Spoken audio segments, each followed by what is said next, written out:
Today is Knockout Friday here at the Phil Oil Center in San Juan. It's November 28, 2025. It's a Friday. Again, as the great Apollo Creed said, there is no tomorrow. Yan ang pagtatapatan ng ating mga koponan ngayong araw na to. We have a doubleheader. And on deck is the Benilde Blazers who took the twice-to-beat advantage going into the quarterfinals but lost it against the Mapúa Cardinals in their first game. That will be our game on deck. Susundan naman yan later on with the surging Letran Knights trying to upset the Arellano Chiefs. And the Arellano Chiefs are the number 2 seed. They also had the twice-to-beat advantage na binura na ng Letran Knights. And all of that you could watch on Heart of Asia. We are live, of course, there and on all our social media platforms in Facebook, X, and on Instagram with GMA Sports PH and on the NCAA Philippines pages on Facebook, YouTube, and on Instagram. Magandang araw mga kapuso. Ako po si Coach Hammer Martin Antonio calling this knockout game alongside Coach Jericho Diniera. Coach, magandang araw sa'yo. Hi Martin, kumusta? Coach, Hi everyone. Okay ba yung Apollo Creed? Iniready ko kasi tayo magkatapat eh. Yan eh. There is no tomorrow on this matchup. Dalawang knockout games. Pero Coach, dito tayo mag-focus sa Mapúa and sa College of St. Benilde. As we see, our quarterfinals are playoff picture. Yes, medyo klaro na kasi pumasok na yung Perpetual at Daltas at saka itong Beda Red Lions sa semifinals. Ang iniintay na lang itong knockout ng Mapúa Cardinals at CSB Benilde Blazers. And if yesterday's game would be an indication and the first game of these two matchups are also an indication on how tough and physical the games would be. Expected na natin, Coach, na magiging mataas ang intensity ng magkabilang koponan. Sigurado yan kasi this is a game of adjustment. So nakikita mo talaga kailangan makasabay ka eh. You have to have that in-game adjustment kung physicality ba or up slow tempo lang ang laban. So dito makikita na natin kung saan ang mangyayari dito sa mga dalawang teams na maglalaban. So last November 26, the first game of this two teams in the quarterfinals was played. Mapúa took care of business and erased that twice-to-beat advantage. They got this 73-58 win. Yes, they started so well. Talaga makita mo naman kagad with 11 points na lamang in the first quarter. Medyo alarming na kagad yun. And nakita mo hanggang talagang they're always in the first 2 quarters lamang na kagad. So makita mo kagad talagang from the get-go nakita mo yung plano nila, game plan nila. Tumakbo sila. They were able to run their offense. Tumakbo siya. Ang ganda ng defensive rotation ng Mapúa Cardinals doon. Pero syempre yung Benilde Blazers nakadikit pa rin naman eh. Kaso lang syempre nag-a-adjust pa because masyadong up-tempo yung laban. And in an up-tempo game, they need somebody to step up. Somebody that can be a matchup problem. Somebody that would provide a lifeline. Justin Sanchez had a forgettable Game 1. He took 13 field goals, only made 2. Ito yung mga numero niya, Coach. Yes, medyo mababa sa akin ito. It's an 8 points, 5 rebounds, 4 assists. But he needs to have these touches. Kailangan makatanggap itong bata to ng bola eh. And he will, parang ang mag-adjust naman dito is yung Mapúa Cardinals when it comes to match-ups. Plus, yung syempre, yung mga, he has to be productive. In any department, kailangan tumulong siya.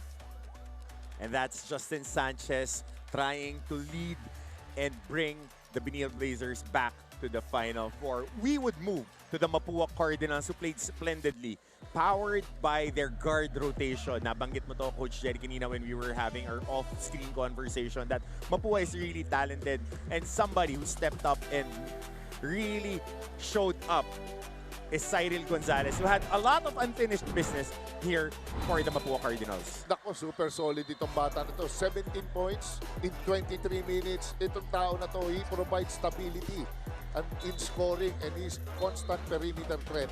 Unstoppable siya on a 2-man game. And lastly, he's a zone breaker. Kung nagtatangka ka man, sunahin mo siya, siya ang bumubutas dyan sa koponan ng Benilde Blazers. And of course, Coach, isa sa may mga pinakamabilis na kamay in the NCAA when it comes to defense too, as a point of attack defender and help defender. Cy Gonzalez would try to replicate that performance for the Mapúa Cardinals to barge into the Final Four. Puntahan na natin, Coach. Ito ang pinakamagandang matchup ngayong season. Our past two MVP, Season 99 and Season 100. Unahin natin ang Season 100 MVP, Allen Liwag, who notched almost a double-double on average with under 2 assists. Sa kabila naman, Clint Escamis, who is right now at 10.1 points per game, almost 3 boards, 4 assists. A little low, on the low side itong production niya, but still very potent. Yes, ito mga scoring leader silang designate para mga leader dito sa team. They show them the example, they show them the way. Ito talaga mga tinitingnan ng mga kanilang koponan. Kaya they have to set example dito sa laban na to para ang team nila ma-inspire, ma-motivate to play well. And motivating, leading, being points of attack, and more importantly, leaders that would bring both of their squads into the Final Four, which we will see in a few minutes as we pass it to our Coliseum announcer for our starters. Magandang tanghali mga kapuso. Mula sa Villa Oil Center here in San Juan City, ito po ang inyong NCAA Season 101, Building Greatness, live ngayon sa the heart of Asia worldwide sa GMA News TV at may live streaming ba sa gmanetwork.com and sa Philippines website, YouTube, on Facebook. Our first game of Friday quarterfinals doubleheader is the Benilde Blazers taking on the Mapúa Cardinals. The winner of this game will advance to the semifinals. And now, let's meet our starting lineups. Starting with the Benilde Blazers. All right, starters for the Benilde Blazers, Ancheta, Inot, Celis, Morales, and Liwag. Going for a more traditional balanced lineup is Coach Charles Chu, trying to find that perfect combination to start off this game. Because we remember last game, they started slow and Mapúa started like a house on fire. Starters naman for the Mapúa Cardinals, it's Lazarte, Escamis, Nitura, Recto, and Igliane, the old reliables for Coach Randy Alcantara. Gusto ko ng tapatan na to, Mark. At gusto ko rin itong ating mga referees, Cuaron, Garcia, Bayais, veteranong mga referee, pababayaan kayo maglaro, pero tatawagan pag it's outside the basketball. So we're really up for a slam bang affair to start off our Knockout Friday.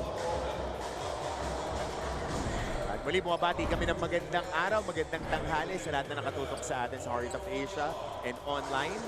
Happy Thanksgiving sa mga pamilya ng mga players natin who are in North America. Enjoy the family bonding because it's around 9 o'clock. So West Coast ngayon. 7. So we're just waiting for the ball to be tossed up. Benilde and Mapúa for a seat in the Final Four. Let's go. First possession makukuha dito na ngayon ng Benilde Blazers. Here's Jomel Ancheta getting defended by Lazarte. Tony Inot, he gets a screen. From outside, Morales, long board. Rafi Celis gets that offensive rebound. And right on cue on that first dive, Andre Igliane gets called for a foul. Medyo tao-tao kagad. They started with a man-to-man. Medyo mamaya nila pakakawalan siguro yung zone as usual. Itong team ng Mapúa Cardinals. Yep, the Mapúa Cardinals zoned up and dared the Benilde Blazers to shoot from the outside. And quick warning dito, ha? Yeah, pero ito sa baseline inbound.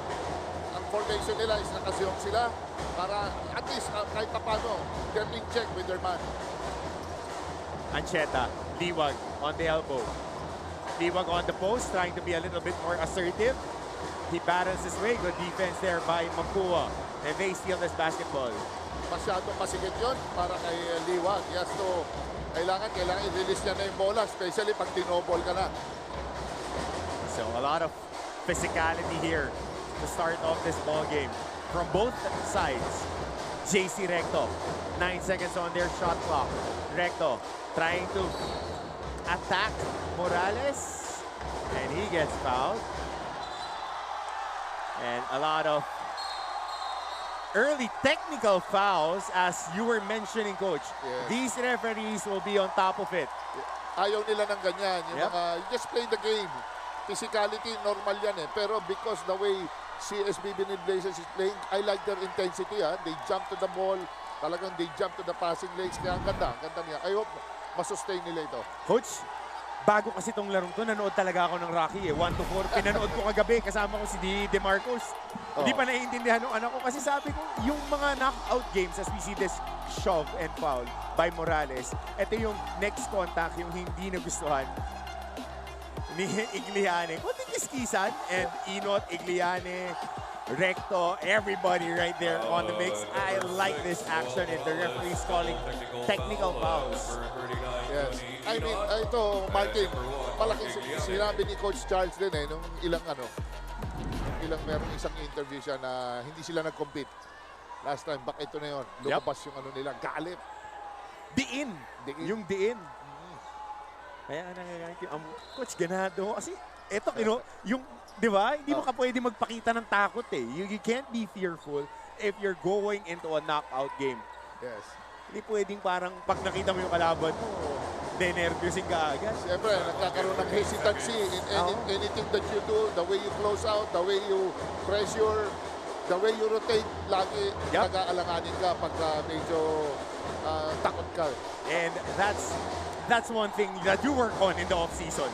Kaya ka nagwe-weights para sa mga panahon na ganyan. Para tatawanan mo na lang. So here comes Clint Escamis on the pull-up against the defense of Rafi Celis, and drop there. Chomel Ancheta. Grabe yung na yun, offensive rebound na yun. Biglang lumusot itong Lazarte. And this has been the antidote for the size discrepancy of Benilde and Mapúa. Mapúa has been very assertive, Coach, to crashing the boards. Yes, nato na tayo. He is athletic, pero kasa you have to tag the guy. Alam mo, mas malakas na itong Malone. Kasa ng box out doon. Siguro nagkaroon sila ng miscom or rotation problems. Doon kay Morales, I think, or isa sa mga big guys. Coach, ang crumash board, yung guardia, yung point guard, yung Lazarte. Around 6'2 lang yan. Oo, naku, mortal sin yan sa mga coaches. Isang foul lang naman pagka tumag ka ng malakas. So, pero ito, binatuhan sila agad ng 2-1. Yep, Zone press agad. Oo. So here, they want to slow down itong CSB Benilde Blazers. Alam nila, malakas ang Benilde Blazers lagi sa first quarter. and that was what gave them trouble in their regular season matchup. 3-point shooting as Rafi Celis. That's a good sign for the Blazers. Matibay itong Celis na to, pero underrated na to, shooter. And he's right there to be a defensive stopper for the Warriors of Coach Charles Shue. Recto, he tries to attack. He loses that basketball. Escamis on the recovery. Escamis being blanketed. And a steal here of an errant pass. Ang ganda ng weak side rotation ng CSB Benilde Blazers to, especially off the ball, on the ball. Matibay. Celis on the second three-pointer. Liwag crashing that offensive rebound. Uses glass, and he gets that basket. Ganda nun. That's Liwag for you. Pag to si Liwag, nandyan lang sa inside the shaded area. Maraming pwedeng mangyari. Point back, scoring. And a little too aggressive on Allen Liwag as there is contact. Holding foul to number 34. And right here was Rafi Celis knocking down that three-pointer. Good sign.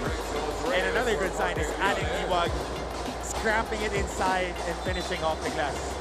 Ito, ramdam mo na talaga yun. Kumakatok silang pareho sa semifinals. Bakbakan na kagad in terms of defense pa lang. Escamis going downhill, kick out. Recto against Inot. He swings it to Netura para sa tres. He misses it. Inot on the board. Here comes the Blazers.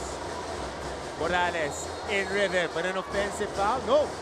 That's a foul on the seal of Allen Liwag. Yes, you have to stay high, especially on Liwag. If he's stealing down low, sinisil ka niya, pinipin down ka niya. You have to go around Liwag para hindi ka tawagan ng foul. And this goes to Drex, big guy ng Mapúa. Tsaka coach, hindi manipis si Allen Liwag. Mabigat si Allen Liwag. And you can't veer away from contact. You have to initiate contact. Yes, no, you have to absorb the contact. Kailangan, ayun, ako. And Ancheta knocks down that triple off the glass, which gives him a 6-point lead. This is the theme that happened when they first met in the regular season.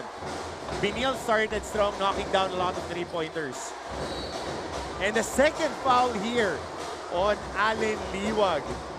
Yun, medyo, it's a bad judgment coming from Liwag. Kasi alam mo naman, hindi naman, bigay mo na sa kanya yun. You know, he's a big guy. Kung he makes it, he makes it. Wag lang yung easy basket, yung nag-drive, madadrivean ka. And might be one of the things that you don't want to see Allen Liwag doing. Poking at the ball. Especially if you're going against a big guy na nasa labas. Yes. And somebody who also played really well last game was Drex de los Reyes. Provided a boost, 10.6 boards, a couple of blocks for this big boy. Big boy pa, coach, hindi pa big man eh. Bigay mo na sa kanya yun, pero we'll see. Tignan natin kung how will he adjust because Titing Manalili, nagka-foul trouble last time. He was able to play kahit 3 fouls siya. So, Clint Escamis also in the first game had the 2 quick ones, so they'll let the players play. And as we see Drex de los Reyes take the second free throw, we'll pass it to our reinforcement, Aaron D, on the sidelines. Aaron.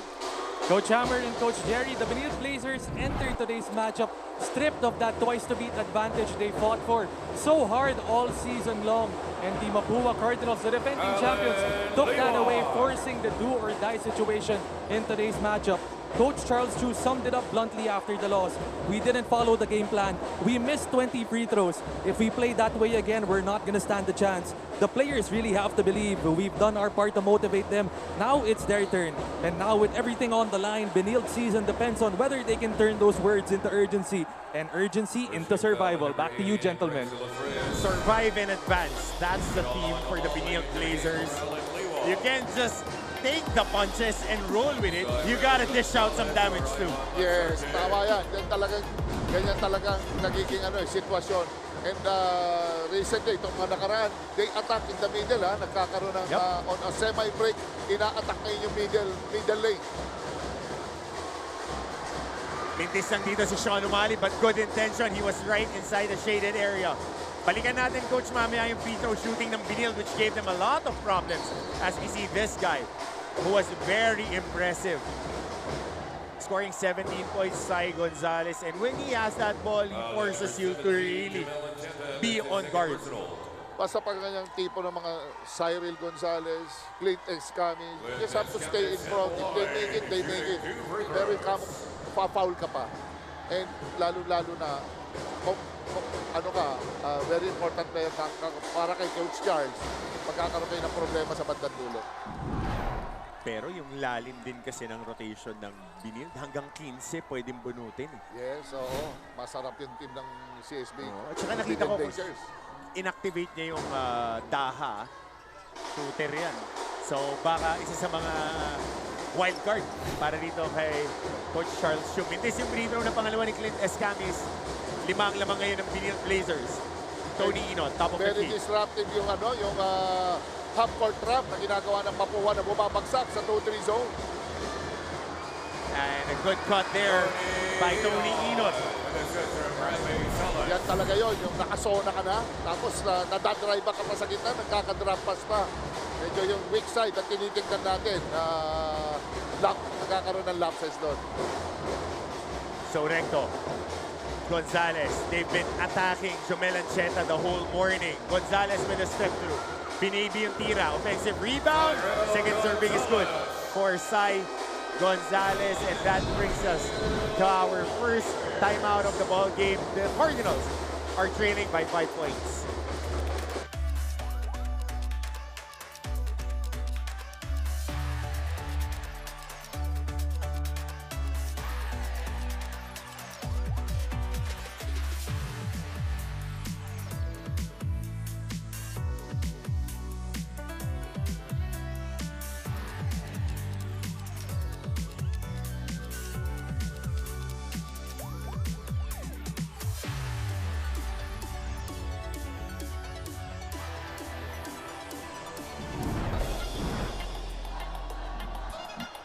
And this was the downhill drive by Rafi Celis, dropping it at the last moment to Tony Inot. And a lot of bite to start off this game for the Benilde Blazers. Sai Gonzalez on the floater. He recycles this possession and gets a basket right at the heart of the defense. Yes, masakit yun, especially if yung return rebound, lalo-lalo hindi mo na nakikita yung mga offensive rebound. Plus, yung mga penetration galing sa baseline, drop passes, you just have to compete, you just have to keep your hands active. And itong Mapúa Cardinals, coach, they're a very strong offensive rebounding team, but they're not a traditional offensive rebounding team. Hindi sila nakikipagbanggaan, kinukuha nila sa talon yung rebound. Correct, agree ako dyan. At saka very disruptive ngayon si Mapúa Cardinals. Nakita mo naman, whether zone, whether man, whether miss, made baskets, naka-zone press sila or full court press. Parang nasindihan itong Mapúa Cardinals. Here comes Ian Torres. Kapapalit lang sa kanya. And pressure release. Celis gets that ball. Almost a half-court violation and a quick foul called on Yam Concepcion with that right-hand anchored at the hip of Celis. Especially pag nag-dribble na. Ayan, you cannot impede the player. Lalong si bilis ni Celis, talagang kailangan yan. Kung cross step ka na, hindi mo makukuha ng lateral step yan. And on your screen says Coach Randy Alcantara, multi-titled coach for the Mapúa Cardinals, not only in the juniors but also in the seniors ranks now. Pero Martin dito, very important ang free throws dito. Oh, especially sa mga gantong close game. Coach, batuhan kita ng numero. 16 out of 36, 20 missed free throws. Ang Benilde Blazers last game, 44%. Yan, medyo, siyempre, concern yun para sa Benilde Blazers. Yung free throws nila. Pero ayun, makakakadya sila tonight. Wala silang choice, Coach. Wala silang choice. So hawak ngayon dito ng Mapúa ang bola. Clint Escamis nagmamadali. Nagkaroon ng switch. Gonzalez kontra Torres. Ginamit niya ang ball screen. Gonzalez on that runner. And on the scramble, here comes Inot on the break. Extra pass. Rafi Celis, deep Sidu. Yan, in terms of fast break transition offense, talaga nakaka-compete ang CSP Benilde Blazers dito sa Mapúa. Pulido sila pagdating sa atake. Pero ngayon, biglang nagtao-tao na rin yung Benilde Blazers. Yep. And Sean Umani caught with his hand on the cookie jar. Ito muna yung huling fast break ng Blazers. Inot papunta kay Celis. Ganda nun, mahirap din na rin talaga sa ganun ang height mo. Hindi mo na rin, mahalabo mo na rin para ma-block si Celis. The only way to do it is draw mo charge ka na. Yung attack sa baseline drive. Ginamit yung board tsaka yung ring pang protekta dun sa tira. So palit ng tao dito ngayon, Justin Sanchez for Morales. A little bit smaller itong lineup na to, but Justin Sanchez is 6'5". He is a small forward at plays power forward too. Mas natural niya na position ng high school. Yes. Ito, he creates so much yung mga mismatches. Mahaba, athletic, may tira. So ngayon, kailangan mo to involve sa laban to compete versus Mapúa Cardinals. Hindi pwedeng hindi i-score to si Sanchez. And Sai Gonzalez knocking down 2 free throws on that trip. They also missed a lot of free throws, Coach, last game. 12 of 25 ang Mapúa Cardinals, but they'll take the W any time of the day. So si Celis trying to beat the pressure of Sapasap. Celis all the way. Touchdown!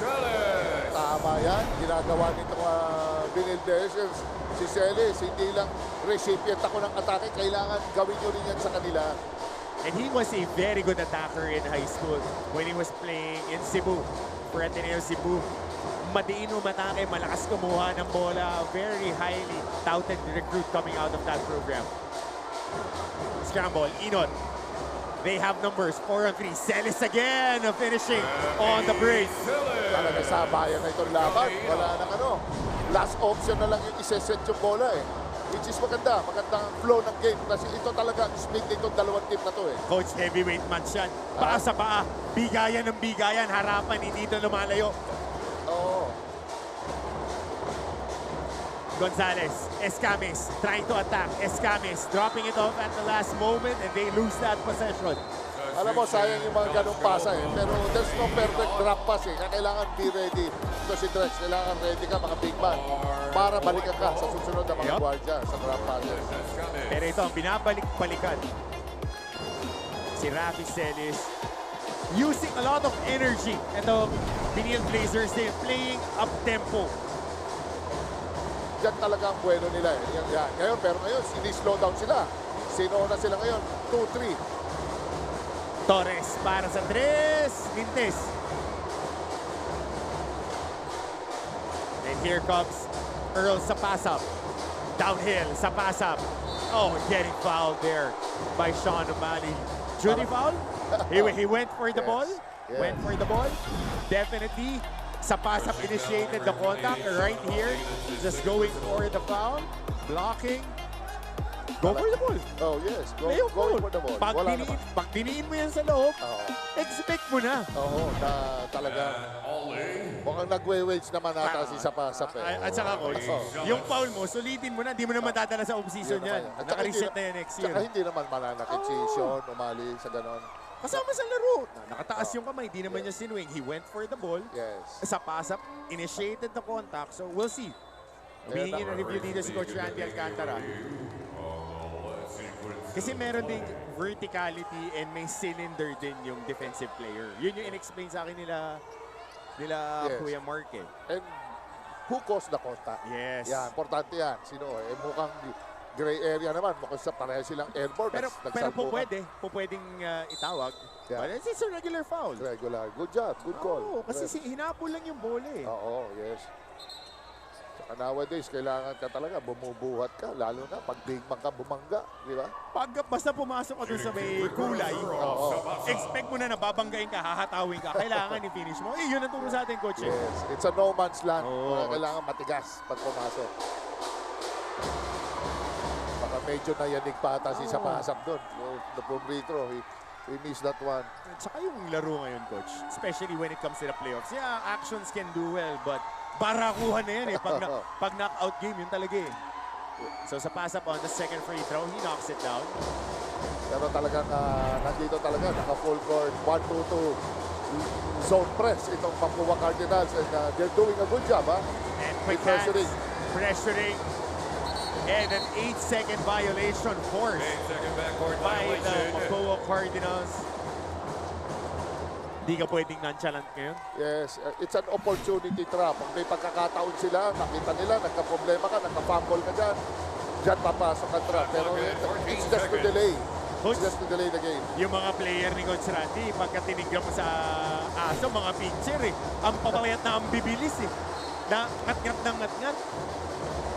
Yeah. Tsaka malaking bagay ngayon. Lahat ng parehong koponan, nagbibigay sila ngayon ng pag merong mismatches sa post, merong guard na pwede pumonte, hinahanap nila yun. Ito ngayon si Ian Torres. Meron tayong 3 minuto, 12 segundo in our first quarter. They're trying to break this zone. Oli, post entry, kick out. Torres, Oli, stepping back. 6 seconds on the clock. Agaw dito, Concepcion. Nagmamadali, Concepcion going hard at the basket. He muffs that layup. Torres right now trying to settle the troops. And Oli steps on that line. Sayang yun, barira na yun. Wide open. Gun shy si Matthew Oli for a guy who knocks down a lot of 3-pointers. Benilde is leading right now by 9 points.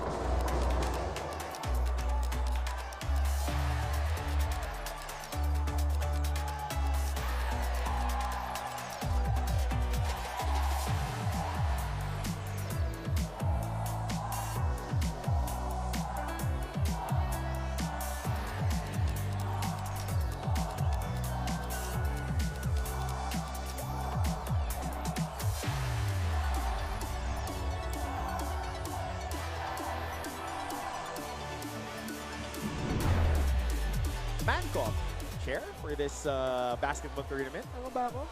Mother Pack, siya ang chairperson natin for the Sermon at Short Beda of the Mapúa University Cardinals. And Coach Manuel Raymond Dax Castellano representing the Benilde Blazers. also in attendance. Side by side. Nandiyan din sila. Mamaya mapapakita natin yung iba pa nating Mancom members who are present for today's Knockout Friday.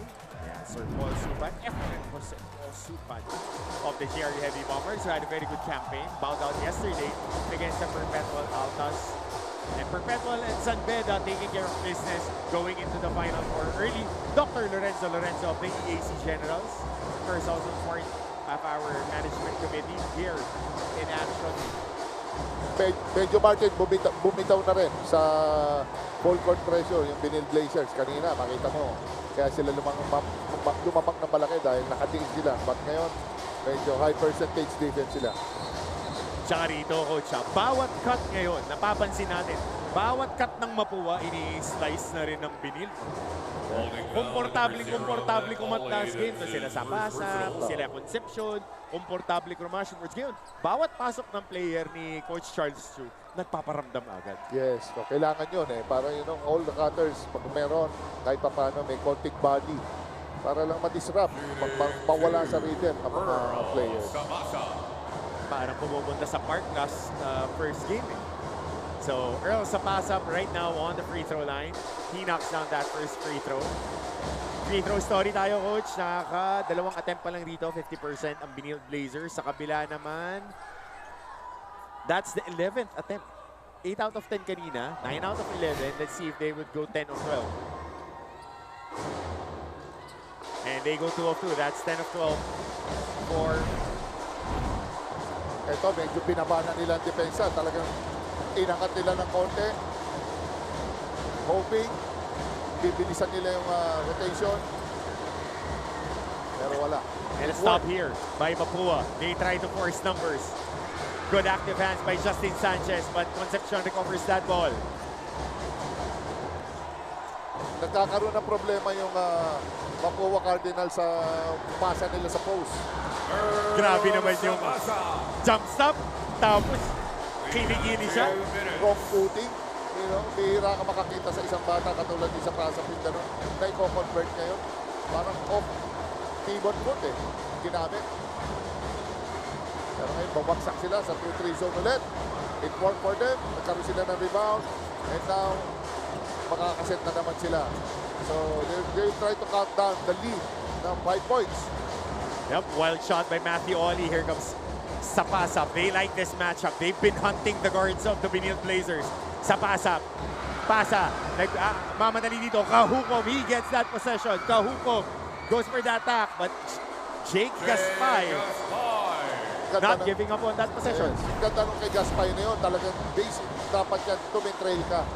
Baka malay mo mag-miss. Kahit sabihin mo kaya-kaya niya na yun. Pero nakita mo nag-miss. Hindi nakita ni Kahukom. He was able to put it back. So, ang bilis mag-react itong CSB Benilde Blazers. Alam nilang rumarally. Itong Mapúa Cardinals, they're trying to cut the lead.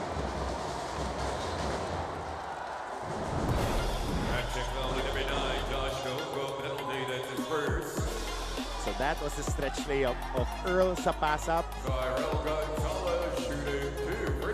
And another trip here for the Mapúa Cardinals. This would be their 13th and 14th free throw. Sai Gonzalez went 2 of 2 last time that he was here. Knocks down the first one.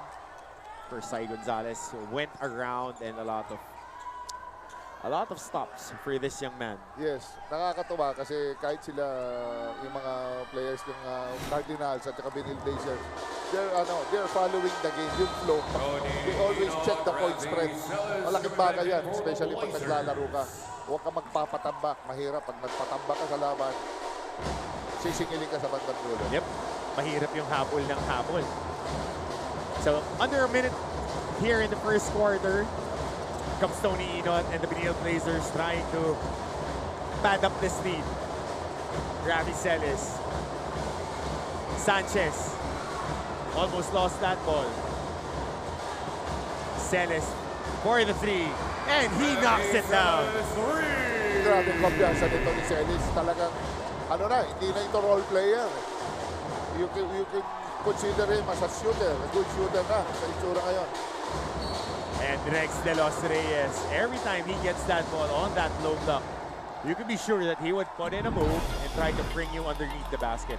Tinangay sa lapad. Ni Drex, si Gaspay. Hindi pwede siya magpasandal doon sa laki ni Drex, no? Pero feel na ni Rafi Celis. Napipil na niya yung bitaw niya. Pangalawang 3-pointer ni Rafi Celis this ball game. And a high scoring first quarter for the Benilde Blazers, scoring 24 points. Pero talagang ganyan ang Benilde Blazers. They always start strong. Yan ang maganda eh. Yung magandang umpisa mo parati. And they're right on target. Itong team ni Coach Charles. 16 points, no? Oh, a gamble here by Coach Charles with Allen Liwag getting inserted here. But for offensive purposes, dalawa na personal foul ni Allen Liwag. Maingat din ang mga coaches eh. Pero siyempre baka totally nabigin ng todo to si Allen Liwag. Kaya kailangan bunutin mo kahit papano eh. Sanchez. They swing it to Torres. Inod trying to get that zone moving. Bumerang action. Pass back kay Sanchez. Wala. And the foul was called here. Both teams in the penalty. I think that foul will be on Drex de los Reyes. Napito. Tingnan natin kung yung foul occurred during gameplay. I-review nila to. Tingnan natin kung i-review natin mga referees. Ayan. I-review natin ni Referee Garcia. Because after this 3-point attempt, so jockeying for position si Cuenco. Oh, there was time. There was time. Bigat ng braso na lang siguro yun sa kaka-tricep curls, no? Di ba? Di Drex? Coach, kahit na anong tricep curls mo, tsaka bicep curls, pag di ka nag-clean and jerk, babagsak at babagsak lang yung braso, eh, ayan. Alam mo yung mga pin down, yung mga pin down, yung mga dikit, malalakas yan eh. Reality, pagka... Alam mo nagagamit niya, kaya paborito ni Coach Norman yung front race at saka ano eh. Para yung forearm mo, pagka umangkla ka dyan. Oh, yes. Oo. Talagang hindi mo pa pupuntahin sa inyo, gusto pumunta yung kalaban. So tingnan natin dito. Ito mga referees natin, maingat sila sa ganyan para, you know, in-check ang laro, ang competition, na maganda ang takbo ng laro.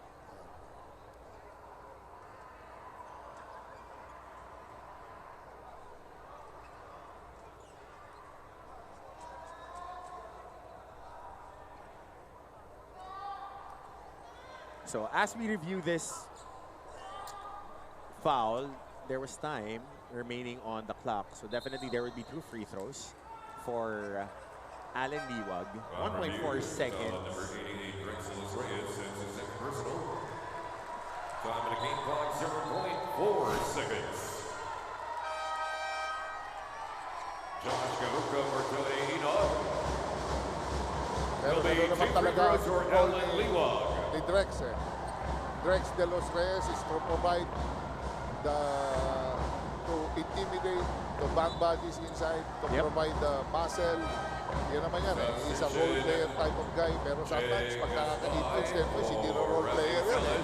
Saka masakit yung additional na ambag na ganun. And it gives them a different... And pabigat dito kay Drex de los Reyes, pwede mo na rin puntahan eh. At times eh. Nakita mo na-seal niya talaga, tatabunan niya, nakatulad kanina si Gaspay. Talagang solo winner siya sa loob. Mintis ang unang free throw dito ni Allen Liwag, and the ghosts of Game 1 is showing its ugly head right now. Yes. And he has to be in rhythm. Si Allen, matagal din nawala itong batang to eh.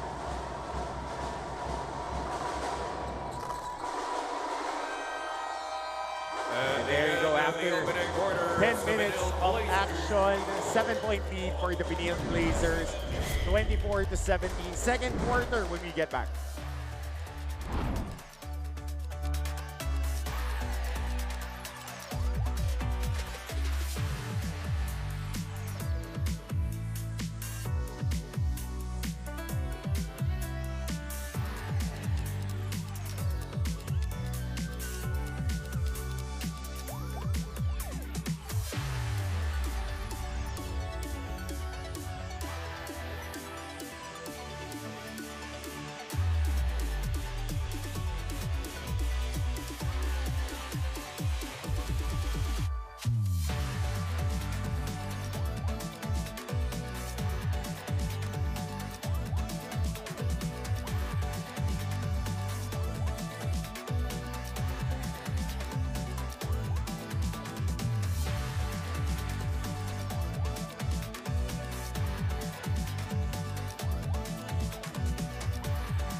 Muli bumabati kami ng magandang araw sa lahat na nakatutok sa atin via Heart of Asia and on all our social media platforms and GMA Sports and on the NCAA Philippines platforms. Coach Hammer Martin Antonio alongside Coach Jericho Diniera for this knockout game for the right to face the Perpetual Altas in the Final Four. Mapúa, Benilde, with Benilde holding on to a 7-point lead. Ito na, Martin.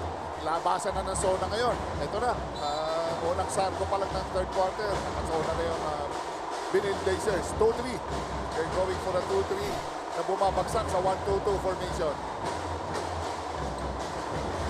Cuenco, tahimik pa rito sa laro. Natabik ni Torres.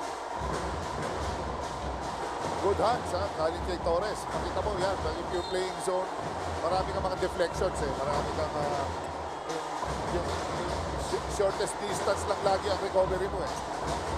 Pasa kay Concepcion. Hindi natanganan ng maigi. Concepcion, pupunta sa ilalim. Pasa palabas kay Cuenco. 4 na segundo sa kanilang shot clock. Sai Cuenco on the jumper. That was missed. Medyo yun, bad shot yun. Coming from Cuenco, talagang nandun na sa harap niya si Gaspay. Tinira pa niya. Yes. Dito, balik sa full court. Si Mapúa Cardinals. So kahukom. Good wiper screen by Jake Gaspay, but that was an offensive foul as we see Coach Charles Chu being animated on the sideline, reminding Kahukom to slow down a bit, wait for the screen to be set up. Mahirap talaga magbigay ng screen, lalo kaya high speed, nakatodo. Malakas ang disgrasya dyan. Ang daming casualty dyan, nagkakabanggaan. Kaya kailangan medyo magme-menor muna yung ball handler. Pasetapin mo muna yung wiper. Yes. Nitura. Atake. Nitura, soft hands. He was big last game with double-digit rebounds. Torres against Gonzalez. Goes to the baseline. Pasa sa ilalim. Di nagkaamuyan. Morales natapot. 13 seconds. 12. And an offensive foul on back-to-back possessions. The peskiness of the defense of the Cardinals are on display and on point. Pasa muna natin kay Aaron D. Meron siyang update para sa atin. Coach Hammer and Coach Jerry, the tone in that first quarter wasn't just physical. It was that physicality that Mapúa has been searching for. Every bump, every collision, every loose ball, nabubuhayan yung defending champions and they're leaning into that identity that they believe made them the champions. And of course, the coaching staff told me we have to play with physicality. We naturally play physically anyway. That's where our advantage is. They know Benilde will adjust, but the message is clear. Mapúa isn't here to react. They're here to impose. We can't focus on what they change. We have to focus on our game the coaches added. And so far, the Cardinals are doing just that, turning intensity into control and physicality into their momentum. Coach Hammer and Coach Jerry. Maraming salamat, Aaron. Josh Kahuko. And again, physicality, yun ang nagiging tema ng laro. Tingnan natin kung mapapakanta ng YouTube mamaya si Coach Charles, if they found what they're looking for dito. Ito, sabayan na talaga to, eh. Nakita mo yung, basta nakita mo kanina yung Kahuko. Attack na right away. Instant offense, eh. Ano yung ito mga player, eh. Mga mahirap bantayan, eh. Tsaka, pag kayo mga ganitong laro, Coach, DE na talaga eh. Yes, sometimes, you have to be selective, eh. Yung pag-pressure mo, sometimes medyo kailangan pull back mo kasi baka pagod na rin ang mga kasama mo. Sometimes ganun, eh. Kung mag-dictate nitong laro na to, Coach, as we see Recto knocking down that free throw. Senior yung backcourt, Coach. Ito mag-dictate ng tempo natin pagdating sa endgame, no? Kaya pinasok na kagad nila si Clint Escamis because knowing Clint, alam mo, MVP to, matibay, tsaka he makes good decisions and they need it. Plus, ito rin si Cyrus Torres, another guy na talagang marunong din magtimpla. Laro. Kahukom. Ganda naman ng galaw. Dinukot pa sa kabila. Di lang kumapit yung Pectus. Here comes Mapúa. Clint Escamis swings it to Nitura with a foot head of steam. And that initial attack was Defended well by Sanchez. Recto off the JC floater. Recto. Siya ang ganda pagkakaprotect ka ng bola. No? Oo. Hindi siya warding off. Talagang ano lang. Hindi niya in-extend. He got a clearer view ng basket. And how about this? Rex de los Reyes pressuring on ball. Bumasel si Drex pero na-casual din si Gaspay doon. Ito yung atake kanina, coach. Saktong-sakto. Sa gilid lang ng kilig-gilig. And this hustle play of Rex de los Reyes might have had a point of contention, but a foul is called here on the inbound play on Cyrus Nitura. Medyo kailangan talaga Holding foul, parehong number koponan. 86, Cyrus Hindi Nitura. That's his first personal. don't wanna enter on into the that kind of foul Cardinals. trouble situation. Kailangan medyo i-manage mo yung depensa mo. You have to slow down on yung mga bad habits of lunging, stealing, going for the ball, back tip. Yan, basta moment bumaba ang kamay mo. Dito na sa hips, pababa. Prone ka na dyan para umagaw. Gaspay. Pasa dito kay Sanchez. Kahuko. Off that pass. Too low for Justin Sanchez who is still very quiet in this ball game. Lazarte underneath the basket. Yes. Medyo talagang every time magkakaroon ng stop itong Mapúa Cardinals. Don't expect na i-slow down nila. Talagang hataw sila all the way. Ngat-ngat kung ngat-ngat. Pero sa akin, sayang. Kailangan sa Sanchez has to find a way na ma-involve sila sa atake. Justin. Kick out. Torres. Sanchez goes for the attack. Running shot off the glass. Right on cue. Justin Sanchez gets that field goal. Sakto. Yan ang kailangan nitong batang to. Kailangan painitin mo rin eh. Here comes Recto. Top of the key. One-on-one. Trying to go inside. JC Minama yung depensa. Grabe. I mean, sa gitna dumaan si Recto. Wala man lang head na dumating. Well, number 4. Wrapping zealot Sean O'Malley, Tony Enoch coming back in for Benilde. yes, I know. Guarded yung corners pero you have to help him. Kailangan magtulungan sila dyan. Especially pag parehong koponan kanina. Nagkaroon din ng legal attack. Walang help na dumadating. Yep. In coach, yung atake na yun, parang ito lang yung Recto na hindi traffic. Downhill. Oo. Alam natin yan, coach. Yes. Matagal din yung in-spend mo na oras yan. Lalo na big bad ka. Nakita ni Recto. Hindi ka makastay low. Talaga, atakihin ka dyan. Side to side ang atake. And he misses this bonus free throw. Just a 4-point lead for the Blazers. Quick shuffle on the lineup. Tony Enoch right now being the primary ball handler. Being hounded by Clint Escamis. Enoch trying to maneuver his way to the basket. Sanchez, a little bit of hesitation. Going inside, getting a field goal at them, but he misses it. Recto with a full head of steam. Going inside out. Bounces off the chest of Justin Sanchez. Nakakatuwa. Blocking foul and number Ano kagad, 20, attack Justin right away. Sanchez. Ihira na set, kahit sabihin mo, even if there's no numbers, kahit sabihin 4-on-4, 5-on-5, attack na. Balikatan eh. Di naman mga sundalo yung player natin. Pero balikatan yun lang. Nakakatuwa nga eh. Nakakatuwa kasi makita mo even big guys can dribble. Meron sila mga isolation attack, gandang skill.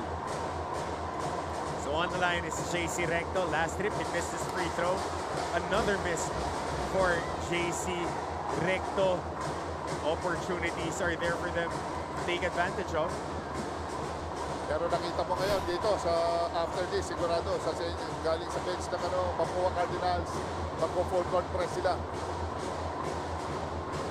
And Recto on the season is under 65% from the free throw line for a guy who gets fouled a lot. Masyadong mababa yun para bigay.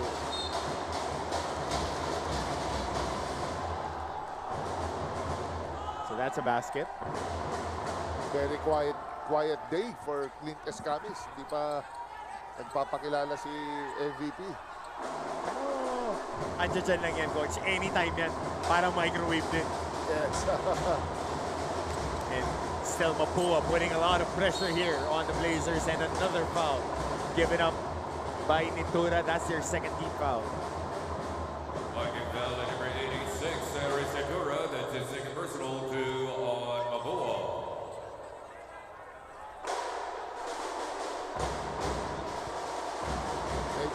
humupa na ang full court press.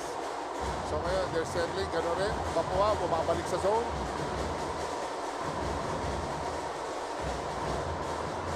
Inot para sa 3, Mintes. Board gets secured by Escamis. They're trying to go to attack here on their secondary break. De Los Reyes turning on his left shoulder. Rebound secured by Benilde. Torres trying to get some steam here. Defensive rebound, Sanchez getting smacked and whacked in that shaded area. Yan ang beauty ni Sanchez eh. Kahit sabihin mo, hindi siya nakaka-score. Ano mo, nakakakuha ng possession eh. He makes good reads, good judgment. At ang ayan, ginawin mo pa siya. Pero pag itong bata, tumama si Justin. Sunod-sunod yan. As we see Baste Reyes getting inserted on the game as well as Earl Sapasa. But going back to Justin Sanchez, coach, when he was in the juniors, that's how he made his money. Getting offensive rebounds for the Beda that comes. Mythical 5 dito. Just by attacking the offensive glass and scoring in transition. Magandang ano dito eh. Magandang pedigree, magandang pinanggalingan na programa. Dala-dala niya yan eh. Tsaka laki, coach. Yes. And he just have to be, he has to be creative. Lalo-lalo na. He's a markman. Alam niya kung anong nagagawa niya sa loob.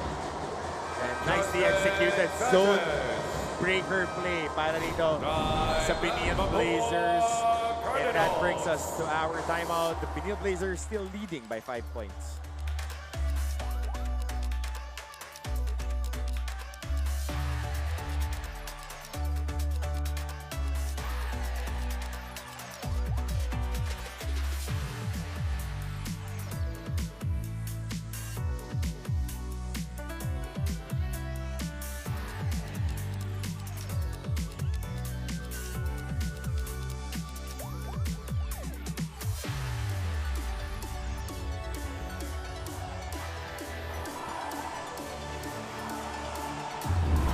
Father Vic Calvo of the Colegio de San Juan de Letran, part of our management committee. I think they're celebrating their foundation week.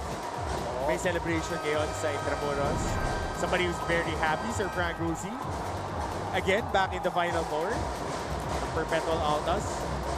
Saya si Sir Frank.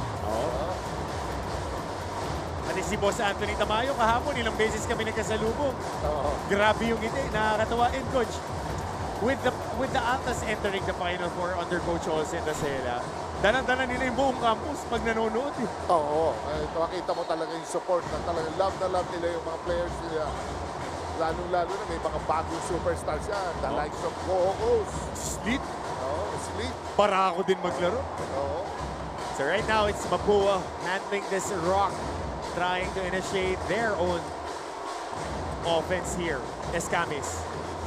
Post entry to Reyes. They swing it. Lazarte tries it from the outside. Mitura on the offensive rebound. And that shot is nullified due to their shot clock violation. That's either way itong if you're playing zone eh. There are times na very disruptive itong zone. Sometimes they use it in a different purpose. Pwede for sa rebounding. Minsan, they just want to rest. Kaya sila sumusona. But somebody who has been an anchor for the Blazers is Sean O'Malley, who tried a post move. But Rafi Celis, this guy came out to play today. Grabe yung gulang. Yung Celis, makita niya, nakadikit na yung katawan. Ayun no, talagang kumuha ng world class. Konting acrobatic shot. Coach, bisdak eh. Bisdak eh. Yes, Kaya pagka nakakita ng katawan, usually, especially in the NCAA, coach, that you will not be rewarded with free throws or fouls if you go soft. Yes, wala yan. You have to really take the contact and try to finish with contact. Correct. Alam nila pag ang bola, slip lang ng mga referees natin, tumulas lang. Pero pag ito, tinamaan talaga ng contact, pipituhan talaga yan. And traditionally, it has been how the NCAA is played. As we see Rafi Celis, of course, hitting from Cebu. Misses that first free throw. Free throws, lahat nagkakaproblema sa free throws ngayon. And same thing, yung third over sila, they have to cut it down. Benilde Blazers.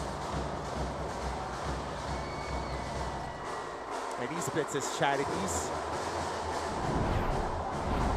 And sila naman ang compression ngayon.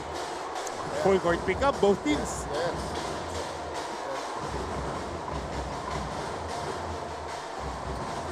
Parang balikan lang sila eh. Kung sinusona mo kami, susunahin ka din namin. Sa pass-up. Escamis. Trying to maneuver. Escamis getting his elbow to the hip of Sean Umali. Grabe yun. Now look at this, coach. Number 20, Sean O'Malley, that's his third. Ganda. Hindi ka na makakastay low doon sa Intermission Umali. Pag ganyan ang umatake sa iyo, 6-footer, 6'5", 11 guy. Very skilled. Fitness guy. Parang, ano coach, ano?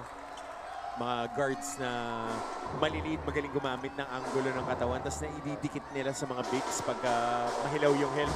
Alam mo naman ngayon, grabe mag-skill sa mga bata. The way they do it, other than their workout sa team concept, merong 1 hour of shoot around, they still do workouts before yung practice proper. Oo, coach, okay ako dyan, basta nagagamit. Pero wala pa ako nakita nag-dribble ng 2 bola sa laro eh. Tsaka gumamit ng code sa laro. Pero yung mga ganyan, yung mga basa, attacking closeouts, okay. Nakita mo ang pressure nila sa yung first line of defense. Talagang pinadidinan si Torres, kay Cuenco. Celis. Atake, ginamit ang kaliwang kamay. Liwag. Getting an offensive rebound and he was able to outmuscle ito si Concepcion. Lalong-lalo na Liwag is around 6'5", 6'6". Hindi ka pwede makipagsabayan dyan. You have to locate him, push him out of the shaded area. tingnan mo yung balikan nito ni Allen Liwag, coach. Bilog na bilog. Yes, oo. Hinog na. Very promising itong batang to. Bakit na rin yan? Sigurado maraming scouts na naman. So Allen Liwag on the line. First free throw. Good for our reigning MVP. Lost a lot of time Yes. to injury this season. Oo. But now wala na yung shoulder wrap niya. Tsaka if Liwag plays, gumaga ang laro. Yeah. Oo. Parang hindi ito nalalayo na kay Kevin Santos ng Letran eh. Hindi halos may similarity ng laro. Alam mo na, rebounding, scoring. Pero coach kasi iba yung waiter mo sa Letran eh. Yun, coach ako ito akin lang to. This season, yun yung MVP. Yun yung laro ng MVP. Gagaling. Gumagaling lahat ng kakampi. Yes. Sa akin lang yun, coach. That's Yes. my perspective on things. Individual talent, manalili. Uy, nakilang si Gonzales doon. Talagang hinahabol siya ni Gaspay. Takot-takot ng looping shot ang kailangan mong gawin. Samantala, ito ngayon ng Blazers. Sanchez, kick out, Celis, downhill, Celis, PP hit. Nawala ang bola, nagmamadali dito ngayon ng Mapúa. Here comes Sai Cuenco, going to his strong side, the right side, but Jake Gaspay was right there. Good luck coming from Gaspay. And this is where Jake Gaspay is really good. Yes. Being a role player. He plugs all the gaps. Yung mga butas dyan siya pumapasok dyan eh. He can really be parang sinasabing permanent doubler. Yep. Parang ganun eh. Pwede siyang maging ganun. Ang haba ng braso, maliksi. Ang haba, athletic. Saka hindi naghahanap ng score. Kick out, Concepcion. Cuenco tries to get his shot going. Misses it, Igliane. Scramble, pinball board, gets secured by Torres. Tony tries for the 3, and he knocks it down. Runway is open for Tony Inot. Si Inot, nagising na. Alam mo, pag nakakita mo animated na si Tony Inot, parang yun ang ano niya eh, yun ang kwelo niya eh. That's his energy. It's very contagious. And a good stop here by Justin Sanchez. Torres trying to attack. Extra pass to the corner. Celis for another three. No. Sanchez again for an offensive rebound. Inot! Bakit nga naman hindi? Ini-start na naman yung motor. Pero nakita mo yung Justin Sanchez. He starts scoring pero we got 2 rebounds. And that's where Justin Sanchez makes his hay. And the foul given up here by Sapasap in transition. Yung shock troopers ni Coach Charles. Gaspay. Coach, grabe yung value na binibigay ng Gaspay. Pangatlong big man, kumukuha ng rebounds. Tony Inot, loving it. Now, Justin Sanchez takes care of that offensive rebound. Tony Inot, kasado, sigurado, at asintado para sa 3-point shot na yun. 12-point lead for the Benilde Blazers.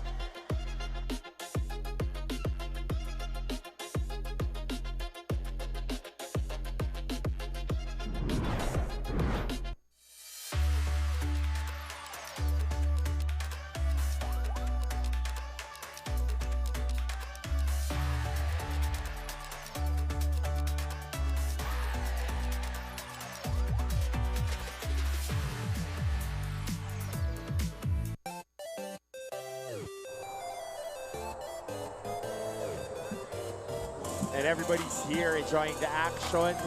Student body, alumni, family of our players, of course, everybody enjoying the action. Muli po, bati tayo ng magandang araw sa lahat na nakatutok sa atin on Heart of Asia, on our social media platforms. Magandang araw po, Coach Hammer Martin Antonio alongside Coach Jerry Codinera. Medyo sa stance na to, medyo lumalaki na ha. Itong labang ng Benilde Blazers. 12 points sa third quarter. Medyo may konting concern ito sa koponan ng Mapúa rin ng Cardinals.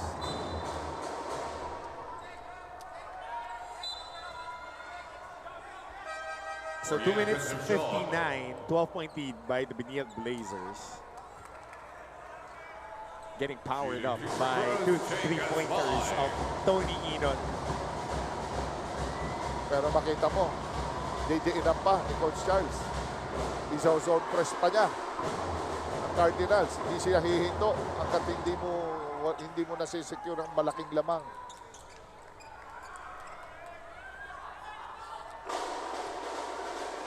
Bilis lang abutan ngayon ng mga 8 points, 10-point lead, 12 points lead. Mabilis lang abutan yan ngayon. And Jake Gaspay, who's playing really big in this ball game, providing a lot of energy off the bench, a lot of hustle and toughness. So Mapúa right now trying to get their bearings back in the game. And the defense of Benilde swarming the shaded area. Nagkaroon ng ngayon reversal of role ng yung mas nagkaroon ng kung ano yung ginagawa ng Mapúa last time, yun naman ang ginagawa ngayon ng Benilde Blazers. Yung zone, napaka-effective ngayon para sa koponan ng Benilde Blazers. So here comes Gonzalez. Gonzalez being blanketed by Sanchez, Lazarte. And on the drop pass, naubusan ng oras sa shot clock dito ang Mapúa. Oo, nung nilipad si Drexton, talagang dalawa-dalawa. Hindi niya pwede sabayan kaya yun, inabutan ng oras. Good defense na rin, coming from the Benilde Blazers.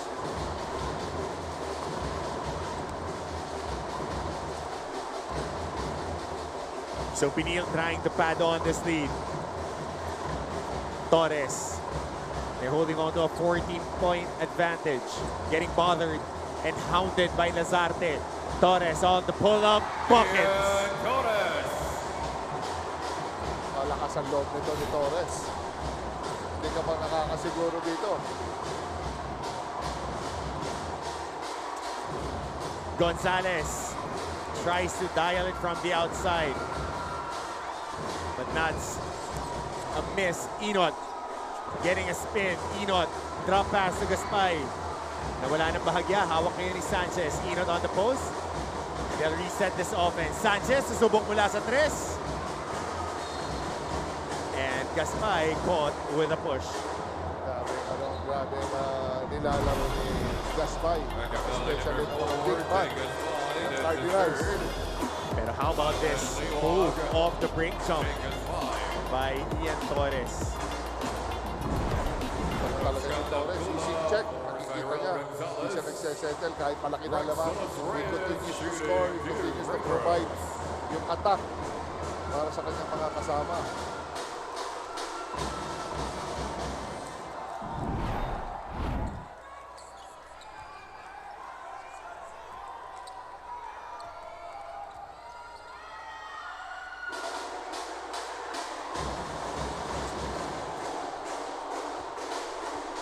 So Mapúa down by 15. After that, those free throws were split.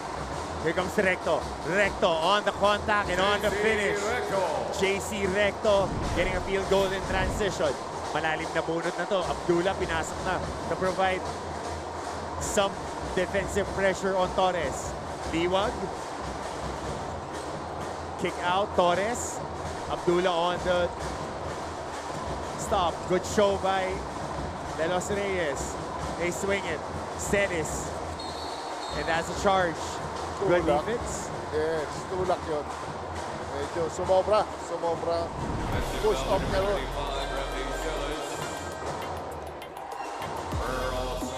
And on that transition basket by JC Recto.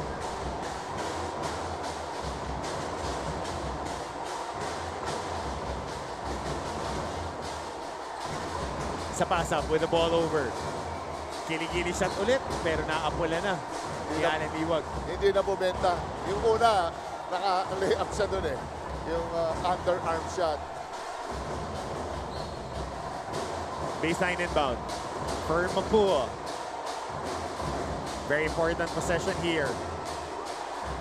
Trying to bait another foul from Manny Liwag, pero walang tawag. Here comes Tony Inot. Inot with a full head of steam. Justin Sanchez on the finish. Yan na. Mukhang din, bumabaon na itong Benilde Blazers. Lumalaki na ang laman. Napaka-effective ng zona. Hindi maputas-putas ng Cardinals. Coach, for context, number 9 when it comes to three-point shooting ang Mapúa throughout the season at just over 22% from three. And Ian Torres, even before that shot left his hand, he was ready and knowing that that was going in. In fairness, talagang pinalagan nila itong backcourt ng Mapúa Cardinals. Alam naman natin na dapat super solid itong kombinasyon ng Escamis, itong mga guardia nila, sila Cyril, Itura, pero they're playing so well. Kaya yan ang sitwasyon niya. And right now, on target, defensively, ang Benilde Blazers. They've been able to limit the Cardinals under 30 points here in the first half. And they are lights out from the outside, especially from three-point area. That was the last three made by Ian Torres. So, right now, the Blazers are 6 of 16 from three-point land for a 37.5% clip. 0 out of 6 from 3 ang Mapúa.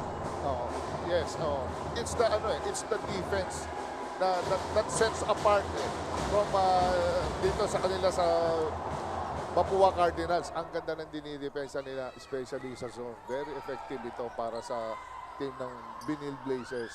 And yun nga, nahihirapan ng Mapúa. They're still looking for a better shot.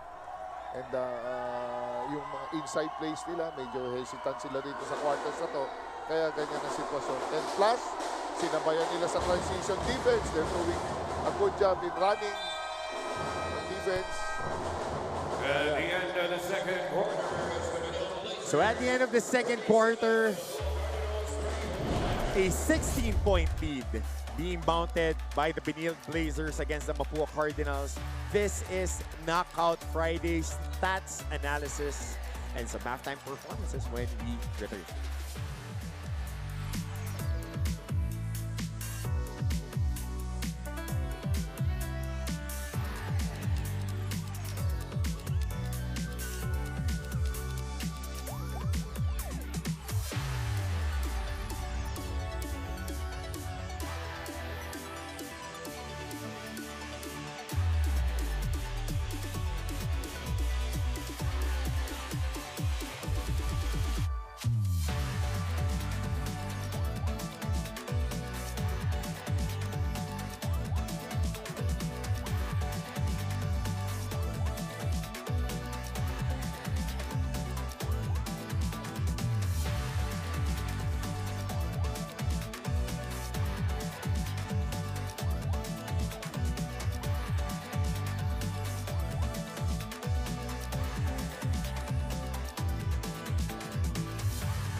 Halftime, 47-31. The Blazers leading against the Cardinals, 16-point spread.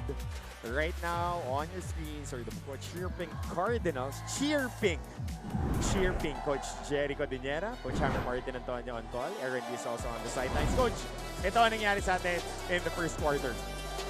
Well, simple lang naman ang nangyari dito. Talagang mas they come out more aggressive itong CSB Benilde Blazers, which is it's the typical type of team. They were able to outplay yung Mapúa Cardinals in terms of siguro rebounding yung in terms of defense. They're more aggressive yung team ni Coach Charles, and they're well prepared. They come to this game well prepared. Kaya ang laki na ipondo nila is 16 points. Ewan ko kung paano hahabulin din ni Coach Randy this third quarter. Well, a lot of those came in the second quarter when they were able to knock down three-pointers. This lead was, it went as low as 3 points, Coach, na pumake up din yung intensity defensively ng Benilde Blazers when they did their own version of a zone defense.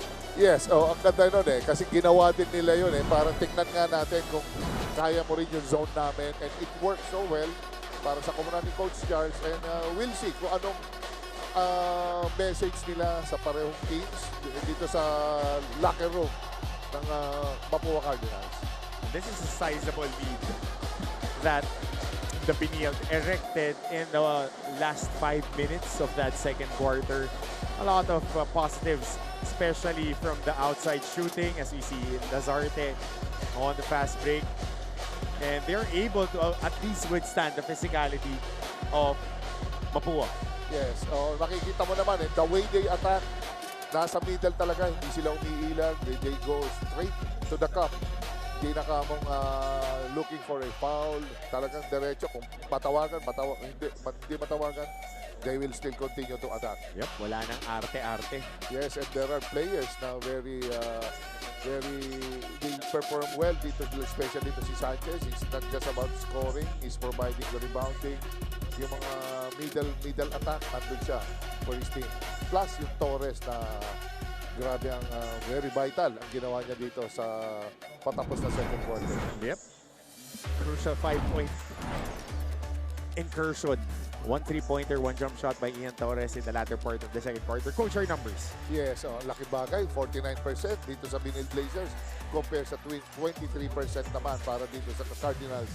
But syempre, yung free throws, dito naman nakabawi. 19 of 27 yung Mapúa Cardinals. 5 of 10 lang naman yung Benilde Blazers. But points in the paint, Benilde Blazers with 22 compared to 12 points naman para sa Mapúa Cardinals, at yung perimeter points. Ito nagka-differential 20 points ang Benilde Blazers, yung Mapúa 0. Hindi sila pumu-pull up sa mga in-between games. Yep.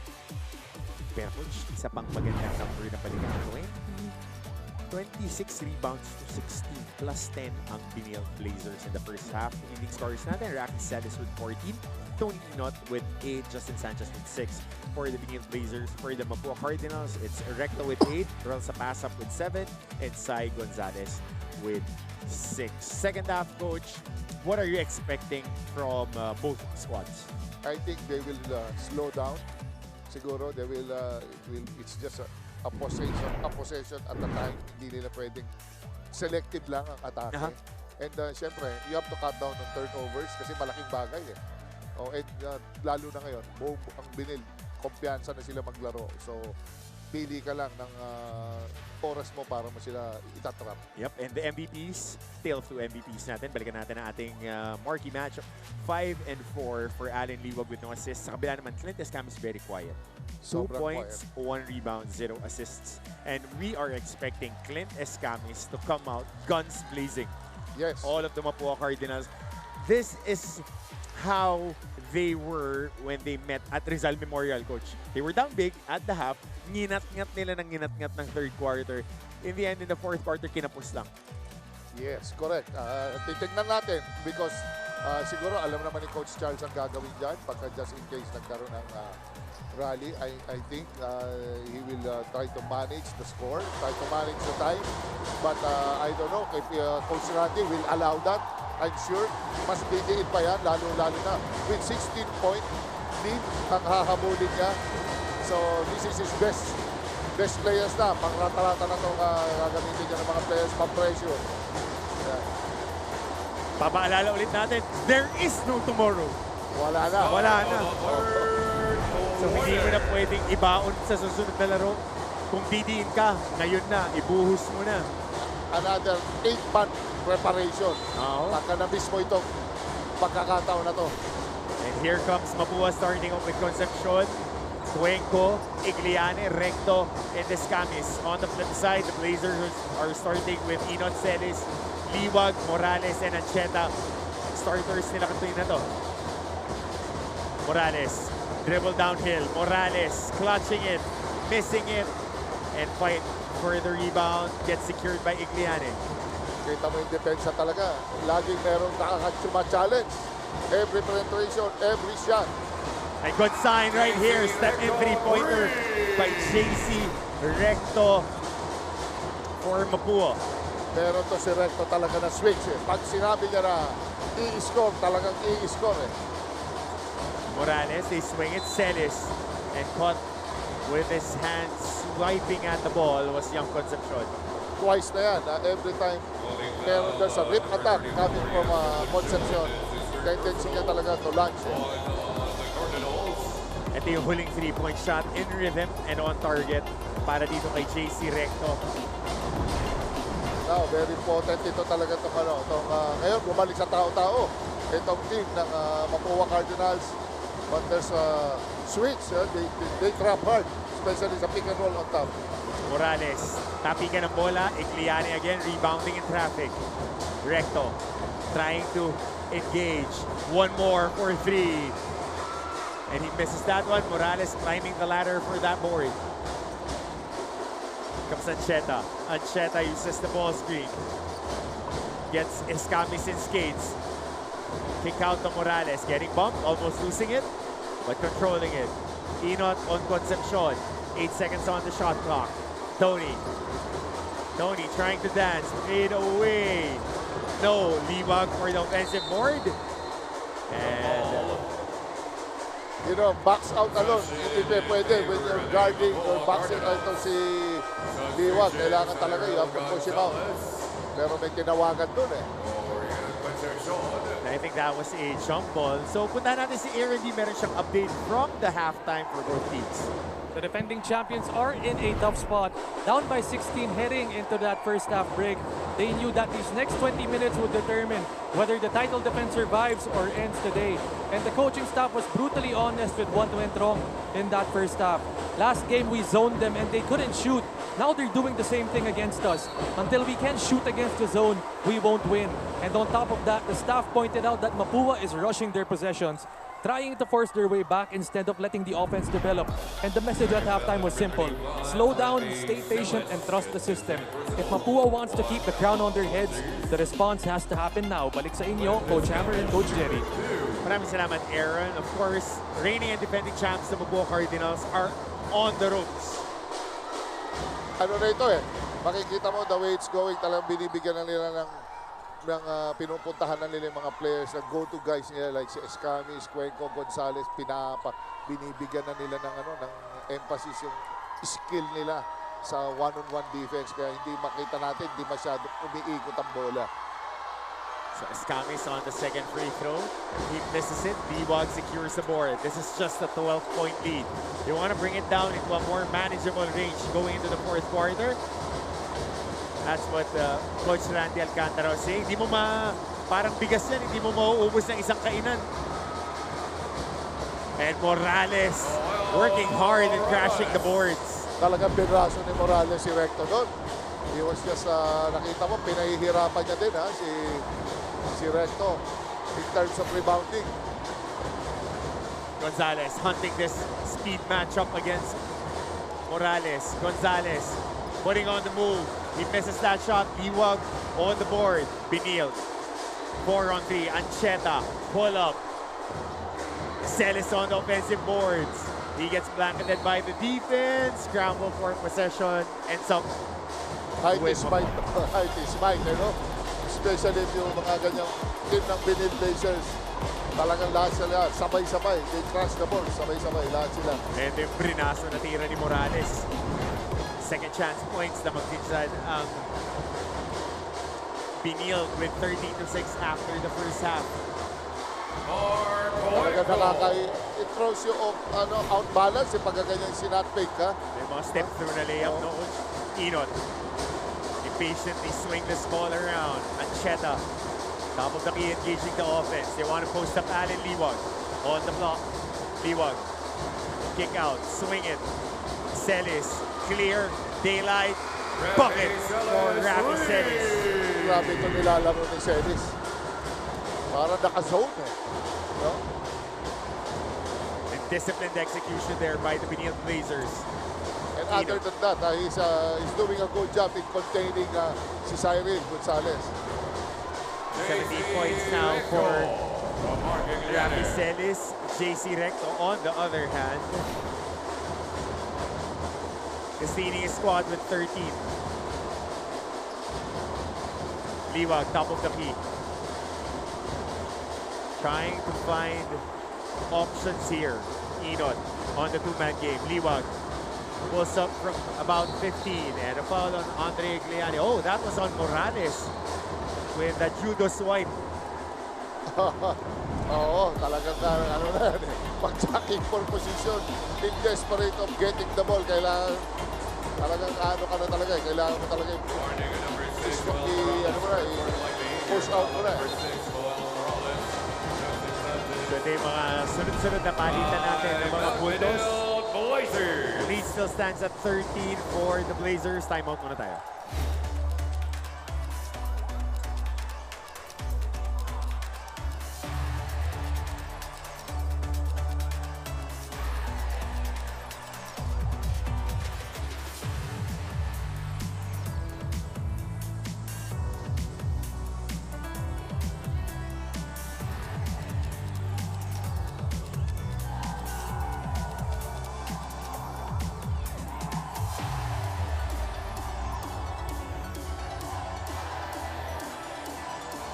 And Mapúa looking to find answers here. They were able to start strong, chipping away on this lead.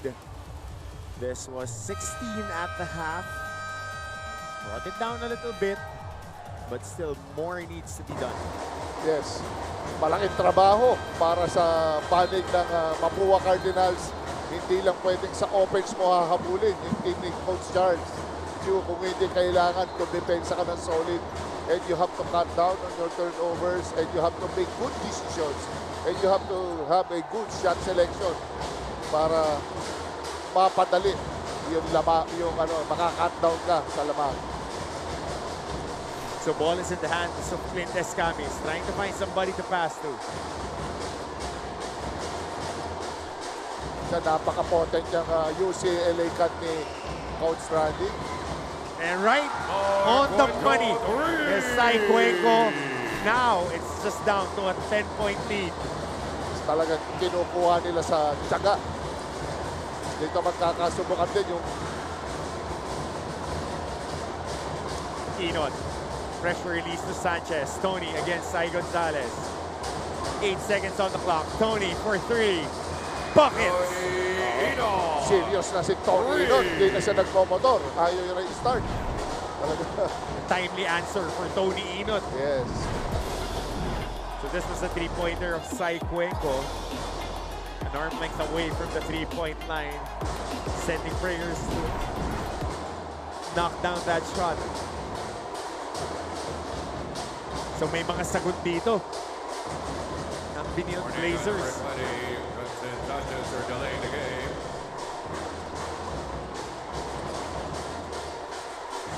Mabigat yung flex screen ni Coach Randy.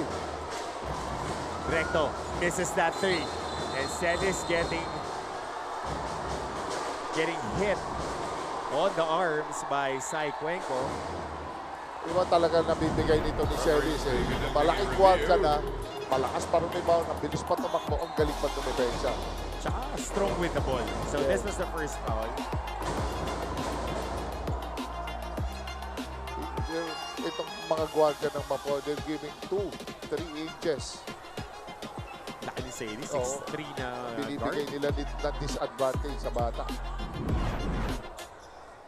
So just been playing strong on the ball. So let's see kung saan yung unang, kung foul ba dun sa unang hit. Or was it on the second hit? Masyadong tahimik ang MVP natin. Pareho. Si Clint Escamis and Allen Liwag. Allen Liwag. But now, nilabas, Sean Umali. He will again provide scoring, presence, intimidation, muscle inside the court. Hanggang timing lang ang pasok. Bond review is an unsportsmanlike behavior on number 10, Mark Cuenco. That's his first personal on the Cardinals. Unsportsmanlike foul called on Sai Cuenco. Oo, medyo na-secure na ng bola ni Celis. Cyrus Ventura for Drexel Reyes. So, fun conversation here with our crew chief, Boron, na the swing was really hard. At saka yung maganda pag veterano, tsaka Shooting two, Rafi. babad sa laro yung mga referees sa mga big games. Okay yung physicality, pero anything outside of it, Yes. tatawagan talaga nila eh. Yes. Tsaka talaga pagka-rebound, naka-rebound ka, naka-single ka ng rebound, you're entitled to pivot. Meron kang diameter na pwede mong ikutan. As long as you don't extend your elbow, sa'yo yun, yung area na yun. So Rafi Celis makes that free throw. All possession for So the he splits his Benilde shotting Blazers. loose. Shot clock at 14 seconds. Lead is now at 14 points. For this game, napakalaki. Very damaging itong ginawa ni Celis sa koponan ng Mapúa. Grabe yung in-score niya for a role player guy. And Rafi Celis right now is at 18 points. Make it 21. Nope. Rebound dito ng Recto. Recto nagmamadali. Bounce pass Escamis. Taking the contact. No foul call.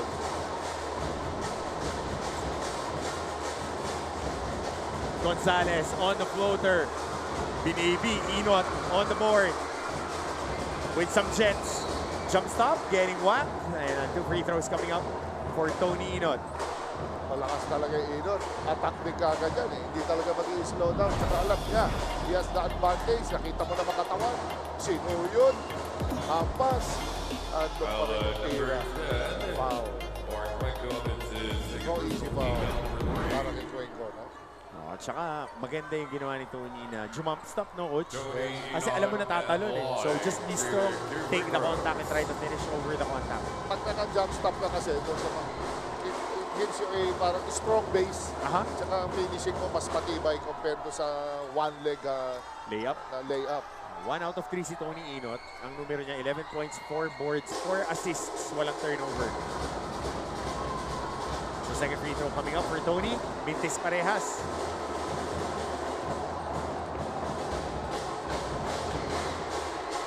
Salaksak ni Cuenco. Basket. Cuenco. Lead is at 12. Medyo natutulog ang Benilde Blazers doon. Siguro because of sa laki ng lamang nila. Dire-diretso, 2-3 dribbles. Walang sumalubong dito kay Cuenco. Sanchez to Inot. Inot. Nagkaroon ng switch. Nahanap nila yung mismatch. Ancheta being blanketed. Hounded. Recto on the board. Here comes Cuenco. Cuenco. Kick out Escamis. Calming the troops. Cuenco para sa 3. Mintes. Karambola para sa rebound. Nitura on the board. Shoot that lefty hook. And he misses that shot. Medyo nagmamadali ito sa instance na to. Nagmamadali Mapúa, Cardinals. Celis asking for that ball screen. Triple handoff. Big handoff rather. So Tony wanting this two-man action. Tony, ang layo nito. Recto. Bubuelo. Aatake. At nakadagin ng personal foul. Medyo pinupulikat na ata si Cuenco dito. Blocking foul in number 39. Kanina pa niya hawak ng kaliwang binti niya. Oo. Ian Torres for Tony Talaga Inot. mga guards eh. Talaga naka-attack mode dyan. Kanina pa yan. Since first quarter, grabe na ang pressure nila. Tsaka mahirap to yung cramps ito. Nakita natin yung kaliwang binte ni Sai Cuenco. Again, it's a short recovery day. They played the hard game, a knockout game last Wednesday. They only had 1 day to recover and prepare for this game. And they are behind the 8 ball by 12 points. And yan ang pinakamahirap, yung habol ka ng habol. Yes. Baka medyo iba dyan. Baka dehydrated na rin. Yeah. And it's on the hamstring. Doon yung nagka-cramps. Sinisiyan niya sa Nisay. Kasi after nung huli niyang 3 points, mawak na siya eh. Yes. Tsaka nakita naman natin yung pasukan ng tao. Hinabaan na rin nila Coach Randy. Same goes with Coach Charles. Grabe ang pressure nila no first 2 quarters eh. Kailangan talaga gamitin mo na rin yung bench mo. Hindi biro talaga yung nakalagi ka naka full court pressure.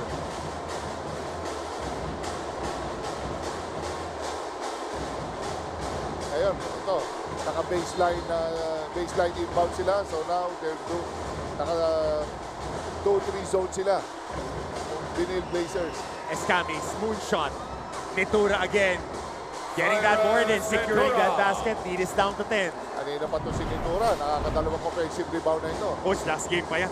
Last game pa yan talaga tumatrabaho sa ilalim. Yes. Saka grabe rin yung conversion niya. Ngayon, naging 4 siya dito. Samantala, Ian Torres patuloy ang pananalasa dito. Having an answer on that mini Mapúa run.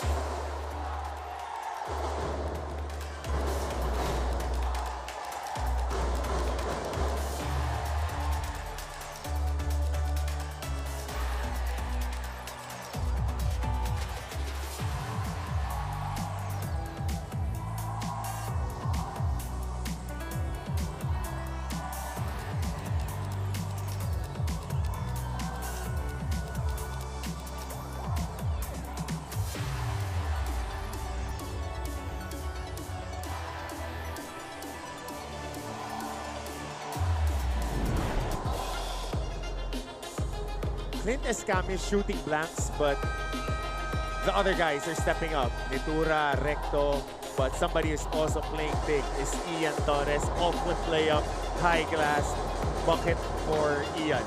Medyo nagkaroon ng problema ron yung big guy ng Mapúa Cardinals. He's too busy si Recto in providing a body dito sa big guy. Pero nakita mo, ina-atake na on the corner. Dapat rotate na doon ng big guy ng ng Cardinals. Kaya yun, dire-diretso. So addressing, coach, this interior problem when it comes to offensive rebounding. Tsaka alam naman na, Celis, Sanchez, Umali, Liwag. Yes, ito na. Tsaka alam natin, lagi, the most dangerous person dito sa court is lagi yung may hawak ng bola. Yep. Jumbo lineup para dito kay Coach Charles Chu, and they end up in a zone 2-3, protecting that shaded area. Ito, naka-forbig itong Benilde Blazers dito. Lalaki. Oh, missed shot there by Celis. Quick hands by Torres, preventing that pass back. Being active here. Talagang ito, nag-provide ng 4 na lalaki. Sinabay-sabay na ni Coach Charles. Ang pinakamaliit lang dito sa component ng Benilde Blazers, ito si Torres. Pero the rest, talagang pasisikipin nila yung court. Hindi nila bibigyan ng easy penetration itong Mapúa Cardinals. Kung meron man, ang next guy na help sa'yo, malaki pa rin. Kumbaga, Coach, pagka nakapasok ka dyan sa shaded area, tutuguin ka bago ka makakakuha ng basket. Nitura, pull up on the elbow. And he gets back-to-back baskets. Nitura talaga, makita mo. Slow but sure. Tsaka, Coach, big game player to. Nasa perpetual pa lang. Yes. Matiin na talaga maglaro. And he was more of a combo guard when he was with perpetual, but now operating as a wing forward. Liwag, short staff, buckets for Allen Liwag. Makita mo yung teamwork nilang dalawa. Tumali Liwag, connection. Indatan lang Alam na nila Ito na yung floater Didikoy lang ng konti si Sean Umali. Ayun na, libre na. Nitura, downhill. Pivoting away, drop pass. Right underneath the trees, being blanketed and shaded. Scramble for possession. Concepcion attacks. And he gets the bucket. Hindi na-intimidate si Concepcion doon kahit nasa harap si Umali. And Young Concepcion is a tough customer every time. This is a pull-up by Itura on the elbow. And big-to-big passing by the Blazers, Umali to Liwag. And Young Concepcion just throwing his shoulder, elbow, hip at the defender and just finishing it under duress. Grabe. Single digits, 1 minute 14. Yan lang naman ang goal mo. You cut it down to half. Kalahati lang ng lamang. Okay pa rin eh. Okay ka pa rin. Hindi mo naman malalagpasan basta-basta yung team ng Benilde Blazers. Hindi mo ma-overall agad yan. Dahan-dahan. Kaya kailangan talaga tsatsagain mo. Itong kung gusto mong makakompete ka sa Benilde Blazers. So here comes Celis being hounded and shaded by Gonzalez. Balik sila rito sa 2-3. Interior passing. Uy, dinunggol ni Clint Escamis. Si Allen Liwag and on that scramble. Saka hindi ka pwede papasa ka ng naka-bounce pass kay Liwag kasi meron pressure sa passer. Meron naka 3-points deny plus may umaagaw sa ilalim. May kumakat and mouse pa, no, Coach? Yes. So baseline inbound for the Blazers. Important possession for them to create a little more breathing room. Liwag. Oh, turnover. Here comes Gonzalez. Gonzalez on a foot race. Gonzalez, ayan na naman. Yung inside hand layup. Down to 7 ang lead. And a turnover forced here by Mapúa, and they have momentum. Here comes the champ. Footsteps. Footsteps are here being heard. Yan talagang inaabangan eh. Inaabangan ng Mapúa. They double on Sanchez. They will let you pass the ball sa weakest pinaka-weak side and they will go for that steal. Gonzalez, rebound, scramble, tap, goes back to the Benilde Blazers. And wala. Akala ko i-challenge. Sumisenya si Coach Randy. Kinancel. Inuunti-unti nila.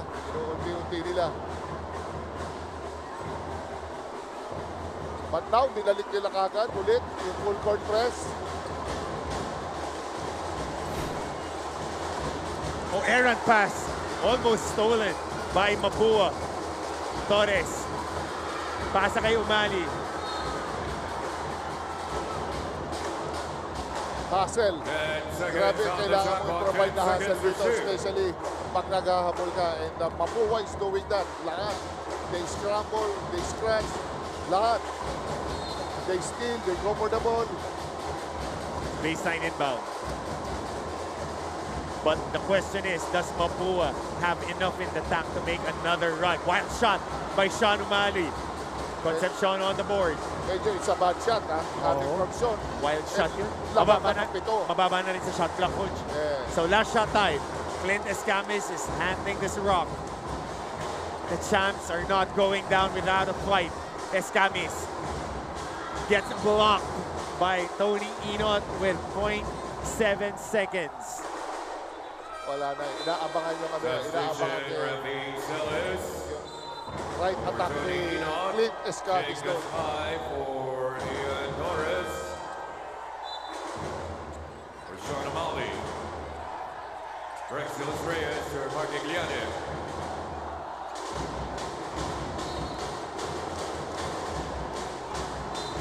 And a quick lob, almost a basket, but an offensive foul called on Drex de los Reyes. Masyadong na-excite si Drex doon. Sa sobrang libre. Malilibre talaga, tinulak ng dalawang kamay si Allen Liwag. Oo.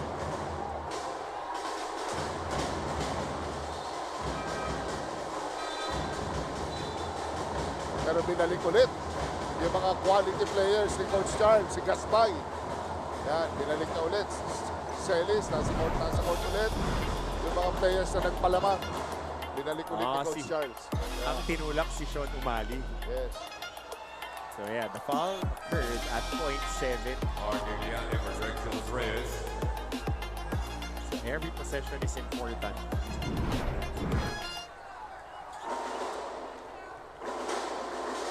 So I hirap din sa coaches. Siyempre, kung apasok mo ba ng player, pag-depensa ba o pang-opensa eh. Yun din ang challenge sa mga At the coaches. end of the third, it's And the after Benilde three Blazers quarters, 60, the Mapúa The Cardinals Mapúa 63. Cardinals, I think a spirited run. At the end of the third, they trimmed down the lead to 7 points. Pay-off quarter when we return.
Win in advance.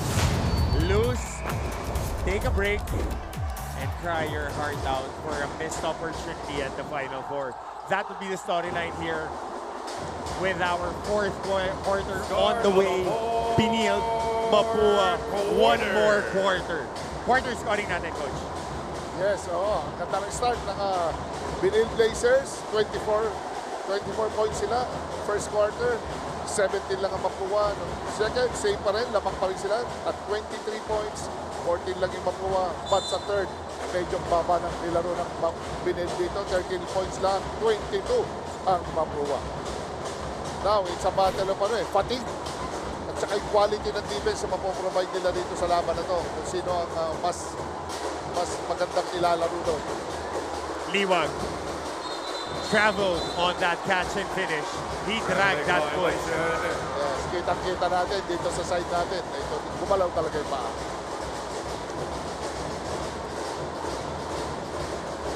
So bola dito ngayon ng Mapúa. Much needed stop. Medyo dito sa koponan ng Cardinals, medyo paliliit ang lineup nila. Ang isang natitira lang na malaki dito, si Ilyane. But they still continue to play zone, itong Benilde Blazers. Mitura going straight to the cup, and he gets blocked by our reigning defensive player of the year, Alan Liwag. That's his value. As an MVP talaga, you have to seal the middle, you have to provide that intimidation. Importante yan, malaking bagay yan, muna bigay. Torres para sa 3. Mintes, scramble dito. Bagsak si Inot, bagsak si Liwag. Numbers advantage for Mapúa. 4-on-3. Gonzalez, karambola, nakakuha dito ni Torres. Bagsak si Tony Inot, nakahawak sa kanyang bodega. Nanggigil yung Mapúa on that possession. Oo. And Tony is down, clutching at his gut. Oo, medyo karoon ng contact doon.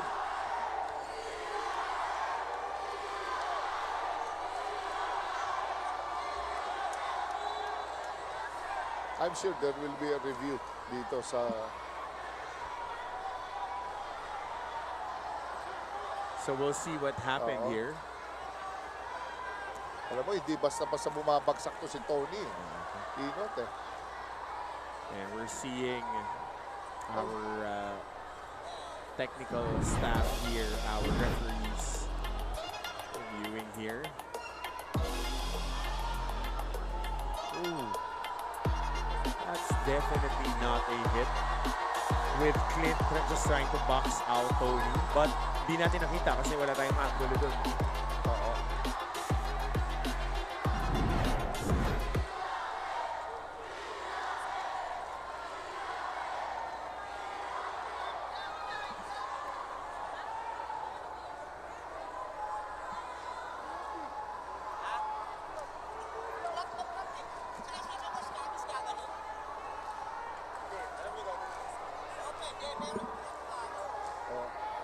So there's a review here on what transpired on the cut, with Clint trying to box out.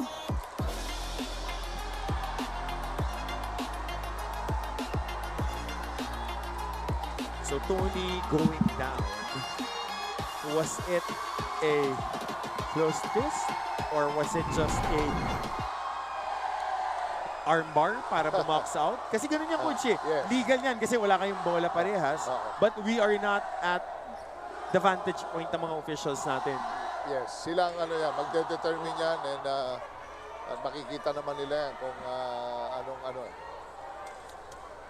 kung exaggerated ba yung tama. Oh! It's a disqualifying foul on Clint Escamis. Malaking setback ito sa koponan ng Cardinals pag nawala dito si Clint Escamis. Oh! That's a disqualifying foul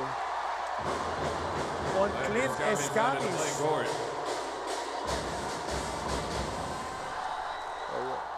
Medyo napaprfrustrate na rin si Clint eh. Talagang medyo close yung yung contact ng dalawa. And you don't want to go out on your final NCAA game being thrown out with contact like that, especially you're a focal point of your offense. They're just down by 7. 9 minutes remaining in the fourth quarter. That was a tough break for the Mapúa faithful. You lose one of the heads of your snake. You lose Saikuenko to cramps, and we don't know if he can still get back here. We'll ask Aaron to check up on him. Ito, binalik na nga. Saikuenko will be coming in, but he is playing on one leg. Yes. Lots of time. 7 point. Nasa striking distance pa rin yan. But the guards of Benilde Blazers, grabe nilalaro nila. On point. Ang distribution ng bola, ang isolation nila, transition attack nila, solid. Dito may technical foul ang bench ng Benilde Blazers. And then, pupunta sa kabila, 2 free throws coming up for the Benilde Blazers.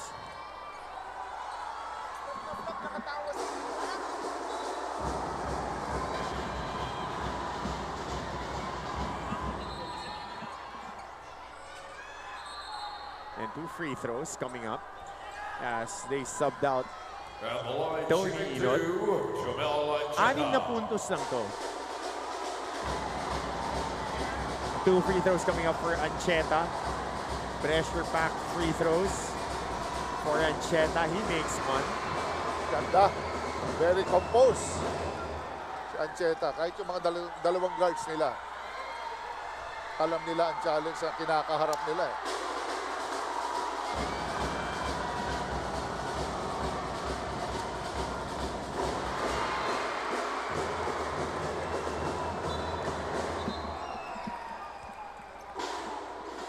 Crucial free throws knocked down by Jomel Ancheta.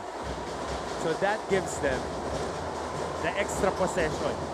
Might be a little bit more breathing room if they make this basket. But it's still very early here. In the fourth, 9 more minutes, 8-point lead.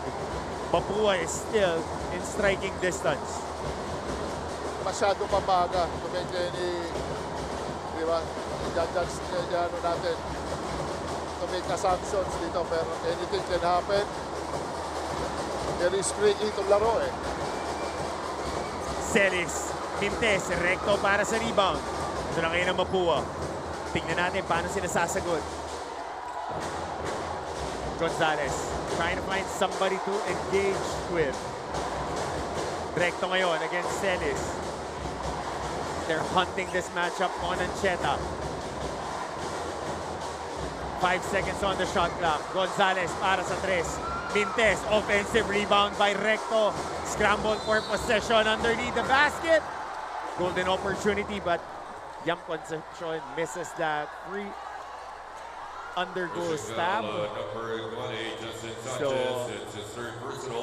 free throws coming up for the Cardinals as we see Concepcion go to the free throw line. We'll pass it to R&D. Coach Hammer and Coach Jerry, the Mapúa Cardinals slowly storming back into this ball game, but in this fourth quarter, the Benilde Blazers still have the lead and are still intact with it. Now I talked to assistant coach Paulo Layig of the Blazers, and the key for them is really simple, just energy and joy. And according to him, we've got a lot more energy in this ball game. We're running and they're enjoying. These are fun games and they should be enjoying because we've worked so hard for this, according to him. And one guy who's been playing with purpose is Rafi Celis, Benilde's top scorer tonight. Motivated ako kasi ayokong umalis yung veterans namin na walang memories. Gusto ko pa mag-Final Four. Para sa kanila to and ready na ako this fourth quarter, he told me. 10 minutes left for the Blazers to finish the job with no Clint Escamis for Mapúa. And they are looking to book that trip to the semifinals. Balik sa inyo, Coach Hammer and Coach Jerry. Maraming salamat, Aaron. And a stop here by the Benilde Blazers. Tama, Celis playing with a lot of fire today. Grabe, wala ka na mahihiling doon sa bata na yan, si Celis. Backdoor, Concepcion overcooks that shot. Yan, yung mga tutukan na tira, yan ang kailangan, hindi ka dapat nag-miss dyan. And bonus point na nga yun para sa Mapúa, pero hindi nakatingin yun sa ilalim na depensa. Sanchez spins, finds no person to help. Oh, an unsportsmanlike foul signaled here by our officials. There was numbers. Medyo nawala ng papasahan doon si Justin Sanchez. Yung sa attack niya sa babaw. Drumag si Torres, coach, no? So clearly there was an advantage in numbers there. So this would be golden opportunities para dito sa koponan ng Mapúa. Asay Cuenco goes back to line. Kanina may disentira ni Concepcion, dalawa. He has to make this. Itong dalawang free throw. Very crucial ito. Cuenco, one of their steadier free throw shooters, but some fatigue being reflected on that shot. And do they have enough in the tank to make up for this sizable lead? So he knocks down that second free throw. Sai Cuenco is shooting 62.5 from the line.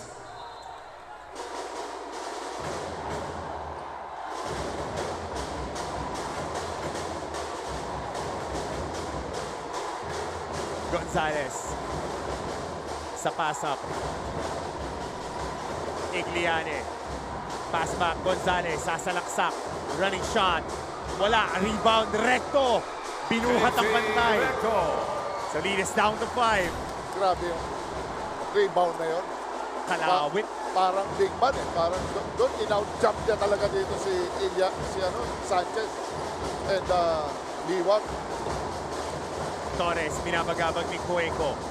They're trying to hold on to this lead. Ancheta. And an offensive foul here on Sai Cuenco, getting clipped on the face. Offensive foul, number 20, Justin Sanchez. That's his fourth. John Wally for Justin Sanchez.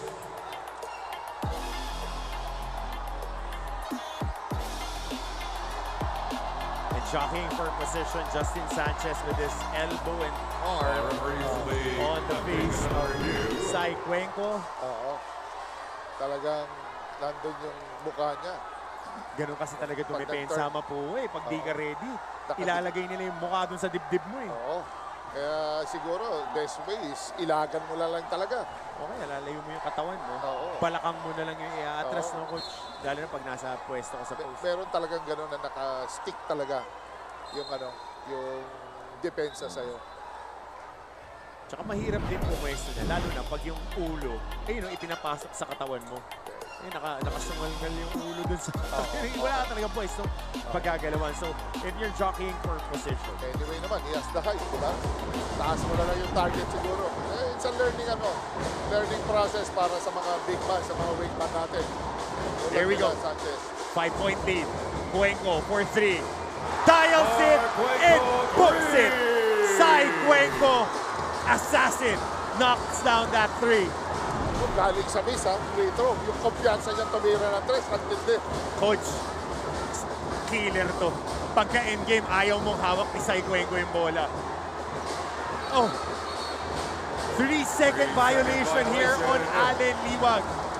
And you never count the champions out. Yes. As we see Sai Cuenco, ang layo tumira. Walang pakialam kahit nandiyan ang outstretched arms si Tony Inot. Now a single possession. Talagang stick pa rin talaga sa zone. Itong CSB Benilde Blazers. Makikita nila yung effectivity. And Benilde Blazers almost 5 minutes without a field goal.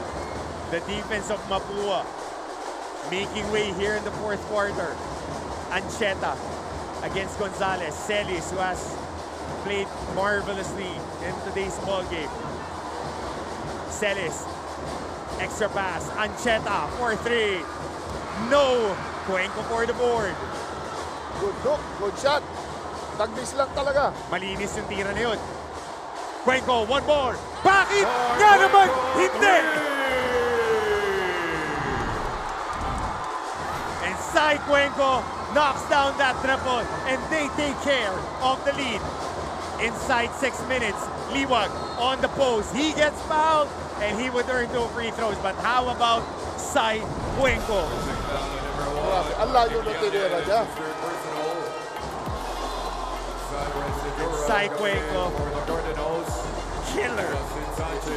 Hindi mo makalain tinira. Kala ko humingi ng ball screen eh. Mahirap kalaban si Cyrus Cuenco pag mga ganito. He really just rises to the occasion, coach. Ready. Unpredictable na bata. Free throws. Very important itong free throws na yan. Malaking bagay yan. Lahat ng free throws.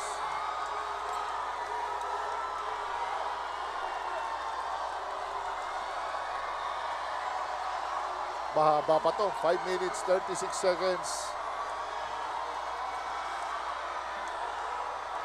And Allen Liwag misses that first free throw. And a little bit of nerves. We've been through this script before. And Liwag misses both free throws. Grabe. Talagang dinudunggol yung rebound ng Mapúa.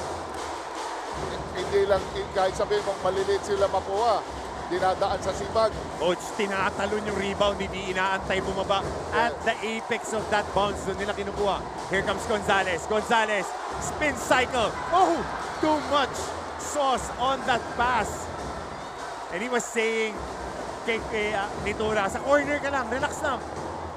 Nakita niya, akala ni Ditura, ni Gonzalez, wala nang mapapasahan, kaya pumasok sa loob si Ditura. Ayun, walang corner guy, walang corner shooter. 5 minutes and 5 remaining here on the ball game. Crossover, Torres, runner, and that trickles in. Lead change again for nakabawi dito si Cyrus Torres, Martin. Oo. Ay, hindi lang siya pwede tanggap ng atake. And Ian Torres on that floater. Inot being a little bit more demonstrative defensively against Cuenco. They're trying to deny him the ball, but he gets it anyway. Cuenco. There's a switch. Umali on Cuenco. Isa pa ba? He checked. Long board. It goes out of bounds. The ball returns to the Benilde Blazers.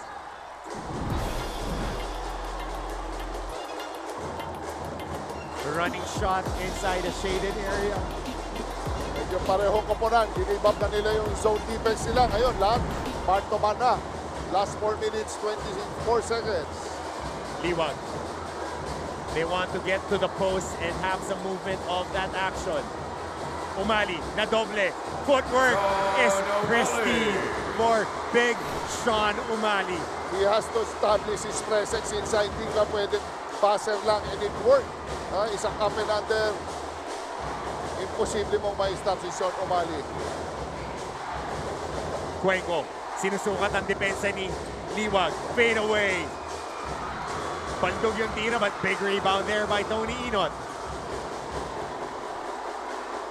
And withstanding the avalanche of points ang Benilde. They're now holding on to a 3-point lead. Torres, attacking, swerving, tap out. Benilde with 8 seconds to work with. Liwag on the ball screen. Inot skip. Torres for 3. Kasado at sigurado para kay Ian Torres. May mga baon na sagot ang College of St. Benilde Blazers ngayong araw na to. Lamang sila dito ng 6, 69-63.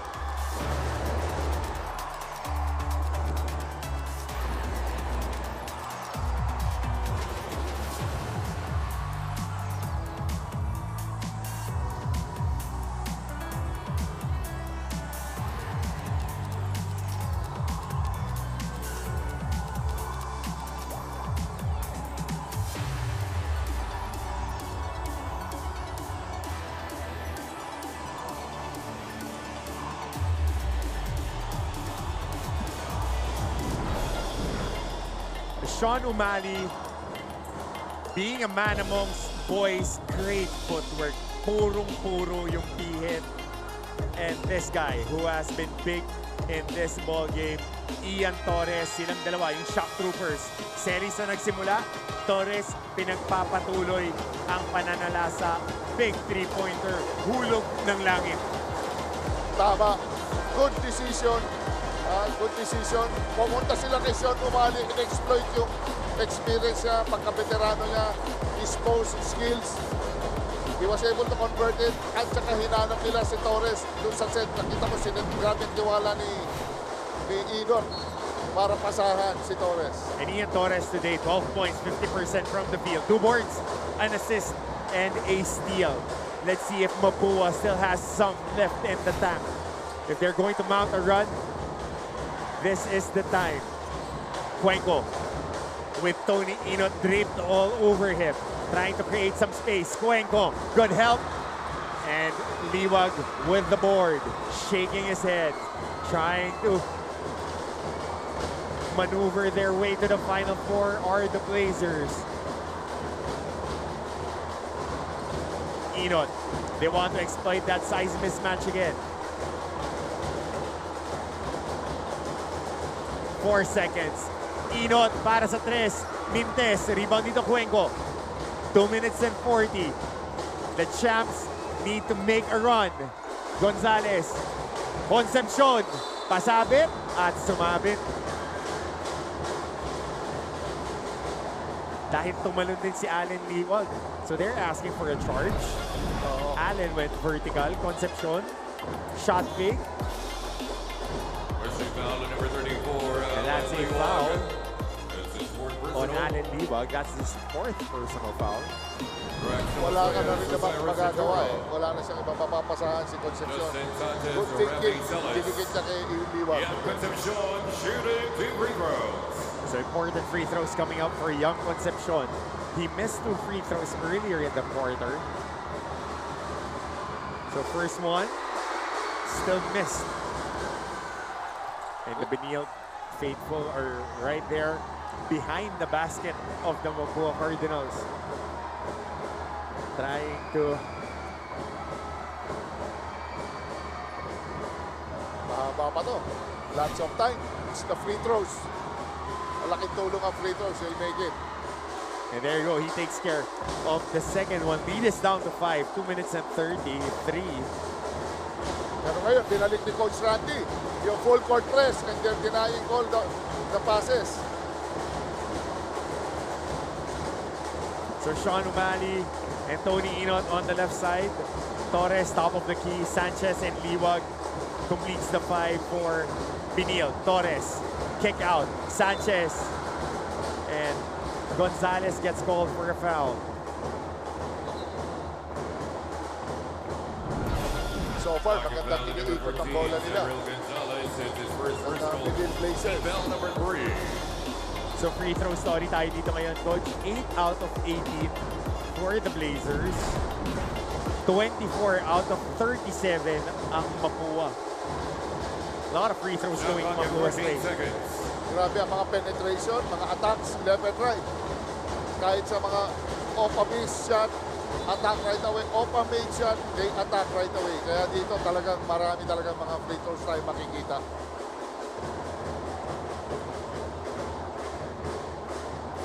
So 2 minutes and 18 remaining here. Here comes Benilde with 10 seconds to work with. Sean O'Malley He tries a three. Sean O'Malley. Dagger. Big shot. Body blow para kay Sean O'Malley. Veterano yan. Tumama na kanina sa post yan eh. Talagang he has that mentality, veteran mentality. And an answer here by Sai Gonzalez. We are not yet done. A lot of time, and Gonzalez makes them pay with that penetration. O'Malley, hand down, and buckets for him. And they're trying to chop down the champions. But Gonzalez, difficult angle to work with, out of balance, but still taking that shot. Important free throw coming up for Cyril Gonzalez, playing his what could be final collegiate game. And he misses it, and board secured by Sean O'Malley. Sayang yun. Sayang yung free throws.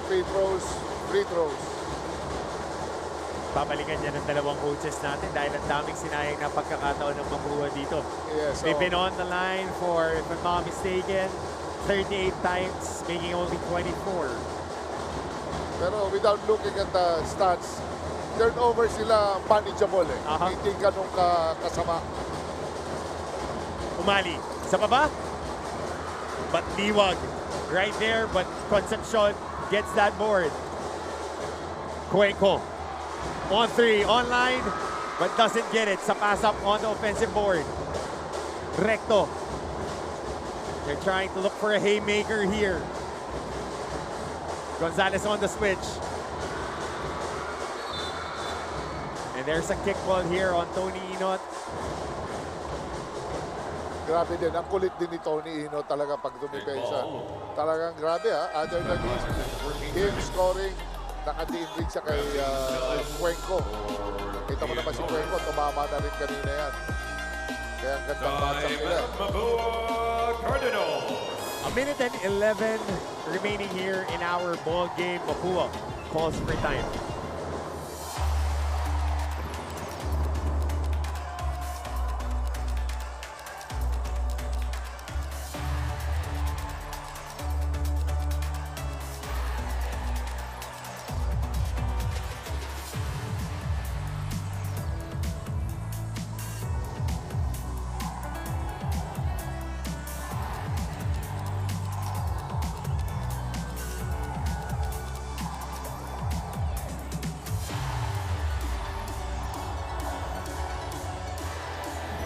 And up next, the Letran Knights will try to upset the Arellano Chiefs, the number 2 seed, trying to withstand the attack of this surging Letran Knights. Magandang laban din yan. Talagang do or die. Sigurado, punong-puno na naman itong Phil Oil Arena. Coach, puno na nga ngayon. Oo. Dahil estudyanteng dala. Lalo na, Arellano.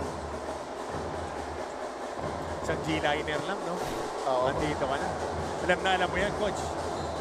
Dito, naglagay na si Coach Charles ng mga defensive substitution niya, mga shock troopers niya. No, I like this big lineup with Tony Inot as the primary ball handler. Pinag-usapan natin to, Coach, kanina, that this might be their best defensive lineup.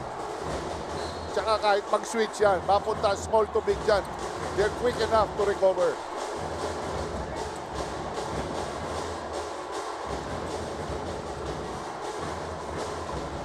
Gonzalez para sa 3. Good line. And ball remains with Mapúa.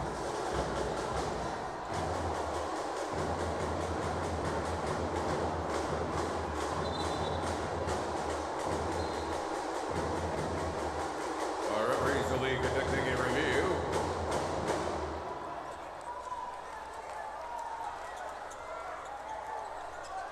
So there will be a review here.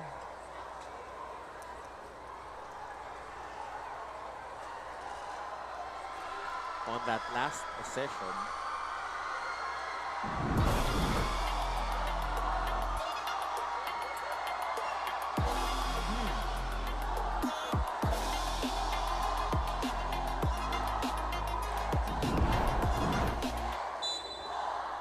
ball remains with Mapúa. Another chance.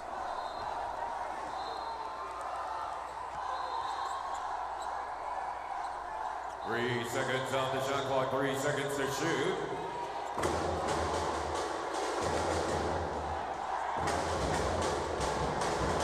So baseline inbound for Mapúa. Gonzalez as the trigger man. They need a bucket here. Corner 3, all alone, Cuenco. Kasado at sigurado. 2 puntos lang to. Ang gaganda ng pagkakaset. Kahit sabihin mo lang ang 2-3 zone, nagkaroon lang ng brush screen, dire-diretso sa corner. Hindi nila na-recognize yun ng Benilde Blazers. Kasi Cuenco ang may hawak ng bola. Dikit na naman ang laban. Yep, 3-point lead. Grabe ang 3 points, what can do to a team, no? Pagka naghahabol ka, akala mo 5 points, 6 points leading ka, tamaan ka ng isang tres, you're back. Single possession with the champs, with their backs against the wall. They are wobbly, and we are at the 12th round, winning time. Benilde trying to provide winning plays. Sean O'Malley, mouse on the house, kick out, Torres, 4-3, no! And Justin Sanchez with a timely offensive rebound. 21-second differential, shot clock and game clock. No fouls needed to be committed here. Torres. And we'll see. There would be a replay here because the buzzer sounded with the offensive rebound and finish of Allen Liwag. So we'll see if that might be the final nail in this coffin. And if it's time that Benilde exercises the ghosts that haunted them for the past few years. Yes. Ayan, sinecheck nila kung tinamaan, ano ba, pumilaw ba? Mahirap yan, mga exorcism, coach. Yes, oo. Babalikan at babalikan ka dyan hanggat hindi mo na-overcome. Oo. Ito yun.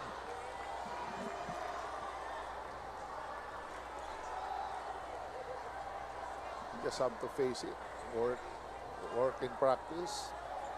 Yan naman ang importante, mga bata, very mabilis lang mag-adapt eh.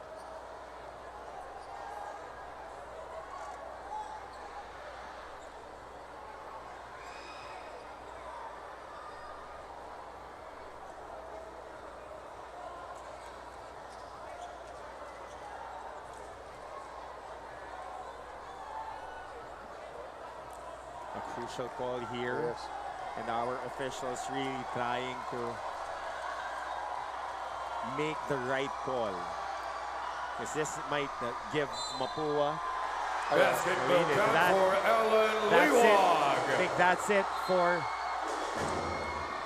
Laking bagay dyan. Oo. Dito, oo. Sobrang big break coming from Benilde Blazers, yung putback na yan. At saka bail out eh. Yes. Rebound na lang na isa.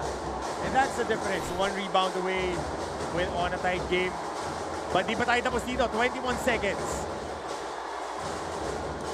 Sa pass-up. Recto. Susubok ng 3. Uy, Pasok! Di pa tayo tapos dito.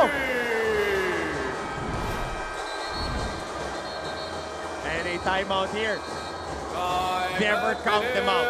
Never count out the champions. They knocked down a triple 2-point lead for the Benilde Blazers. Final 13.6 seconds of this ball game.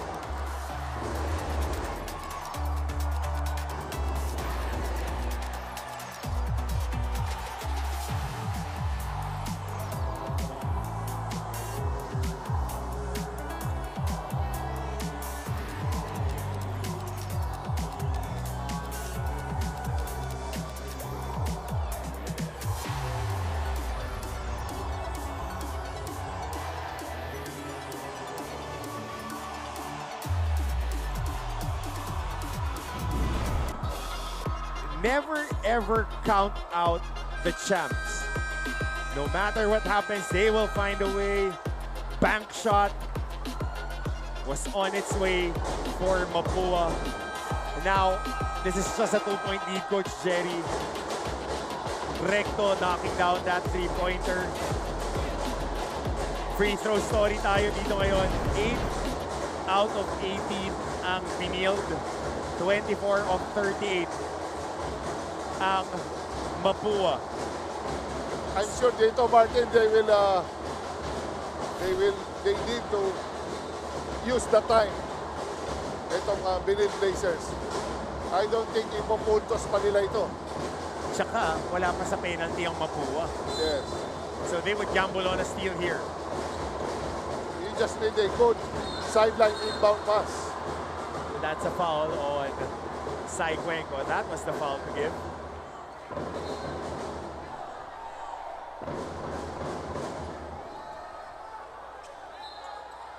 I don't know if they will use the funnel type of defense. Yung Mapúa, Cardinals, may chance pa rin ito.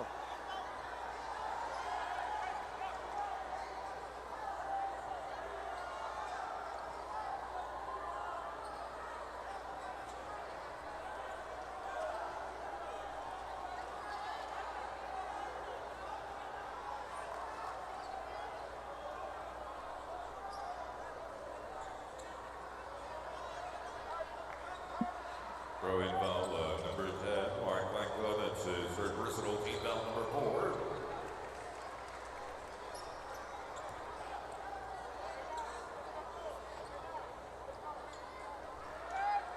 So there is a free throw. Since the ball hasn't been inbounded yet. So there would be one free throw shot.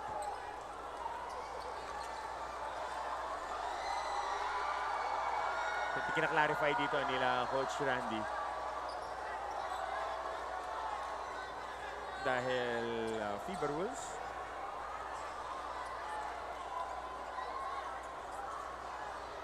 Na-explain dito ni referee Garcia. So Ancheta on the line. He was steady earlier.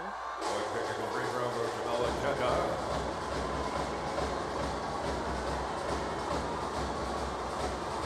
So providing an extra shot, but he misses that one.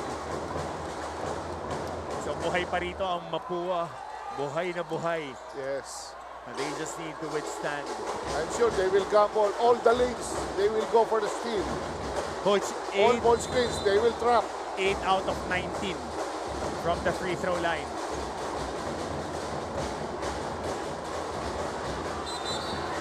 Oh, and a traveling call. Big stop for the Cardinals. There is a traveling call on the inbound. Let's look at it. Nagkabanggaan yung dalawang magkakampi trying to get that ball. So they just need a 2-point shot here to tie. Yes, at sa 12 seconds, 12.1, pwede mong i-go for a tie or you go for a 3. Depende sa instruction ni Coach Randy yan. So, kanino pupunta ang bola? Here we go. Dalawang bagay lang yan. Dalawang tao lang. Kung di si Recto, pwede si Cuenco. Recto. He attacks Recto. And he gets fouled. JC Recto. With a chance to tie this game, Recto is shooting 65% from the free throw line in season. And Allen Liwag commits his 5th personal foul. So JC Recto rather is 2 of 5 from the free throw line. 40% today. Makita mo talaga si Recto. Siya na nag-take charge. Alam niya na wala si Clint Escami, si MVP. He provided the leadership dito sa koponan nila. JC Recto.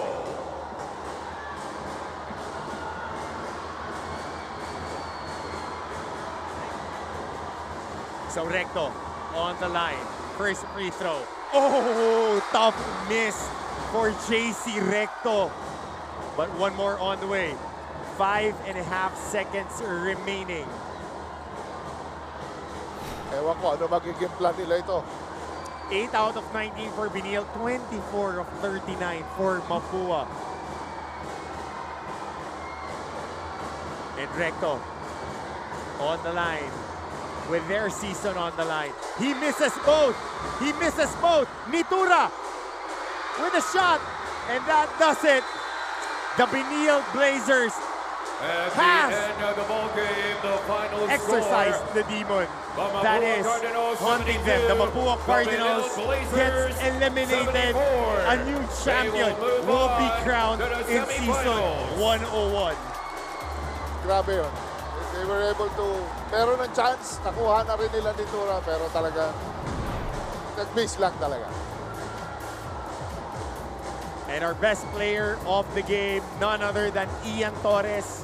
12 points, 2 boards, 2 assists, and 1 steal. That was a big, big step up. Commendable din si Rafi Celis, who started off this attack with 18 points and 5 boards. Justin Sanchez came up big with 10 boards in this ball game.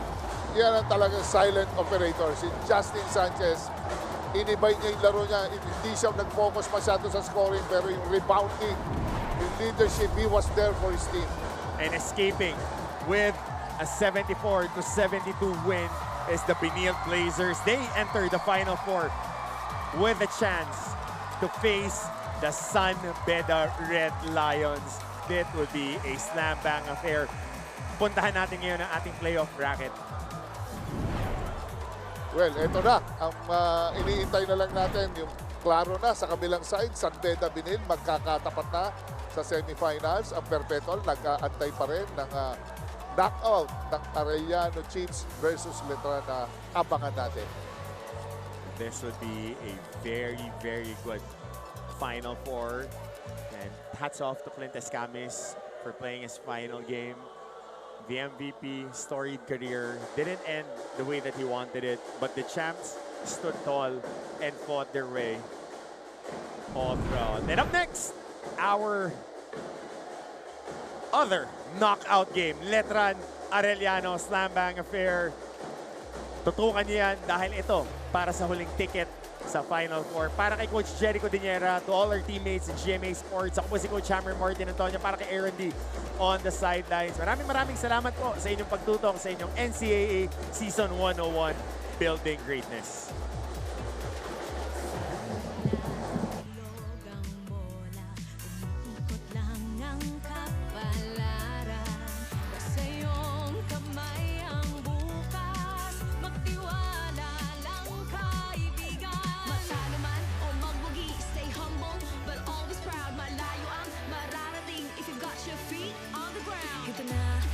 Biggest game ng iyong buhay. Together we'll be flying high.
By now, you may have heard it all over social media.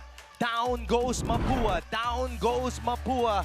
The defending champions have been eliminated here in NCAA Season 101 right here at the Phil Oil Center in San Juan City. The Benilde Blazers exorcise their demons of past and finally solve that Mapúa puzzle to advance to the semifinals para makalaban ang Beda University Red Lions. The final score, 74-72. Ian Torres playing in a second season as a point guard for the Blazers, coming up huge clutch three-pointers en route to a 12.2 rebound, 2 assist, and 1 steal performance. So now we get to our second game where the last spot in the semifinals is up for grabs. It is do or die Friday between the Letran Knights and the Arellano University Chiefs for the right to face the University of Perpetual Health System Delta. We are live on Heart of Asia, and we'd like to remind everybody to follow and subscribe to all of our social media platforms on GMA Sports PH, on Instagram, TikTok, X, and of course, Facebook. And a huge shout out sa lahat ng ating mga kapusong nanonood ngayon mula sa iba't ibang bahagi ng Pilipinas at sa buong mundo. Shout out sa inyo, mga ka-NCAA natin sa NCAA Philippines YouTube at Facebook.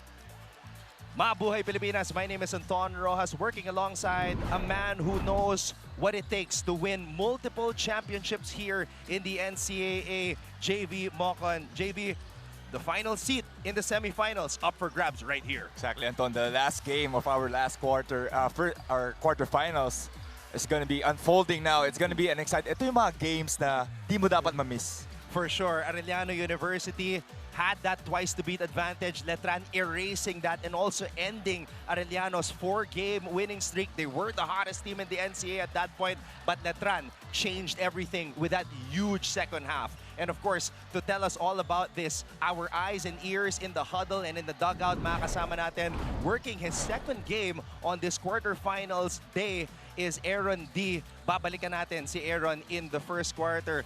But JV, coming into this game, yamado na ba etong Letran, or does Arellano still have the edge being the team that was the higher seed in this matchup? Honestly, for me, Anton, it goes back to 0-0 for both teams. We all know Letran just won the first game of their for Arellano is best of 3, diba? Pero this time, Arellano still, may complacency sila on the first game kasi they have a second chance. Yeah. May second life sila to prove that they can still be part of the semifinals. Now, both teams are hungry. Both teams are, backs against the walls.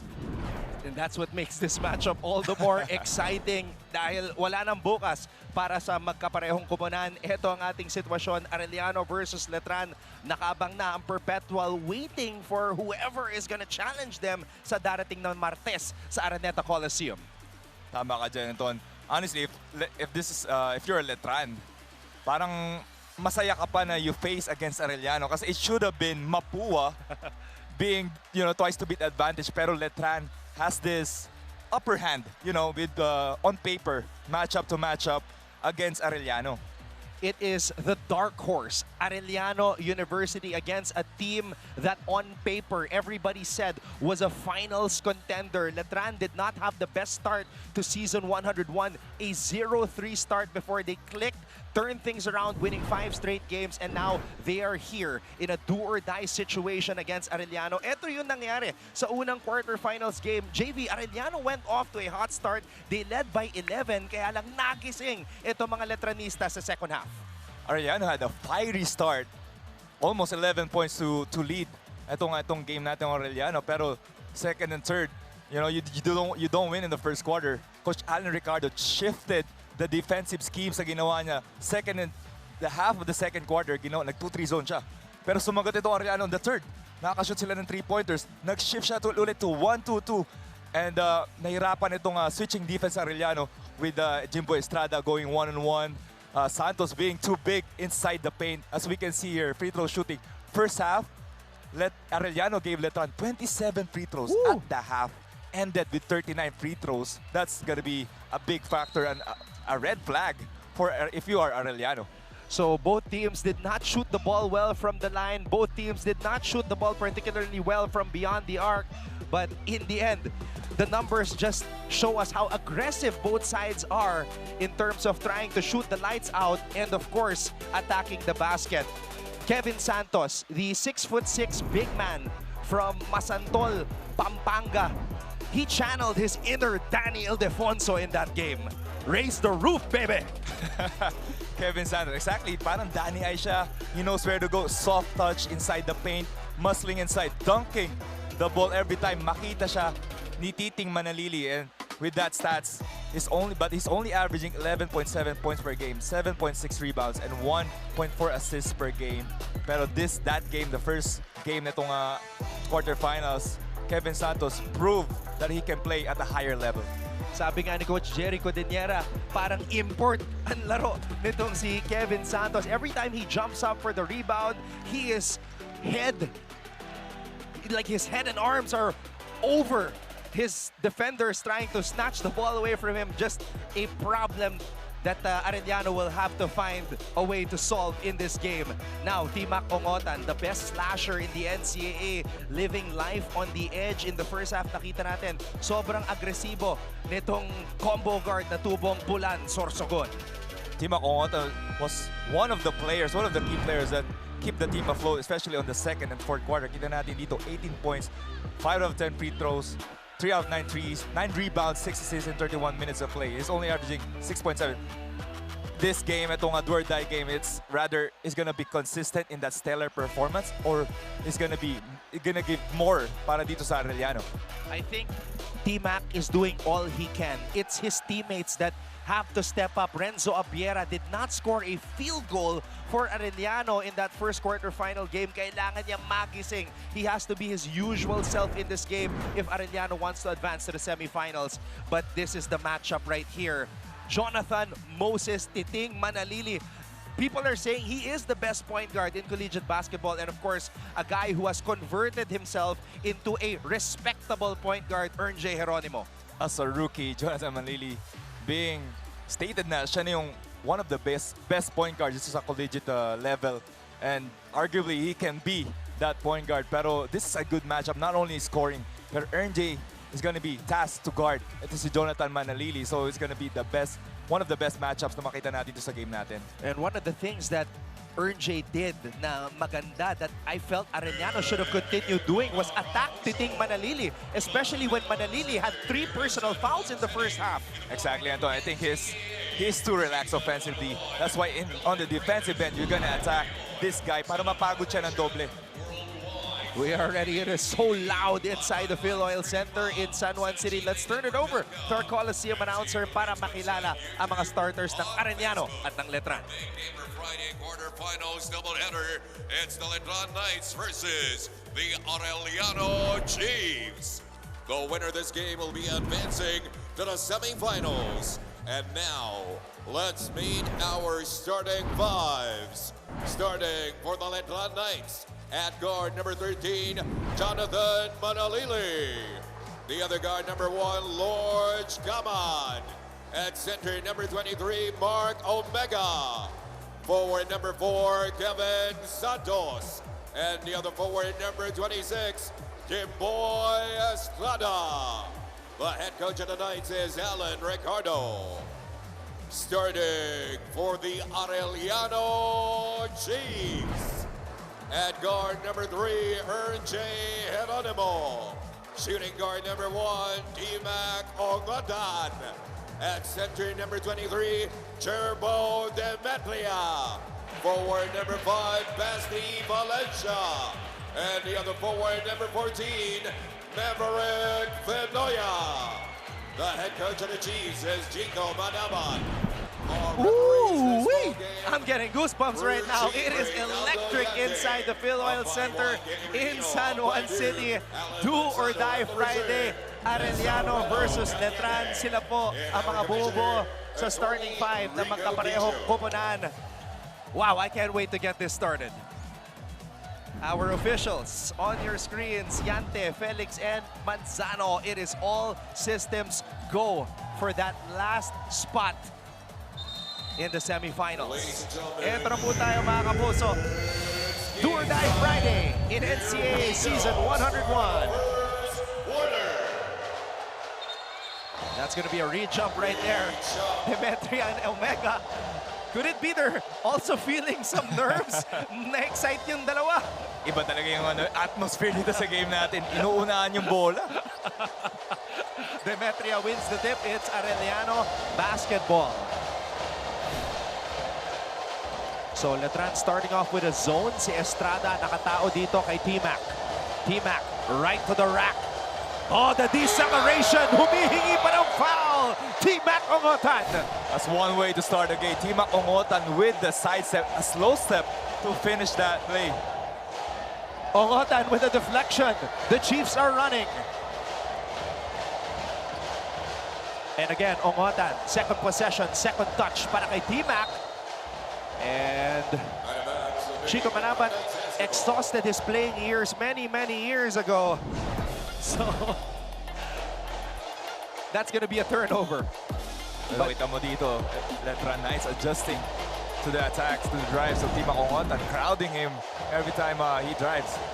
Speaking of driving, how about this? Mark Denver Omega driving from the three-point line. That's a good sign for Mark Denver Omega. He has been key in the first game with his attacks, with his offensive boards. Working his second quarterfinal game today is Aaron D. Let's turn it over to him right now. Aaron? Anton and JV, the Arellano Chiefs have fought hard and mightily to secure the twice-to-beat advantage in these quarterfinals. But that cushion immediately disappeared with a loss to Letran in their previous matchup. But an even bigger problem for the Chiefs heading into this game is they have yet to beat the Letran Knights in this season. 0-2 against them. Now that raises the question, what changes for Arellano today? Ika nga ni Coach Chico Manabat, ang magbabago ngayon is kami ang mananalo. There's no X's and O's. It's all about the heart. It's all about the pusong palaban. And one of the biggest motivations for Coach Chico, all three teams playing today have been champions, and his ultimate goal is to be part of that list. Meanwhile, both teams are complete and healthy heading into today's do or die matchup. Anton and JV. Thank you very much, Aaron, and you love that mindset and the confidence from Coach Chico Manabat. Exactly, Anton. Before you believe it, you have to think that you can do it. Bago ka manalo sa mga big games na ganito, Basti Valencia proving, you know, that di dapat masayang twice to beat advantage na kuha nila. Basti Valencia told me that nobody is graduating from this Arellano side. Mula naman sa panig ng Letran, Roque, Omega, and Quahao could be playing in their final games in the NCAA. Santos binigay dito kay Estrada. Estrada from the elbow to a strong T-Mac Ongotan with a board. Look at that board by T-Mac Ongotan, just very athletic.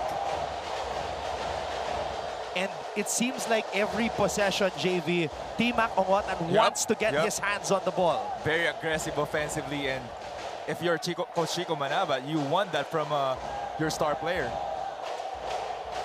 No hiding in the corner, no shying away from the action. T-Mac Ongotan wants to leave it all on the floor. Geronimo, aatake. Geronimo, up and under! That is the matchup. Geronimo, you know, a well-known defender as we can see here, but he can also score that basketball. And did you see that anticipation of Geronimo on the movement of Manalili?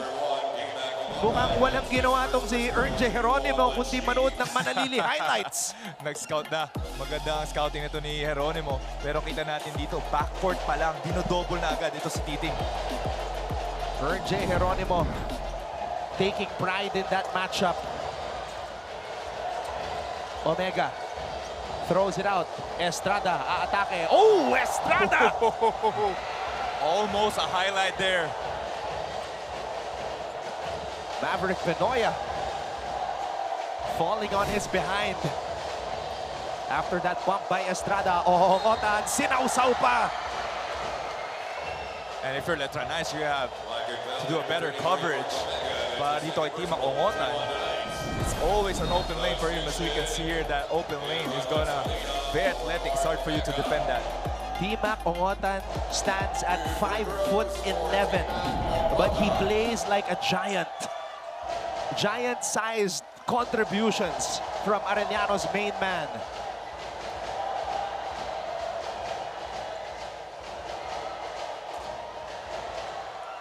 Now, if there's one thing that T-Mac wishes he improved on in that first quarterfinal game, it was his free throws. Just 5 out of 10, JV. Well, still a good sign if you're attempting 10 free throws for Team Makongotan. Keep doing that. Eventually, you're gonna, make the basket, make the free throws. Pero this is the same start sa first game nila. Itong energy ng Arellano. And the double team works. RJ Geronimo with the finish. Toshiko Manaba's adjustment dito sa first quarter natin has been effective. RJ Geronimo playing Manalili 94 feet. Oh! Unforced error there. Well, tingnan natin dito, Team Makongotan with a steal again. A turnover for Titing Manalili. And we have a 9-2 start for Arellano. So Coach Alan Ricardo forced to bring in the sniper, Deo Quahao, very early in this game. Kongotan. Drop pass. Oh, Valencia, too strong. And they had a couple of those big misses, big gimmies na na-miss nila sa first game itong Arellano. Manalili, binigay kay Quahao. Quahao, too strong. Demetria with the board. Geronimo, binigay kay T-Mac. T-Mac for 3. Estrada tips it to Santos. Or rather, Quahao tips it to Santos, but Estrada could not hold on to it. Another unforced turnover there. Shot clock at 14 seconds. Another slow start for the Knights, JV. Salida forcing the turnover. Now, if there's one player who played solid in that first quarterfinal game, it was AJ Buensalida. Holding foul number 14, Maverick Vinoya. Had 10 rebounds in that game and was solid as a rock. Exactly, Anton. His post-game, doon sa first game nila ng Letran Knights, nagiging offensive threat. Ito si Buensalida. Referees will be conducting a review. So our referees will review. 9-2, early advantage for Arellano.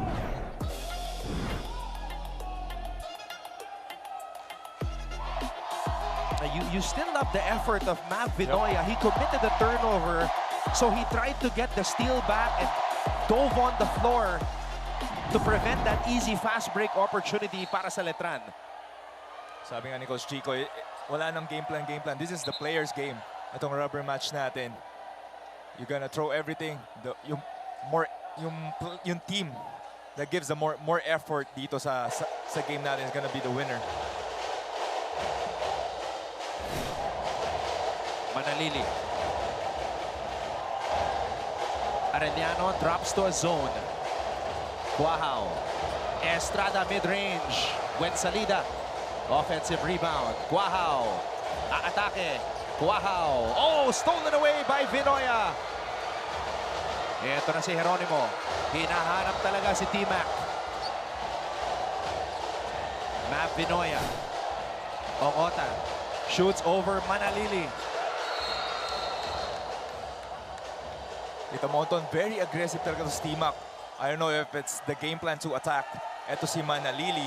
Pero he always wants the ball.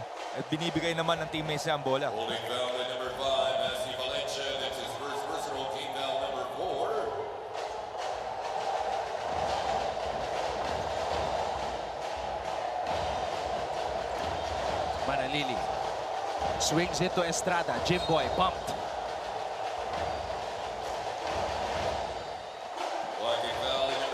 Early penalty for Arellano. And Arellano calls a timeout. They're up 9-2.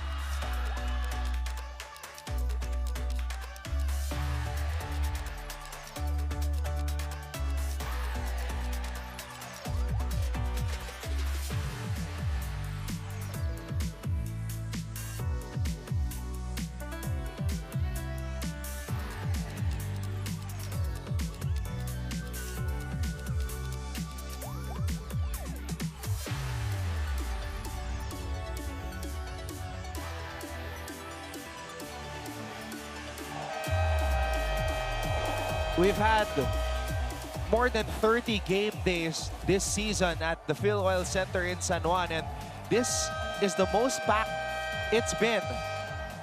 I couldn't even find a parking. I feel you, Anton.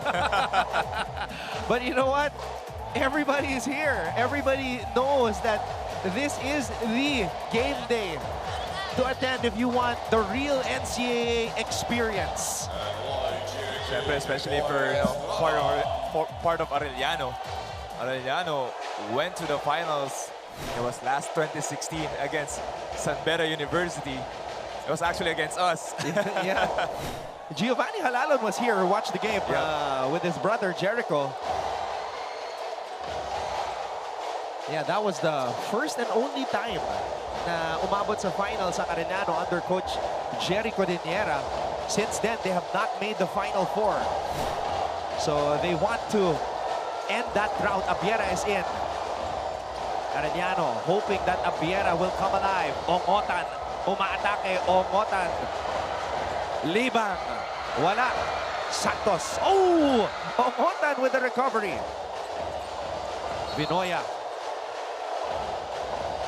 Kita mo energy ni Team Makungotan dito sa first quarter natin. Even though he's missing a lot this couple of possessions, pero nandun siya lagi trying to get the ball.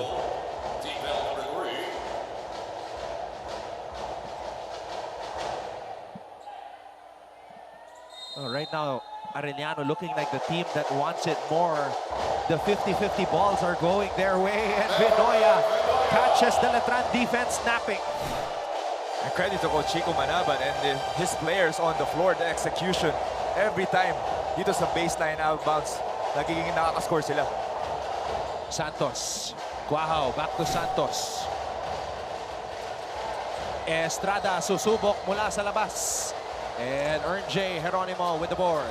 Arellano giving itong 3-pointers para sa Letran, staying on a 2-3 zone. Vinoya for 3. Libang offensive rebound. And this is the energy, the effort that they showed dito sa first game. Ang tanong lang, the consistency of this, the plays that they're doing. If magagawa nila within 4 quarters. Manalili throws it out. Guahaw to Estrada. Estrada, drop pass. Buen salida. Sumobra pero may foul.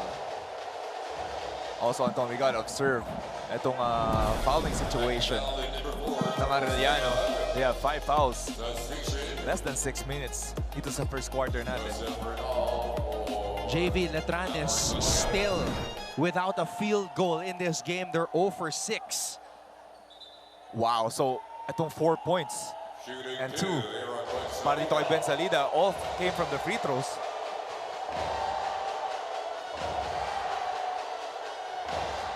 And that's the first miss. They were 4 for 4 prior to that AJ Buensalida miss. But even if that's the case, if you're Arellano, you've seen this movie before. Babalik at babalik yung Letran. You don't want a sequel. You're right, Anton. They gotta keep pushing, especially medyo sloppy ang start natong Letran Knights. A couple of turnovers and 4 turnovers for them. So they gotta keep pushing, keep pounding the nail. Geronimo bothered. Letran gets a stop. Manalili. Estrada picks it up. Manalili calls the play. They're daring Manalili to shoot. Estrada drop pass. Santos patient and pure. That's just great passing. Para dito kaya Letran Knights from Estrada to the high-low play to Kevin Santos. First field goal of the game para sa mga Letranista. You can see Kevin is in a flow state. He's not hurrying his shots. He's not, you know, walang pressure pag nakuha niya yung bola. He knows what to do when he gets that basketball. Kevin Santos in his 4th year playing for the Letran Knights still has 1 more year of eligibility. 3-point play completed by Santos. I feel like, Anton, Kevin Santos unlocked, you know, the next level in his game with Titing Manalili helping that. I agree, 100%. He's like Amari Stoudemire with Steve Nash or Carlos Boozer with Deron Williams. Yep. Ongotan, floater. Ongotan grabs his own miss. Ongotan. And Buen Salida again. Buen Salida still holding on to the ball, but that's a 5-second violation. Wow, just the energy, the effort na pinapakita ng Team Ongotan. Even though he's missing a lot of shots, you can't really, you know, hindi mo mawawala yung energy na bibigay niya para dito kay Coach Chico Manabat. And with this kind of energy na binibigay ni Ongotan, his teammates have to back him up. Ongotan for 3. Mac for 3. And they're shooting a lot of shots. Eventually, it will go down. Mac Ongotan.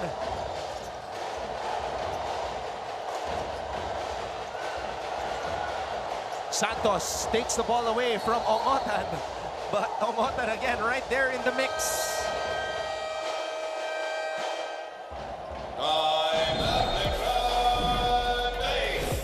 Na natin dito, Anton. Wow. Daring Team Ongotan to shoot that 3. And he gave him that 3-point shot. And T-Mac showing us that he is more than a slasher.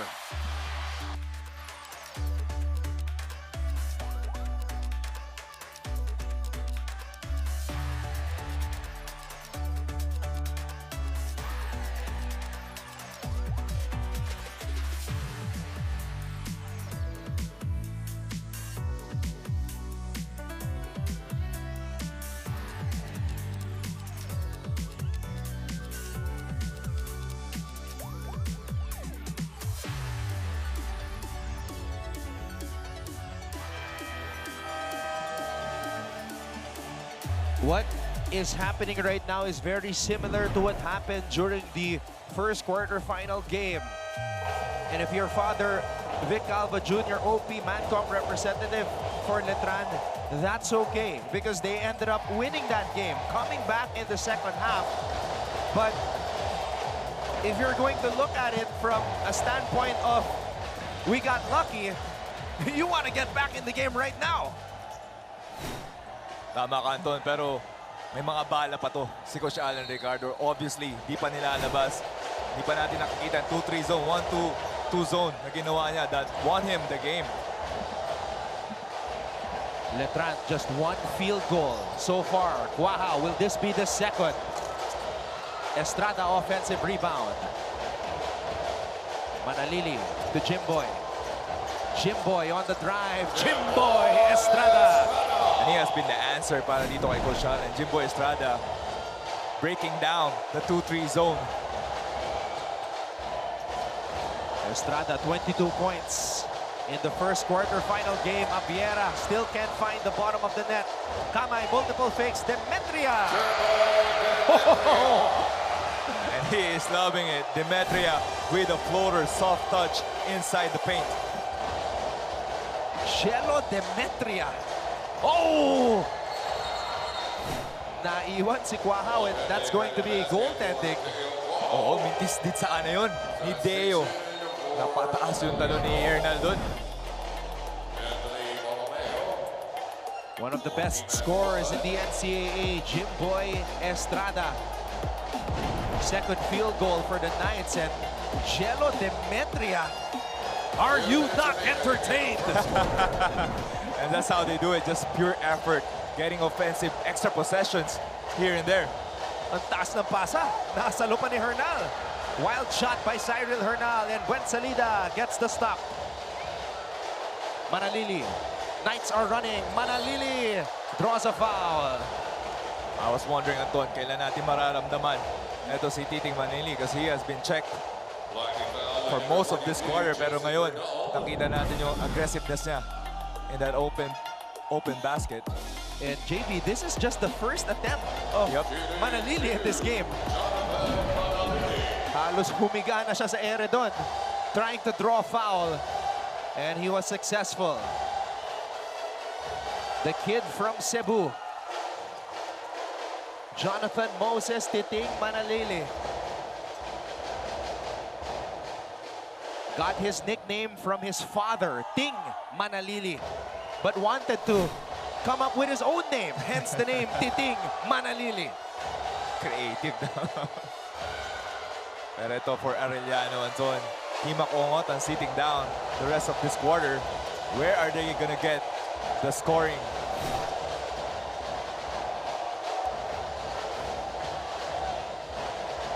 Abiera, the Arellano faithful, praying that he comes alive. Kamay, oh, what a cut! Oh, what a recovery by What a Kevin block. Santos. The timing. Pero I think Anton, that's a goaltending. If I'm not wrong, he hit the backboard first. Estrada with a basket, and that's what Coach Chico Manabat is saying to review it. That's a big no call if goaltending talaga yun kasi Letran scored on the other side. Santos again trying to make things happen. Abiera, floater. Abiera still can't find the basket, and Hernal is fouled.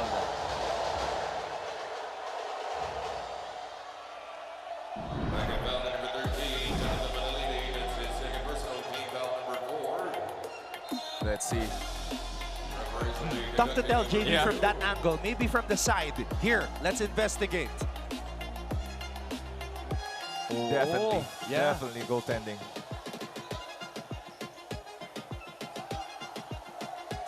Kasi mga ganyan to, that's a big goal eh. Dapat tumigil na yung play, tatawagan na goaltending. Pero on the other hand, hindi natawagan, tuloy yung laro. Nakascore naman tong Letran on the other side. That changed the momentum of the game. Now, if that is goaltending, do they count the basket? They will. They should count the basket.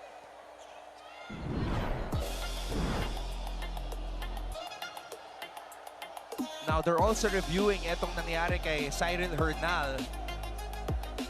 Oh. Ooh.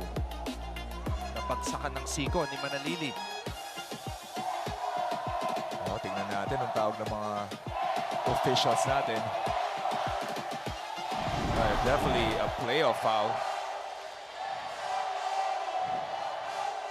And based on the reaction of Manalili, he knows that it could be upgraded because the referees have been consistent all season long na anything above the shoulder is an unsportsmanlike foul. You're right, Anton. Kaya natin dito ang sportsmanlike foul. And Manalili is going to be sitting down for 2 minutes. So Manalili again dealing with having to sit on the bench with fouls, just like in that first quarterfinal game. Shooting 2 free throws, Joseph Hernal. Cyril Hernal. Technical free throws after that Manalili unsportsmanlike foul. Now, apparently they still haven't reviewed that goaltend. Yeah, I'm curious. They reviewed yung foul pero the goaltending, not yet. And it seems that Coach Chico Manabat is still discussing that with the referees. Oh no, Hernal missing 2 free throws. And that's, you know, one of the problems. Game 1 natin para dito sa Arellano. The free throws.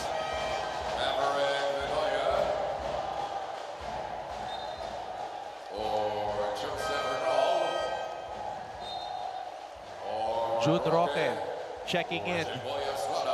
Yeah, every time Jun Roque checks in, it's scary times for the opponent because Jun Roque has only had 1 breakout game this season, but alam natin yung capabilities ng isang Jun Roque. Pero kita mo si Jun Roque getting to his rhythm ngayon na papik to the playoffs. He had that 15-point game, but that has only been the game wherein he did Jun Roque things. Oh, not Montesilio! That's a big 3 by Montesilio. And that's what they need, a zone breaker. Especially with Manalili on the bench.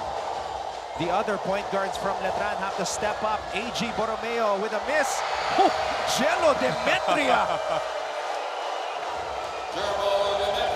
Gelo Demetria making an impact.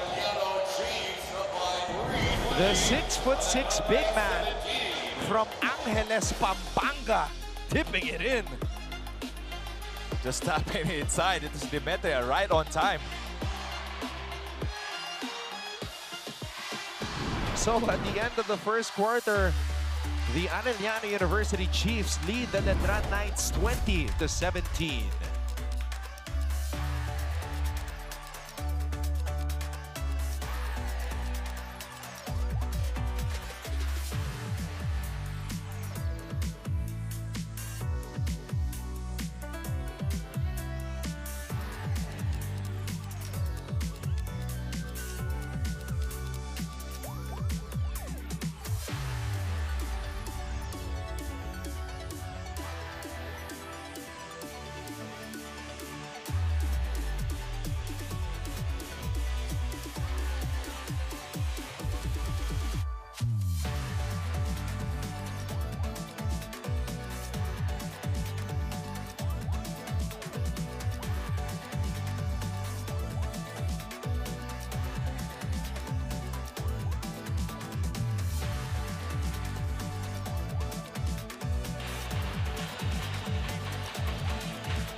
Mancom representative Mr. Frank Gusi of the University of Perpetual Help System, Dalta, his Perpetual Altas, waiting for the winner of this game. Maraming salamat sa inyong panonood. The Thought Rojas together with JV Mocon, and we have Aaron D at courtside. Montecillo hit a 3 moments ago. Binigay ang bola dito kay Quahao. Quahao kontra Ongotan. Quahao with a step back. Hinayaan na lang ni Vinoya na lumabas ang bola. It's Arellano basketball. Coach Chico Manabat deploying another defensive scheme. It's like a man zone, switching man zone para dito sa Arellano. J. Back on the floor. Libang. Libang, jump hook. And Santos gets the stop. Santos to Roque. Roque! And that's why Roque is the scariest player on the floor at the moment. The high-flying wing, Jun Roque, pero not much of a resistance there for Arellano. Etong 1-2-2 zone again for Letran. Nahihirap Arellano to convert points. Ongotan, baseline jumper. Let's throw it over to Aaron D. Last year in Season 100, this Letran Knights team walked into a do-or-die matchup with everything to lose, and it was the same Arellano team that sent them home along with their Final Four aspirations. And today in these quarterfinals, they find themselves in the same situation against the very team that sent them home early in the previous season. And for one of the seniors, Teo Quahao, that left a bad taste in his mouth. Pinepersonal namin yung loss last season. Sobrang sakit yun, and ito na yung opportunity na makabawi kami. Ayokong umuwi ulit ng maaga at magbakasyon. With 4 seniors on the Knights, they are looking to take revenge and barge into the Final Four with a win today. Anton and JV. So just to clarify, yung 4 seniors, Roque, Omega, Quahao, and Santos. But Santos's decision is still up in the air. He could still come back because meron pa siyang 1 year of eligibility. May player option pa bala si Kevin Santos.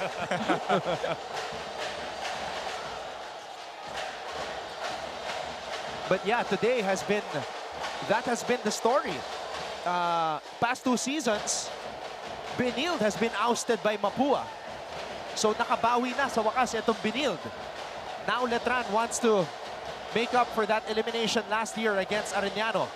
Santos, rebound, Geronimo. Valencia. Vinoya. Vinoya falling down. Basti calling for the screen. Vinoya for 3. Ongotan taps it to the wrong man. And it's the same story too, Anton. The 1-2-2 zone has been effective for Coach Allen. Montecillo. Quahao for 3. Teo Quahao. And Diding Manili off the floor. Teo Quahao answering the call for Coach Allen with a Spain screen there. Even libre si Deo for the 3. I've seen that Selly recently. Valencia. Vinoya flips it up. Oh, Ongotan rising up. Ongotan. Oh my goodness. T-Mac Ongotan David versus a number of Goliaths. Not just one Goliath. Multiple Goliaths. T-Mac Ongotan in the land of the giants. Look at this.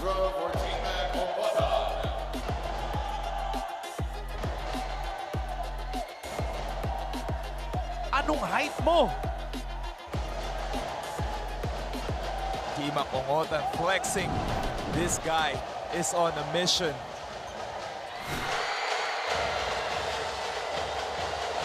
That's the effort that should inspire an entire army. T-Mac cannot do it alone. He's got 11 points though. Wow, from way out. Ongotan with the rebound. He's doing everything. Yep, another rebound for him now. Oh, wow with the rejection. Libang with the putback. And this is the supporting cast that T-Mac Ongotan needs. Kasi every eyes are gonna be on him and you're gonna be open. Montesillo. Binigay dito kay Roque. This is a 5-0 run for Arellano. Guahao on the move. Guahao, Montesillo. Roque for three. And that's his quality minutes for Jun Roque. Also Montesillo playing great here in the second quarter. It is a shootout.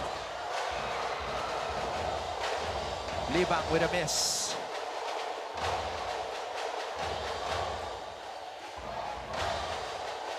Montesillo. Coach Chico staying on 2-3 zone. Dalawang 3-pointers na yan for Letran. Went Salida in the post. Shovel pass. Santos with a finish.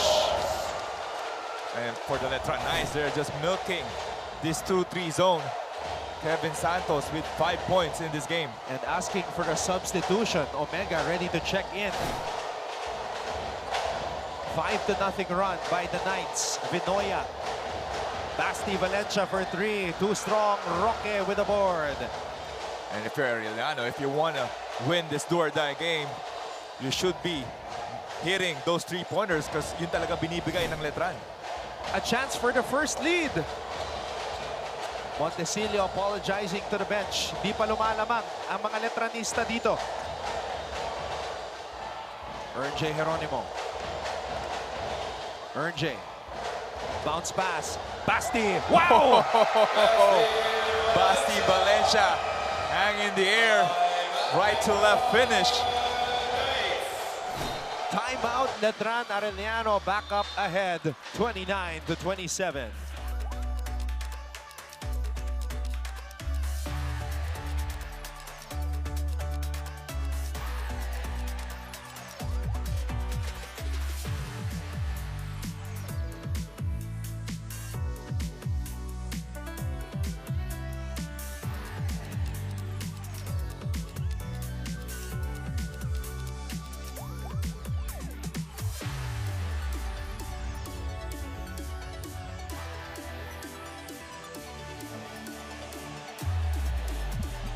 One of the finest big men to ever suit up in the NCAA, and for Arellano University, former Defensive Player of the Year, Justin Arana.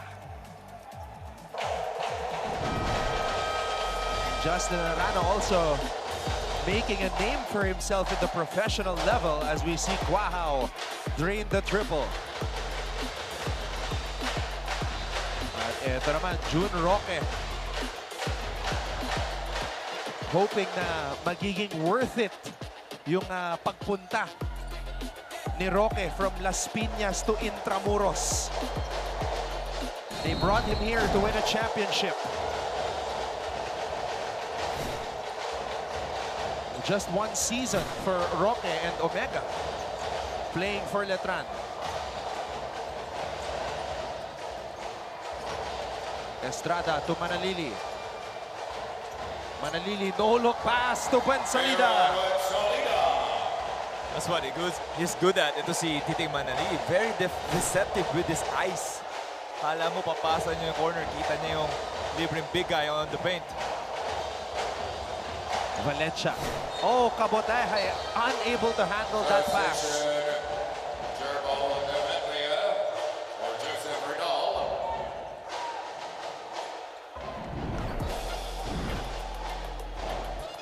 Kita natin ito yung finish ni Basti. That's a tough shot. Kabotahe against Estrada. Estrada throws it out to Manalili. Estrada, difficult shot. Short.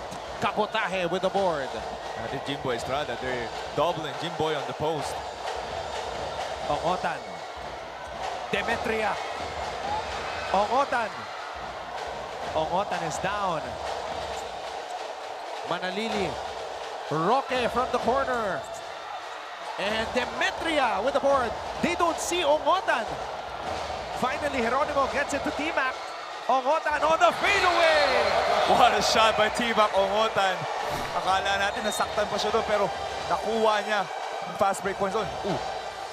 Titing Manalili down on the floor.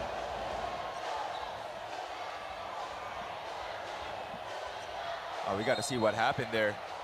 Sa sobrang bilis ng aksyon, hindi natin nakita yung nangyari dito kay Manalili. Pag-rebound ni Demetria, Ongotan was wide open, but the Knights were swarming on him. He gave it to Geronimo. Geronimo gave it to Ongotan. Ongotan scored on the one-legged fadeaway, and now we see Manalili here. Panoorin natin.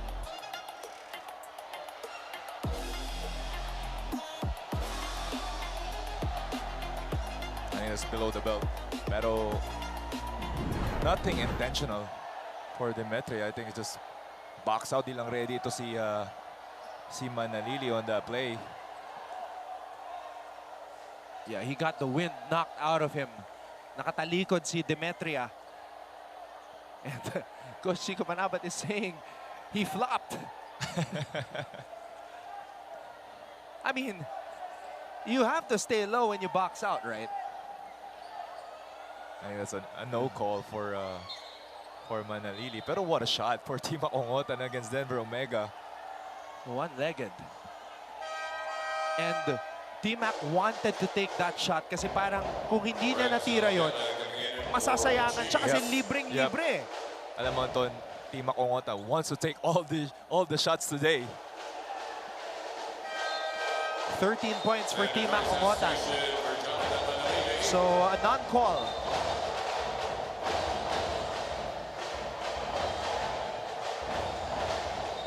AG Borromeo.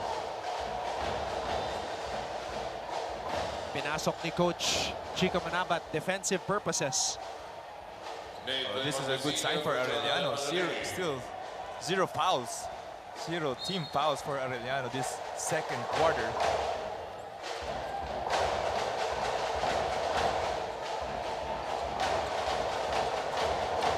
Montecillo.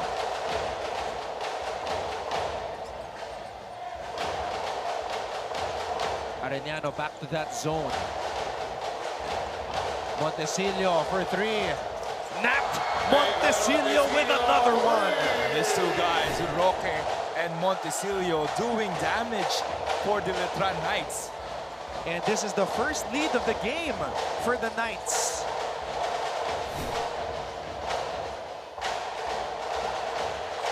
Ongotan misses. Omega with the board. Estrada. Estrada.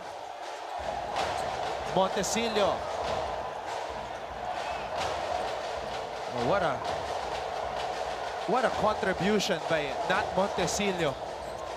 2 threes. Oh, Omega with a three. It's a good line. I did not see that coming. Omega taking a three. Estrada on the pull-up.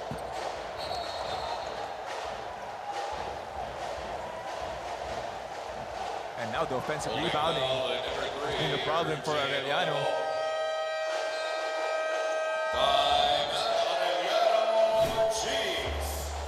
Andre Acop set to check in for Arellano.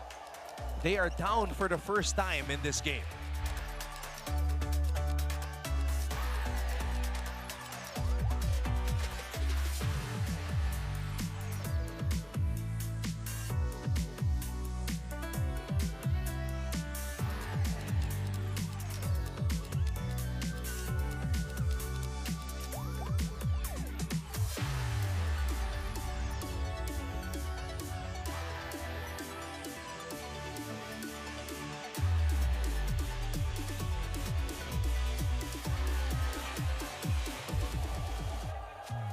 NCAA Policy Board representative of Arellano University, Mr. Francisco Paulino V. Caico.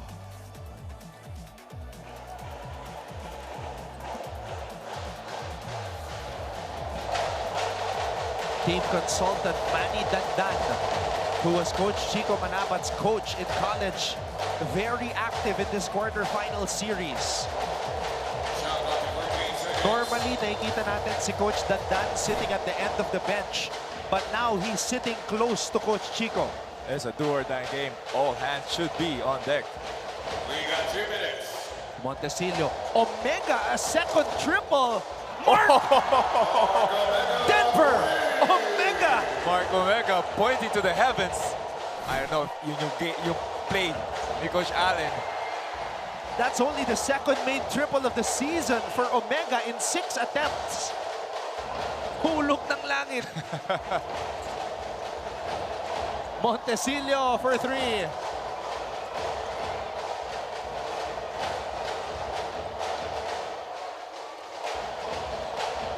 Ongotan has the ball. And look at the defense of Montecillo. Ongotan living on the edge again. Ongotan. Oh my goodness. Ongotan. No foul called. Tough possession there for Team Ongotan. Ongotan went fishing on that drive. Walang nahuli. Roque mula sa kanto. And the supporting cast has been great para dito sa Letran Knights. Oh, Roque. He is now feeling it. Roque, Montecillo, Omega. Roque is leading Letran in scoring with 8. Acop on the pull-up. Bitin, Omega with a board. Estrada to Roque. Roque blocked. Oh, an unsportsmanlike foul called.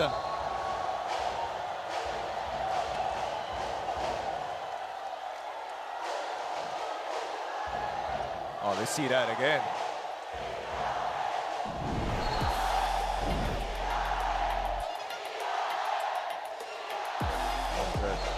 MDO3. Bumukas ang langit. Bumuhos ang biyaya. Mark Denver Omega. And even June Roque connecting from the corner. This is what you brought me here for. Oh, this was the unsportsmanlike foul. Looked like a play for the ball.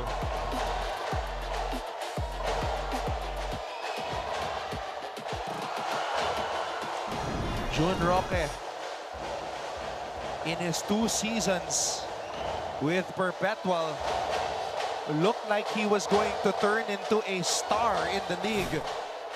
And then the shocking news of his transfer to Letran. Only 1 season, so he's trying to make the most out of it.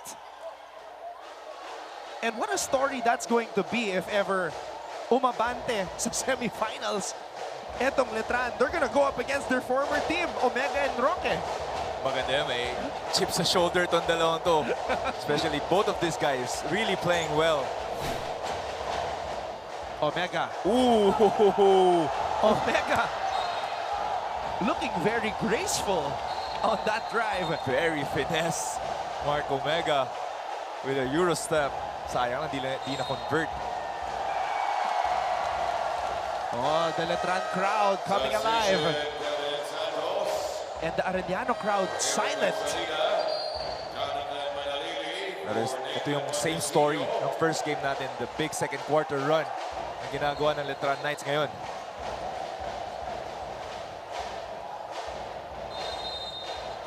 Shot clock at 14 seconds. Omega. Manalili back in the game. Omega wants it. Manalili decides to attack. Manalili missing.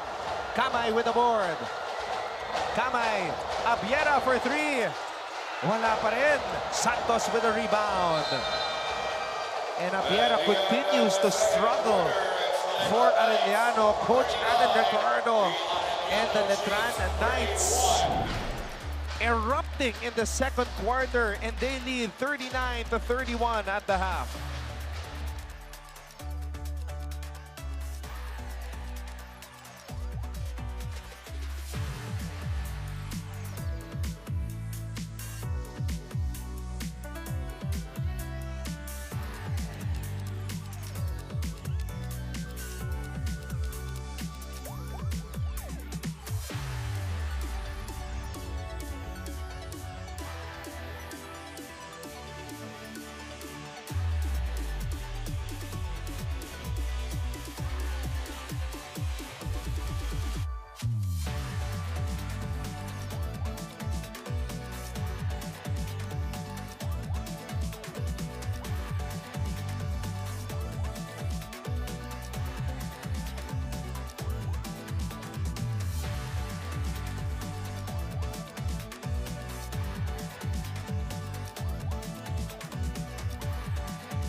Do or Die Friday continues here at the Phil Oil Center in San Juan City. You see the supporters from both Arellano and Letran. If you played here like JV Mocon did for so many years, ito yung mga namimiss mo. Oo nga, nakakamiss talaga. Parang gusto ko bumalik ng college eh. That's why Kevin Santos, who still has one more year of eligibility, big decision yan. Do you go pro or do you come back? Kasi itong panahon na to, JV, I'm sure, like you know this, di na mauulit yan. Yep, lalo na ang dami nangyayaring mga off-season signing or trades kung tawagin. Pero yung first quarter natin, Arellano, the same story. Had a fiery start again. And this is the first time Jun Roque has led Letran in scoring at the half. His best game as a Letran Knight was when he scored 15 points. But we know he's capable of scoring so much more. It's just that it's hard to do that on a star-studded team like this. But look at how effortless basketball is for Jun Roque with his size and skill set. And this guy's just not forcing it, 15 points, season high niya. This NCAA season 101. He's not really forcing a shot, just looking for the right timing. And he is finding the timing this game. Timac Ongota trying to do or doing everything in his power to will Arellano to the semifinals. But at this point, Letran just too many weapons on the squad of Coach Alan Ricardo. Kailangan ng tulong ni Ongotan. You're right, Anton. As you said, he is doing everything, and that's one of the main problems for Arellano. He's the only guy that's been doing something for Arellano, and nagiging predictable ang offense nitong Chiefs. And the shooting of Letran on point. Arellano going to a zone.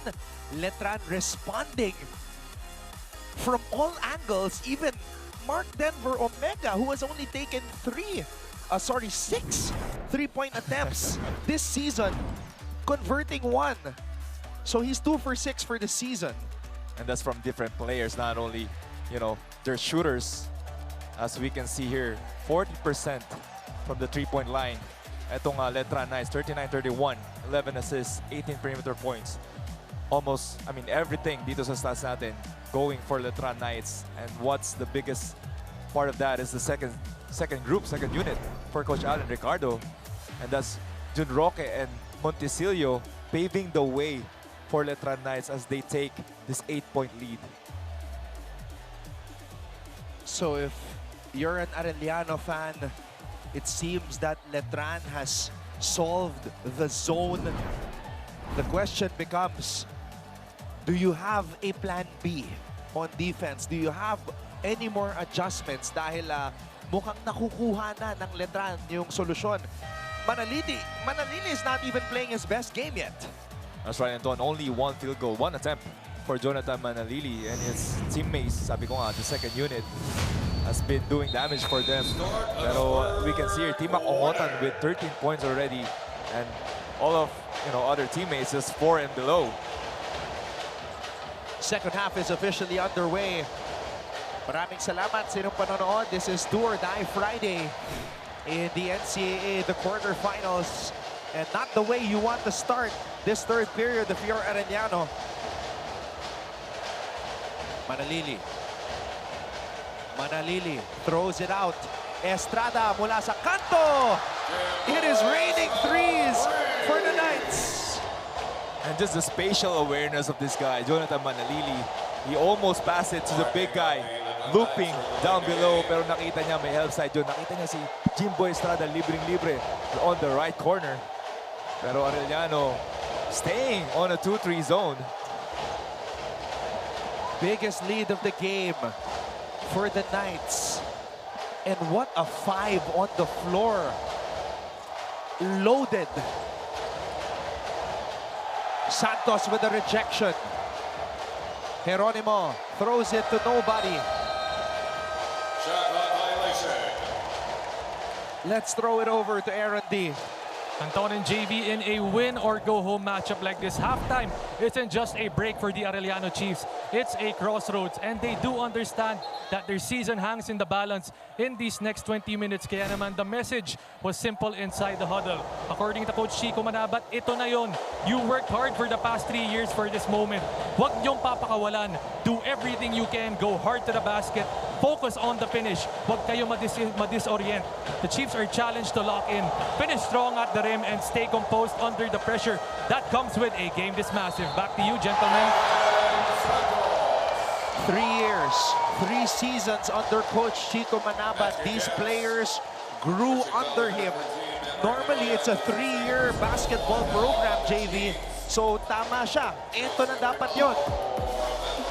Alright, Anton, it's sabi mo, life on the edge for Team Makungotan. It's life on the edge for the Arellano Chiefs dito sa second half natin. Pero, you know, a lot of players in and out. There's still a lot of things happening behind the scenes for Arellano. Pero this game, they should be doing adjustments.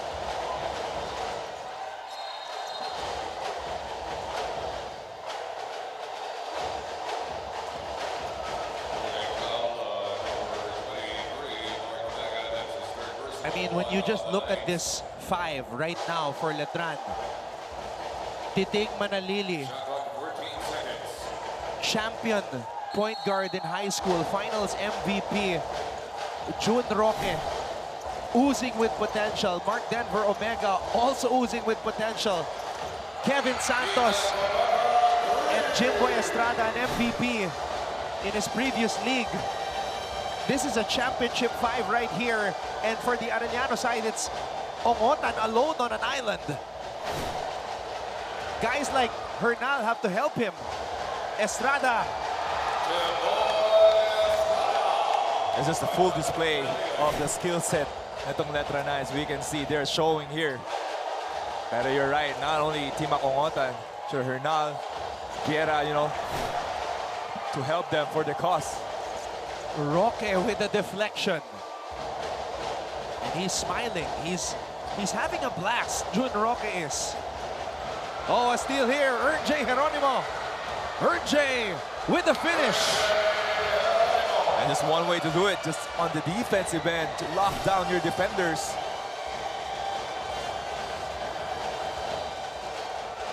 June Roque made a business decision, decided not to go up for the chase down. Estrada. Estrada. Mr. Estrada for 3! And now Jimboy Estrada, the same story again, Anton. The third quarter, he is loving this matchup. Now 1-on-1. Another step back 3, as I can remember, the same. It's the first game nila.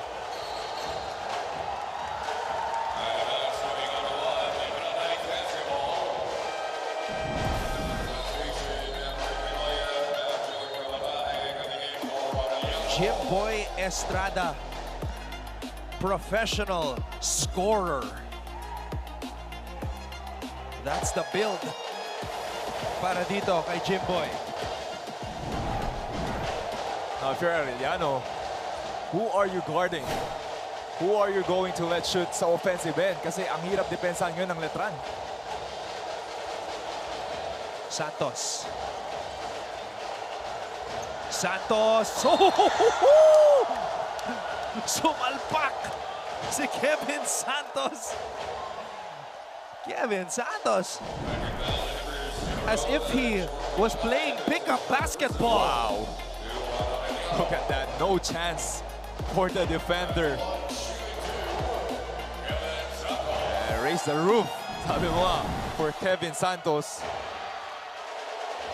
Pero nakita mo, itong Letran is just playing, you know, the flow of their offense. Santos being pressured, and Omega is being denied. Omega set a screen para dito kay Santos for that open lane.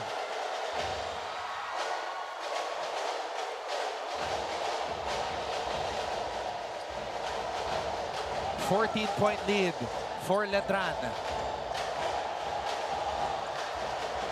Kabotahe. Kabutay with a big three to stop this bleeding. They need more of that for Kabutay. Manalili. J. Geronimo talking to him.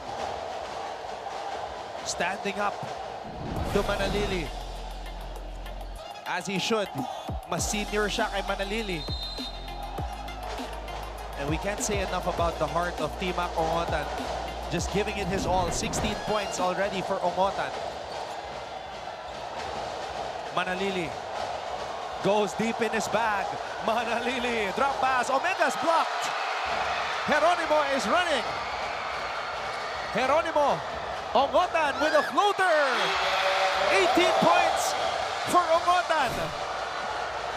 And now this is the team, the Arellano team, that went to the quarterfinals, that got the twice a bit advantage. The energy from Geronimo, the finish from Ongotan, the outside defense.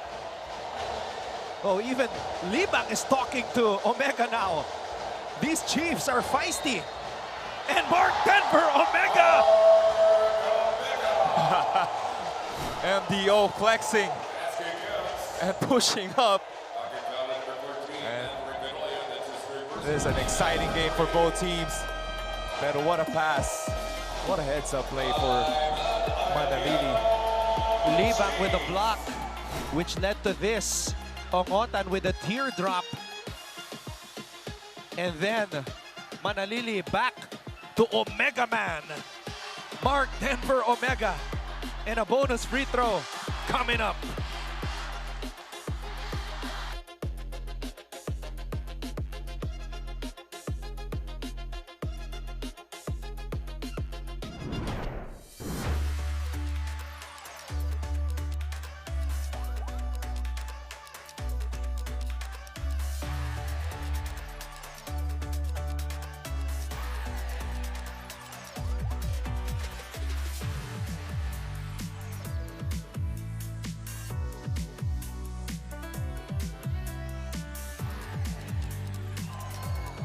It is so hot in here.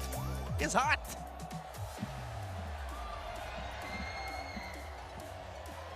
And what a matchup. A slang bang affair between Arellano and Letran. Both communities coming out to support, trying to fuel their respective squads to a win.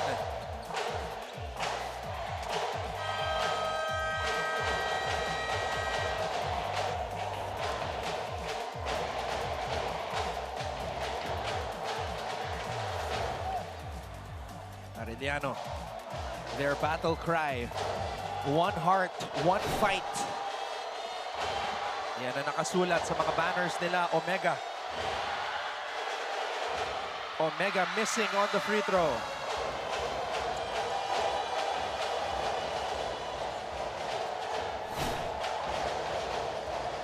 Geronimo to Valencia. Cabotaje.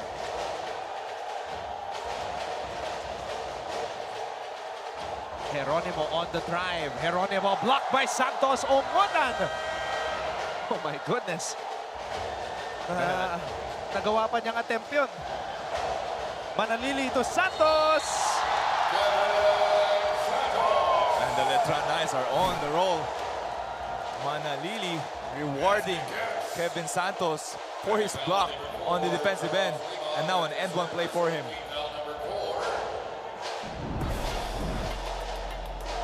What a crossover, and the pass, and the finish. And this is parang Batman and Robin eh.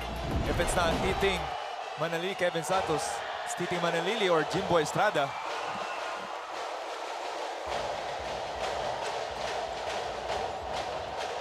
The boys from Pampanga making an impact. Santos and Roque. Cabotaje. Pulls up and George Cabotaje. And now Arellano just finding ways to score the basket here. A top ball screen is going to be hard if etong Letran are on a 1-2-2 zone with Jun Roque on the top. Omega, nabitawan ang bola.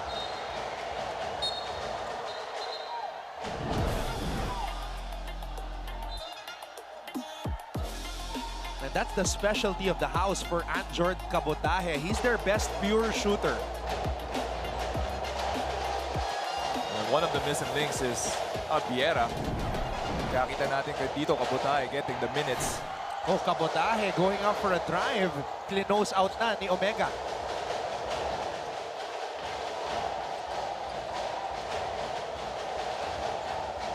Estrada.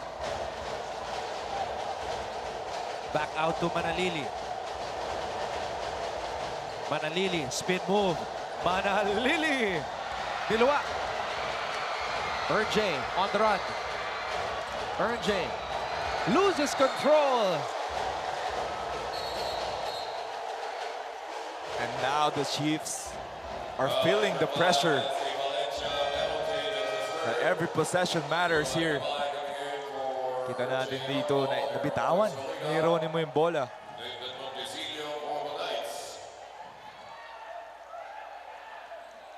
RJ Jeronimo like a car whose brakes got stuck up. Could not recover. Jun Roque from Lubao, Pampanga. Barangay Santo Tomas.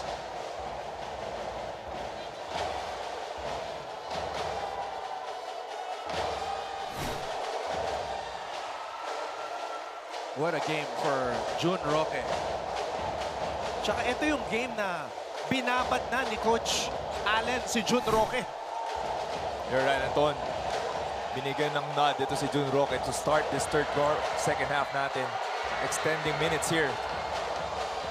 And Roque saving it to Montecillo. And he deserves it. This is Jun Roque. Look at that, the deflection from him. Estrada. Estrada, stop and go. Estrada, bitin. Santos. Oh, throws it at the backboard. And now if you're Coach Chico Manabat and Arellano, you are now on a man-to-man. Pero still, you're getting out-rebounded. Libre pa rin si Jimbo Estrada. Just a miss there. Pero it's hard if defensive schemes are not working. Libang with the putback.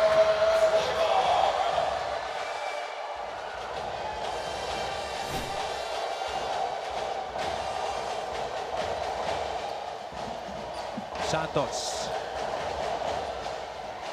Vinoya with a steal. Vinoya. Foul called.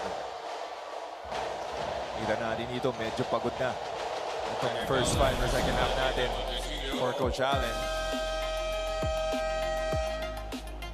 And what T-Mac is doing is nothing short of amazing. Dinobol pampa niya yun para maka-attempt. And then, Libang cleaning up the miss. Letran leads Arellano 57-45.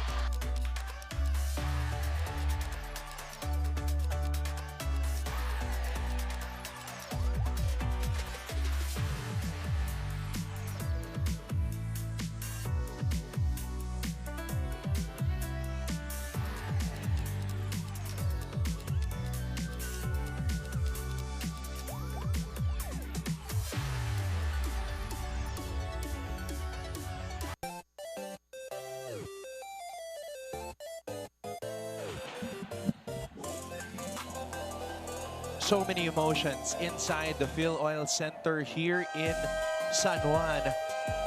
I'm surprised these ladies look so calm with how intense this game has been between Letran and Arellano.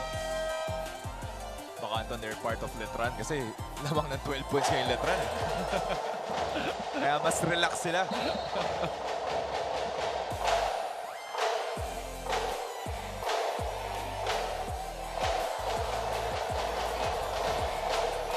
Jimbo Estrada, Jun Roque, and Kevin Santos, all in double figures. Estrada with 14, Roque and Santos with 11 apiece. Sa Arellano, again, it's just one man leading them in scoring with 18 points, T-Mac Ongotan. And he got his 18 points, the same as the first game for T-Mac. Now he needs superpowers here to boost this Arellano Chiefs. Vinoya missing both. Again, the struggles from the free throw line continues.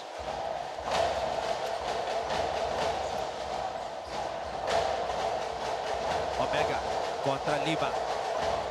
Salida. Vinoya. Oh, dangerous pass. Cabotaje rises up for three. And Jordan Cabotaje! And that's the answer we wanted.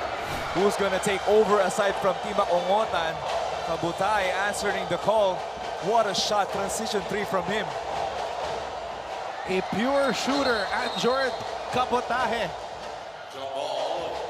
Possession in favor of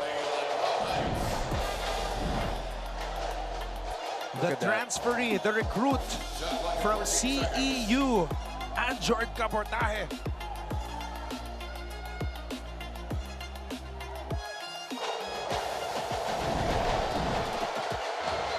Almost a steal.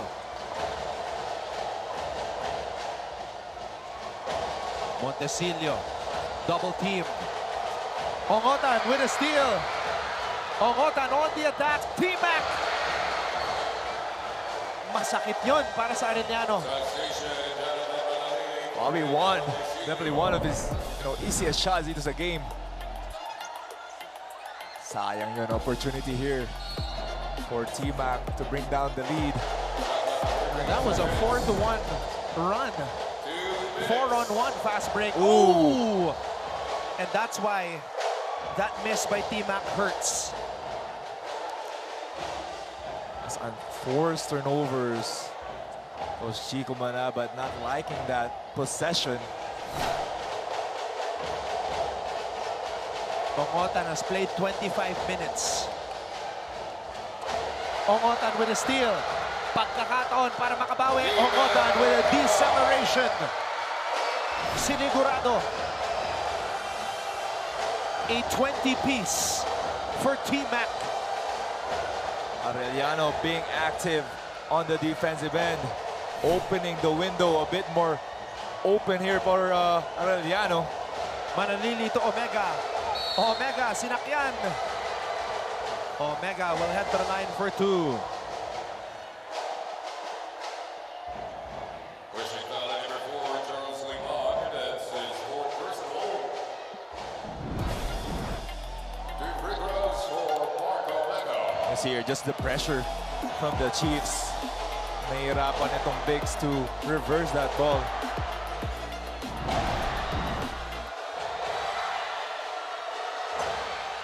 Good on the first for the captain of the Knights, Mark Denver Omega. Well, 3 players from Letran Knights. Omega, Roque, Manalili hasn't been subbed dito sa second half natin.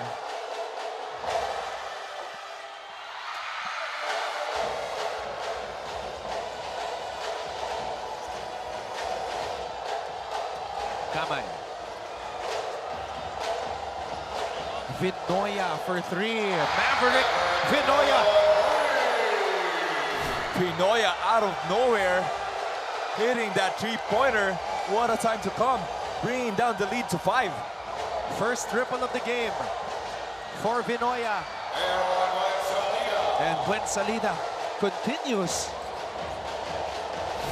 with his solid contributions para sa mga Letranista. Vinoya contra Roque. Kamay. Drop pass. Oh, libak na bitawan. It's a better possession here for Arellano as they still try to answer itong 1-2-2 zone.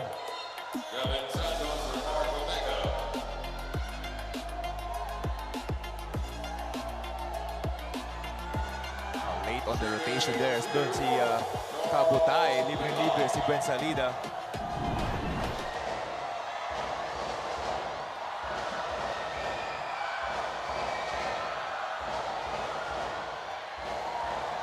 Libak missing on that first free throw. legends from opposite schools sitting beside each other. K-Rax, Kevin Racal, former Letran Knight and champion. And of course, Justin Arana. Ngayon, magkakampi na. Dinaanan ko yung dalawang yan kanina eh. Sabi ni Justin sa akin, babawi yung mga bata ko. Babawi yung mga bata ko. Tapos sabi ni K-Rax, kinakabahan ako. Grabe, asahan niya sa practice sigurado after ng game na to. Oh, Betsalida again. Same move, same result. Betsalida making the right plays on a 2-on-1 there. And he has big contributions. 8 rebounds already for him. Kabotahe launches too strong. Vinoya throws it to Ongotan. Ongotan, somebody has to tell him the shot clock is winding down. Ongotan from way out. After 3 quarters, T-Mac Ongotan, season on the line for the Arellano Chiefs. The Knights have an 8-point advantage heading in the fourth.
One quarter remains in regulation of what has been an epic battle between the Arellano Chiefs and the Letran Knights. The winner will move on to the semifinals to face the University of Perpetual Health System Delta. And that will take place Tuesday at the Arellano Coliseum. Maraming salamat sa panonood. The Ton Rojas together with JV Mocon. And we have Aaron D with us at courtside. Vinoya. Oh, that's traveling. traveling violation. And JV, it was the second quarter where Letran really found their bearings. Right, Anton, we can see here 22-11.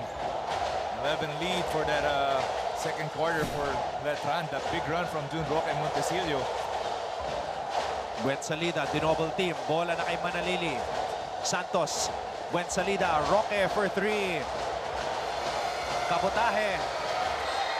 Foul by Guahao.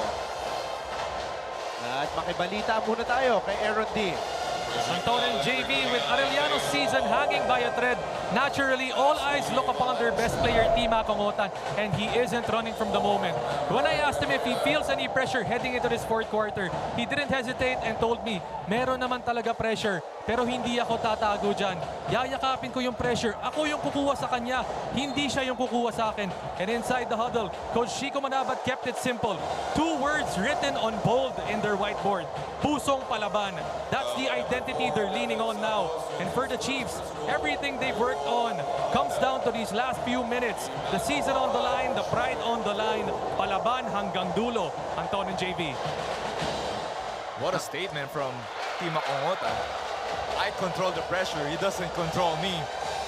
As he is still leading this Arellano squad.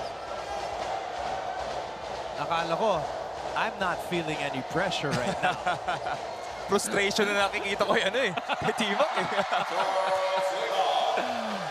Libang with another tip-in. Lead is down to 5. It's gut check time. Dinodouble talaga si Manalili. Manalili missing on the lefty attempt. Ongotan to Kabotahe. Kabotahe! Touchdown! Almost a turnover again for Arellano, pero both players running to the ball. Kabotahe with the lefty lay. Tremendous contribution from Anjord Cabotaje. When Salida drop pass, Santos sinigurado. Pero on the other hand, Gwen Salida making the right plays every time natatrap. Ito si Manalili. What a catch and finish under duress by Anjord Cabotaje. Look at that, the decision making of Gwen Salida. The 2-on-1 game. Kevin Santos just too big, too strong, too focused.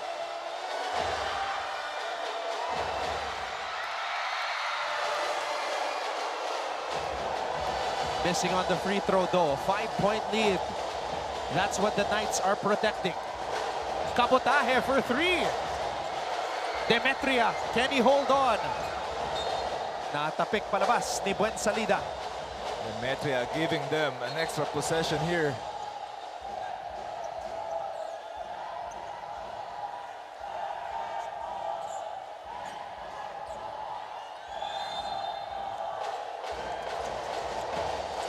Cabotaje for 3.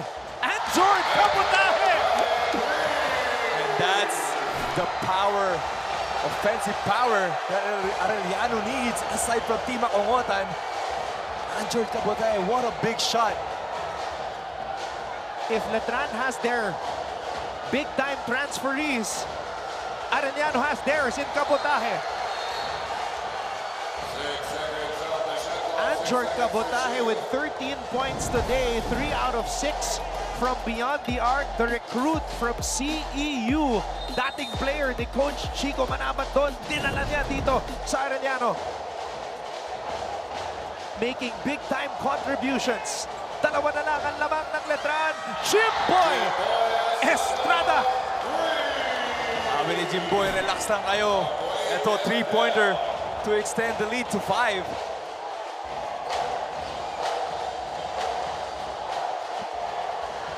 Cabotaje. Valencia on the fadeaway. Demetria. Fouled. Pero kita mo tong Letran na Cabotaje being doubled on the corner 3, opening up for his teammates. From the parking lot, Jimboy Estrada with a big 3.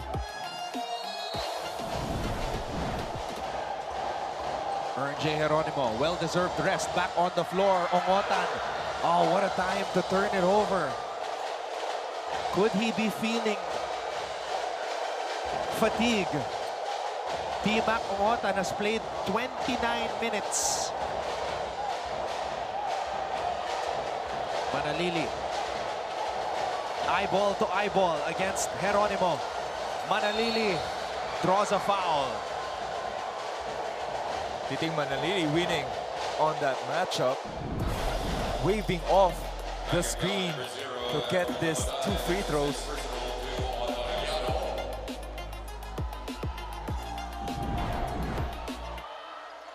JV, Manalili hasn't scored a field goal in this game. Only taken 2 shots. Because he's getting doubled on the ball screen. So pinapasa niya, nakikita niya yung libreng teammates niya. Pero on that end, nakita niya, 2 possessions na. Gwen Salida, Kevin Santos not converting on points. He took it to his own hands. That was a rare possession today where naka one-on-one opportunity si Manalili. And they gave it to Titing Manalili taga. They flattened out. Nasa baseline yung mga teammates niya for him to go one-on-one. Because you're right, they've been doubling him. They would rather another night make a play rather than Manalili. That's the game plan. Valencia, air ball. Ongotan really doing everything in his power. Loose balls, scoring, inside, outside. Even trying to block the much taller Knights. The heart of this guy. Pero kita mo dito, Coach Allen extending the minutes of Jun Roque is still on the floor.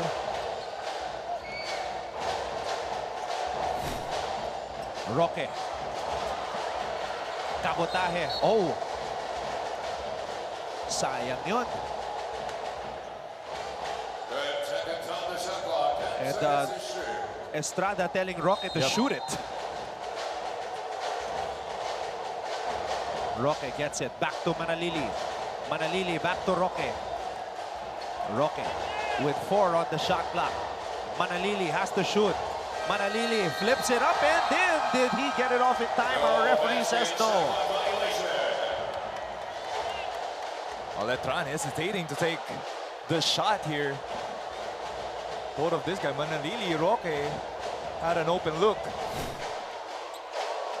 Yeah, and even if Roque is not open, nobody can block his shot with that size.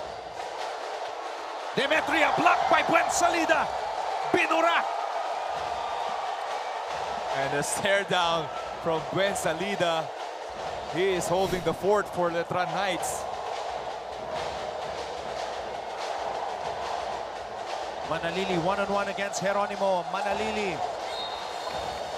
And they get the stop. AJ Buen Salida blocking that shot harder than the girl who ghosted you last week.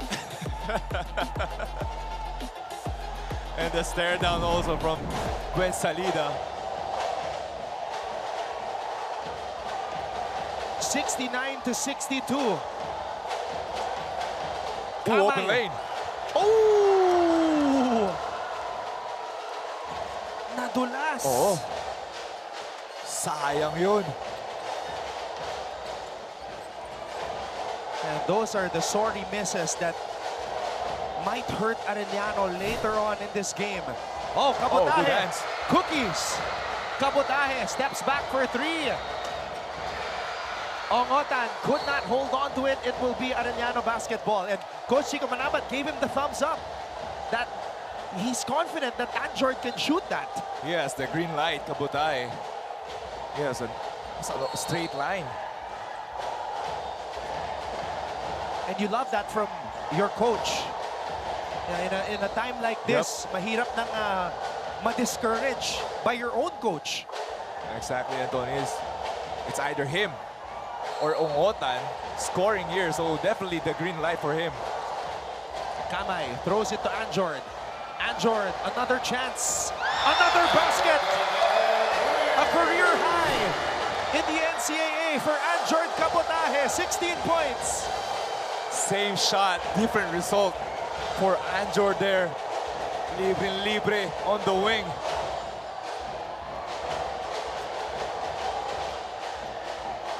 Lead is down to 4. And now the hunting offense for Letran Knights.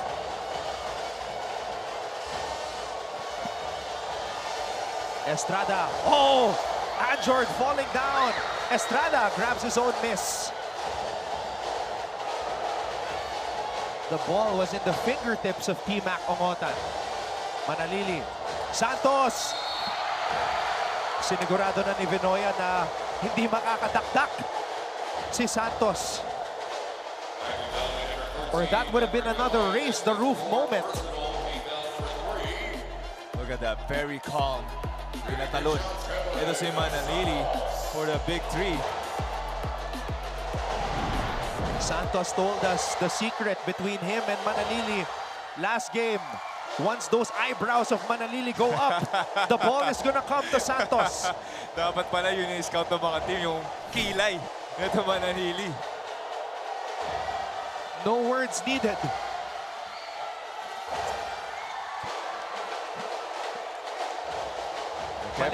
Balik sa anim, JV. Kevin Santos smiling down. Feel like they can take this win. Does Arellano have another run left in them? Oh, look at here, Anton. A boxing one-off defense for Coach Allen. Freezing. Ito si Kabotahe. Wow, what respect on Kabotahe. Kabotahe. Wow, imagine that. They didn't do that kay T-Mac Ongotan. Roque mula sa kanto. Jun Roque halfway down on that shot.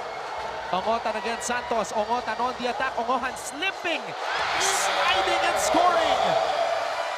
Fearless. T-Mac Ongotan against 6'5", Kevin Santos. Ongotan with 23 points. Estrada one-on-one against Cabotaje. The former NASCO rookie MVP, Jimboy Estrada. A big-time player here in the NCAA. As you said, Anton, the mid-range messiah. Ongotan, offensive rebound. Ongotan called for traveling.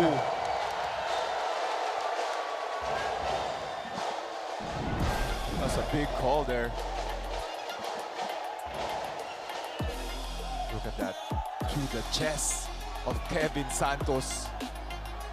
5'11", beat 6'6". Sa pagkakataon na yun. It's not the size of the dog in the fight. It's the size of the fight in the dog. That's what they say.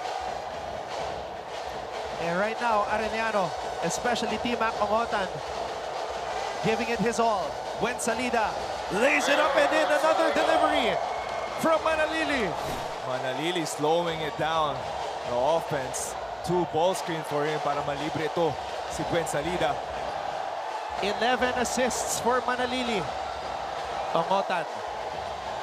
Vinoya falling down. Manalili with the rebound. Knights fans are standing. They are smelling the semifinals. Manalili being double-teamed again. Manalili, pinaglalaruan na naman ng depensa. Manalili to Santos. Manalili, tinapik, papunta kay Roque. And the ball is in the hands of Mr. Estrada.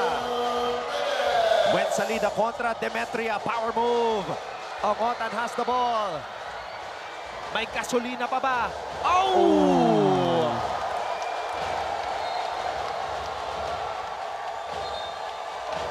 I think you pinpoint that one, Anton. Kita natin yung fatigue nito ni T-Mac Ongotan. You can't ask for more for this guy. T-Mac has played 35 minutes and 50 seconds. Pero Anton, it felt like 50 minutes for him. The energy, getting offensive rebounds, getting steals, deflections. A double-double, 23 points and 10 rebounds. He's the only guy in double figures in rebounding. And he's one of the smallest players on the court at 5'11". It just goes to show how much he wants to win this game. Hindi mo masusukat ang puso nitong batang to, T-Mac Ongotan. And now Manalili wants to put the finishing touches in this game. He's milking the clock. Manalili with 5 on the shot clock. Manalili adding some sauce to that pass. That is just too easy for the Letran Knights. When Salida with a finish, look at the bench. Naaamoy na ang Final Four.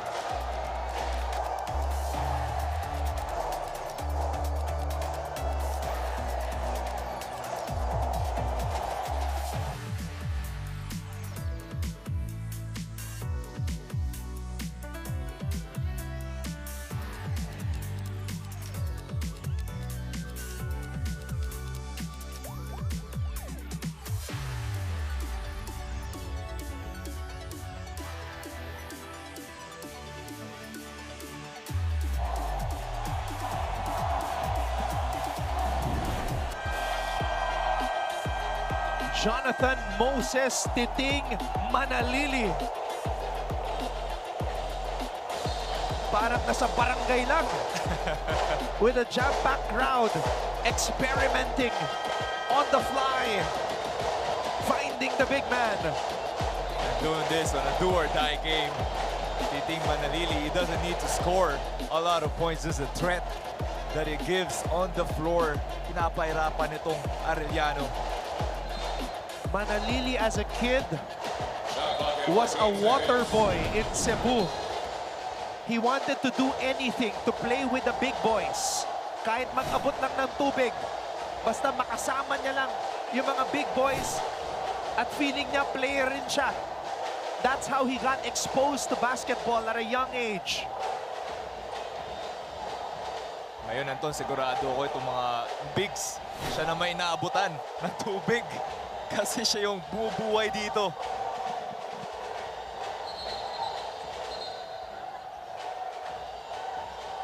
Coach Chico Manabat and his Dark Horse Arellano squad. Is the race coming to an end for them? Or do they have one last sprint, one last comeback? We have 1 minute and 27 to go here in the fourth. Geronimo to Cabotaje. Cabotaje is fouled. One more foul to give, or that was the foul to give for Letran. One more foul and they're in the penalty.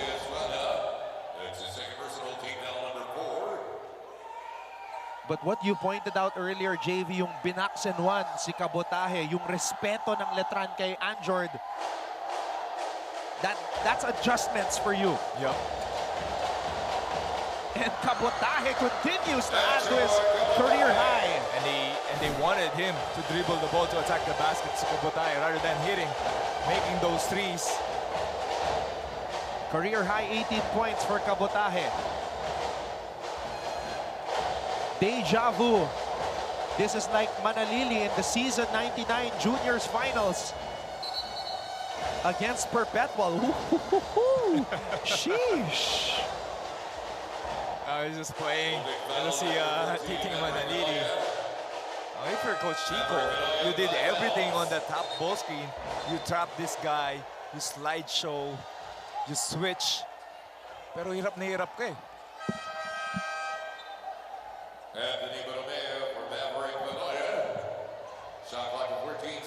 AJ Borromeo coming in for defensive purposes. So this is a faster, more defensive-oriented lineup para sa Arellano. Manalili, two-man game with Santos. Manalili spins away from trouble. Manalili. Arellano gets the stop. Should be a quick 2 or 3 for Arellano. Coach Chico Manabat calls a timeout. His team down by 8 with 44 seconds to go.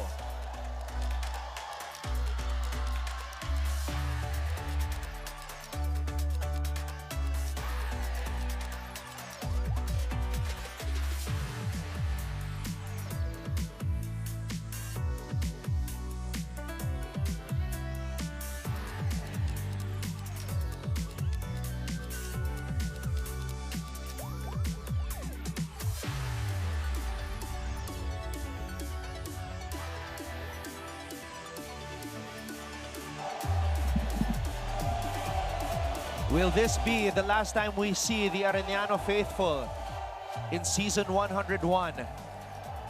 A loss means the season for their basketball team will be over.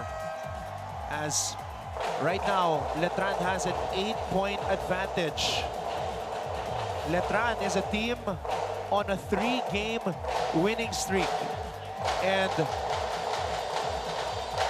I'm not sure about this, but from what I have noticed, tuwing nakaupo sa bench si Stingray ng Batak, parang hindi pa natatalo ang Letran. Siya pala lucky term is the legend, Stingray. Ray ng Batak present here today.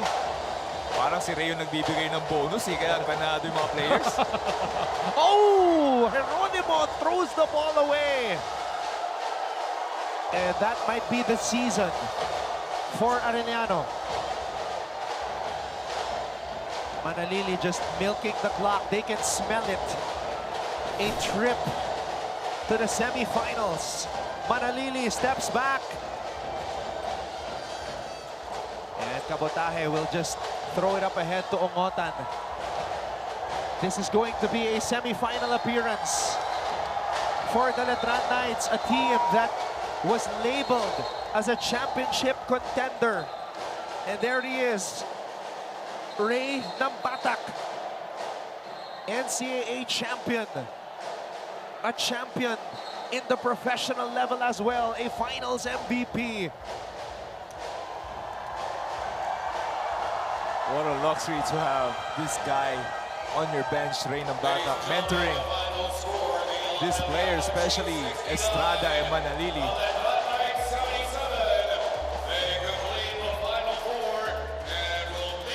The magic runs out for the Chiefs as the Letran Knights barge into the semifinals.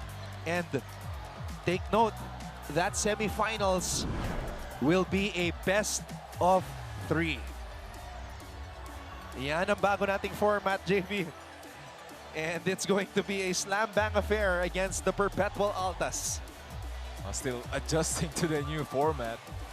Pero ang daming nangyari, ang daming nabigyan ng opportunity. Especially this team, Arellano. Still, heads up for them. They played really well. The big run they had to end that elimination. To be in this position. You know what, Arellano stuck to their game plan. Take the ball away from Manalili. Manalili did not score a field goal in this game. 0 for 5. Pero sabi ko, yung threat na binibigay niya when he's on the floor. Pero if it's not him, it's Jimboy Estrada going one-on-one. Answering yung run na ginagawa ng Arellano. And Manalili with 12 assists. Letran advances to the Final Four.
It was a gallant stand for the Arellano University Chiefs. No player graduating on their side, but the third season of Coach Chico Manabat comes to an end as Letran eliminates them. Final score 77-69. We'll be back for our post-game coverage with some exclusive interviews. Don't go away.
Tagumpay para sa mga Letranista. The Letran Knights eliminate the Arellano Chiefs 77-69 in the second quarterfinal game. Kaya naman aabante sa semifinals ang Knights para makalaban ang Perpetual Altas, and that will be a best-of-3 series. Anton Rojas po kasama si JV Mocon, and with us here, the leading scorer of the game, Jimboy Estrada. Jimboy, first quarterfinal game against Arellano, 22 points ka. Team high, game high. In this game, elimination game na naman, 19 points. Paano mong pinaghandaan itong seryeng to against a very tough Arellano team? Yun po sa akin, unang-una, nag-extra shooting lang po ako. So, tinulungan po ako ng mga kuya ko, tsaka mga teammates ko. Ayun po. Ito, Jimboy, I think this is first semifinals mo dito sa NCAA. Ano na-feel mo? Siyempre, makakalaban niyo yung Perpetual. Excited po. Excited na ako na makalaro sila. Itong panalo namin, enjoy lang kami ng onte, tapos balik ulit sa trabaho. Jimboy, dinala ka dito sa Letran to win a championship. Dati kang rookie MVP sa NAASCU with St. Clair College of Caloocan. Ngayon, ito na yung tunay na bakbakan. Ano yung feeling mo ngayon na, yun nga, malapit na kayo sa goal nyo, nasa semifinals na kayo. First time na umabot sa Final Four ng Letran mula nung season 98. Excited talaga. Excited na ako na maglaro sa Final Four kasi first time ko rin po yun dito sa NC. Yun, tulungan po kami sa Final Four ng mga teammates and mga coaches ko. So Jimboy, let's talk about yung adjustment mo. Pumasok si Titing Manalili, naging off the ball ka dito sa season na to. Naging mas effective ka ba, feeling mo, personally? Opo, kasi kaming dalawa na po ni Titing, nag-uusap naman po kami sa practice. So, kung ano yung kaya niyang gawin, sige, go. Kung anong kaya kong gawin, go. Ganun po. Bigayan po kami. Jimboy, ikaw ang isa sa pinakamagaling na player sa NCAA pagdating sa mid-range. At sinasabi ng tao ngayon na yung mid-range is a lost art. Puro 3 points na yung pinapractice ng mga kabataan. Ikaw ba, bakit mo linalagyan ng importansya yung mid-range game? Kasi po yung height ko po hindi po masyado yung ganun kakatake na umatake talaga. So pinractice ko po yung perimeter ko, inaraw-araw ko lang po hanggang sa yun, naging consistent po ako. Jimboy, merong isang Letran legend na bahagi ng coaching staff nyo, Stingray, Ray ng Batak. Ano ba ang mga advice na binibigay sa'yo ni Ray para matulungan ka sa laro mo? Yung magaganda, baka marami kasing advice yan si Hindi, ano po, yung sa akin po kanina, sa side po, hindi po ako nakakashoot masyado. Sabi sa akin ni Kuya Ray, ayun, binibigay sa'yo yung tira na yun, hindi ka lang makashoot, so tuloy-tuloy mo lang, mahuhulog din yun. Yan po sabi sa akin, Coach. Yan ang wet na experience. Magandang opportunity sa'yo yan. To take yung utak nito ni Stingray. Ngayon, Jimboy, ang susunod yung mga kalaban, etong Perpetual Altas. May mga storylines dito kasi doon ang galing ang captain nyo na si Mark Omega tsaka si Jun Roque. Kamusta naman itong matchup nyo ng Perpetual? Sa ngayon po, hindi ko pa po masabi. So, pa-scout po namin yung Perpetual, tapos trabaho po kami sa practice. Ayun lang po yung gagawin. Ayan, Jimboy Estrada, ready na. Ayan, si Mark Denver Omega. Ano masasabi mo dito sa flex ni Kuya Mark? Yan po talaga yung matigas yan. Parang bato yan si Mark. Nag-push up pa yan, no? Oh. Si Jun Roque naman. Si Jun Roque, ngayon lang talaga binabad ni Coach Allen Ricardo. Yes, big game, sinigurado ni Jun na magpe-perform siya dito. Opo, si Jun naman po, always ready naman po yan si Jun kapag binunot mo siya. Talagang maglalaro po talaga siya. Ayan. We have Jimboy Estrada here, professional scorer, mid-range messiah, big-time player dito sa NCAA. Jimboy, batiin mo na at imbitahan ang mga supporters ng Letran na suportahan kayo sa Final Four. Unang-una, thank you kay Lord na binigay sa amin yung 2 panalo. Sunod sa mga boss namin, kay Boss Frank, kay Boss Jacob, tsaka sa mga coaches namin na walang sawang nagtatrabaho araw-araw, sa mga teammates ko, sa family namin na nasa probinsya, mga nasa bahay namin, sa papa ko na nandiyan nanonood, sa mga tropa ko, sa baby ko, tsaka kay Cheng, yun. Tsaka sa mga di ko nabate, I love you all. Jimboy Estrada averaging 20.5 points in the quarterfinals to lead the Letran Knights to the semifinals. Abangan natin ang kanilang bakbakan against the Perpetual Altas. Jimboy, maraming salamat. Great game at magkita-kita tayo sa semifinals. Jimboy Estrada with us here on the panel dito sa quarterfinals ng NCAA Season 101. Letran advances to the Final Four. Magbabalik po tayo for more post-game interviews. Don't go away.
Nagbabalik po tayo dito sa loob ng Phil Oil Center sa lungsod ng San Juan kung saan nagtagumpay ang Letran Knights kontra sa Arellano 77-69 to advance to the semifinals. At ngayon may 3-game winning streak itong mga Letranista patungo sa kanilang bakbakan kontra Perpetual. At ang isa sa mga dahilan kung bakit siya lang daw talaga yung dahilan.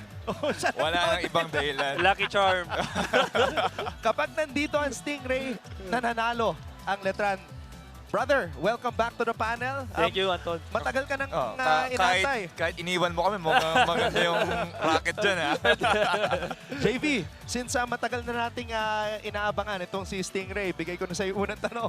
Eto, Ray. Sinong tinututukan mo? Siyempre, may mga daming yung coaches eh. Ikaw, for sure, may tinututukan ka na players dito sa Letran team. Sino sila?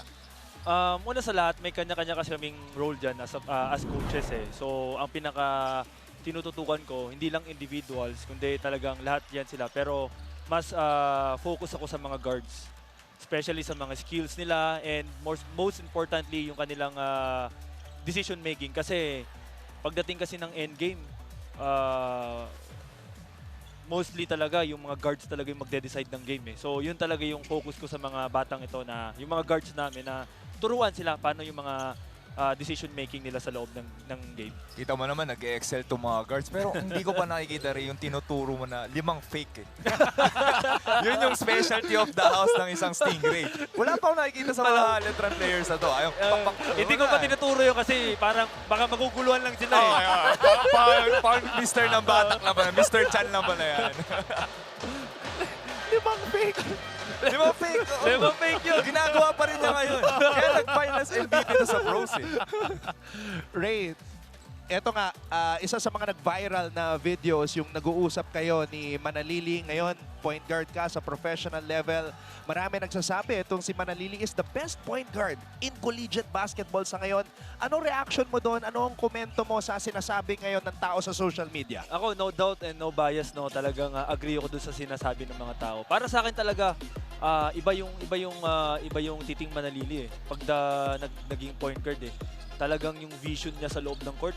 Minsan nga, nanonood lang ako, napapawaw na lang talaga ako Talagang yung mga katulad niya, I'm sure na kayo mag-agree kayo na bihira na lang yung mga ganyang point guards ngayon sa generation ngayon ng basketball. So natutuwa ako kasi si Titing Manalili, kahit na very skilled player siya, good listener pa rin siya. Kaya ganyan siya ngayon, nag-excel yung laro niya kasi marunong siyang makinig sa mga coaches niya. Talagang sama ka yung mga generation ngayon, hindi na pass first players. Yes, totoo yun, JB. Manalili, yung basketball IQ niya.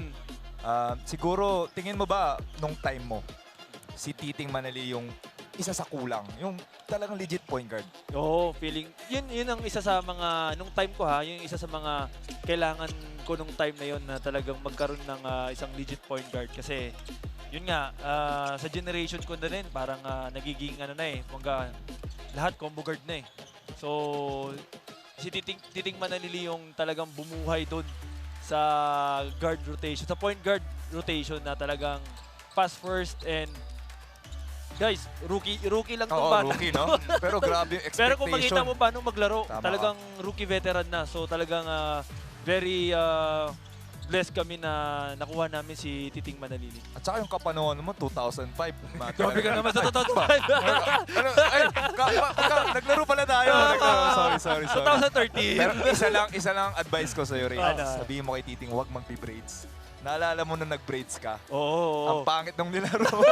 Oo nga, naalala ko yun. Simula nag-braids ako Nako, i-research na yan ng mga tao. Ilalabas yan. Huhukayin yan. Yung picture na yan na naka-braids si Ray. Tsaka ang pinakamasama pa nung time na yun, hindi ako pumasok ng Final Four. Oo nga. Ray, kanina pinakita, sumisenyas ka ng ganto kay JV Mocon. Ano ba yung ganto? Final Four ako. Final Four. Kala ko fourth win agad O yan, dumidila pa yan. Wala. Ayun, Final Four. Kala ko times 4 yung bonus natin So speaking of Final Four, Ray, huling nakapasok sa Final Four ng Letran, season 98 pa. Yun yung huling three-peat ng Letran. Ikaw, Ray, nag-champion ka during season 91, yung epic finals na umabot sa game number 3. Sorry. May nasasaktan. Makalimutan yun. Marami nagsabi kasi na based on the lineup, itong current batch ng Letran, championship caliber. You know what it takes to win a championship, Ray. Nararamdaman mo ba na they have what it takes sa lahat, sa talento, sa mentality, sa nakikita mo sa ensayo? Kaya ba nila mag-champion? Ako naman, nandun yung percentage na kayang mag-champion. But for me, it's not all about kung gaano ka katangkad. It's all about how you play well sa loob ng court. And syempre, yung effort and chemistry talaga, yun yung isa sa talagang key para mag-champion tayo.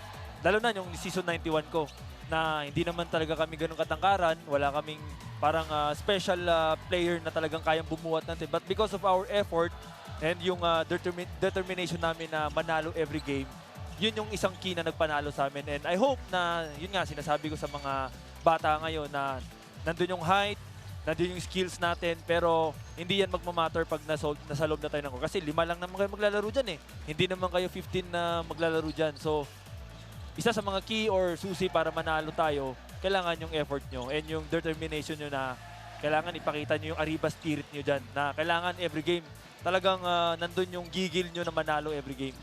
Ito, Ray, yung journey nyo papasok dito sa semifinals natin, hindi nyo nakuha yung twice to beat advantage. At the same time, yung kabila, bumaba yung Mapúa. Sa personal na opinion mo, tingin mo, nothing against Coach Chico and the Arellano team, defending champion niya Mapúa. Yes. Tingin mo, mas magandang matchup ba itong nangyari?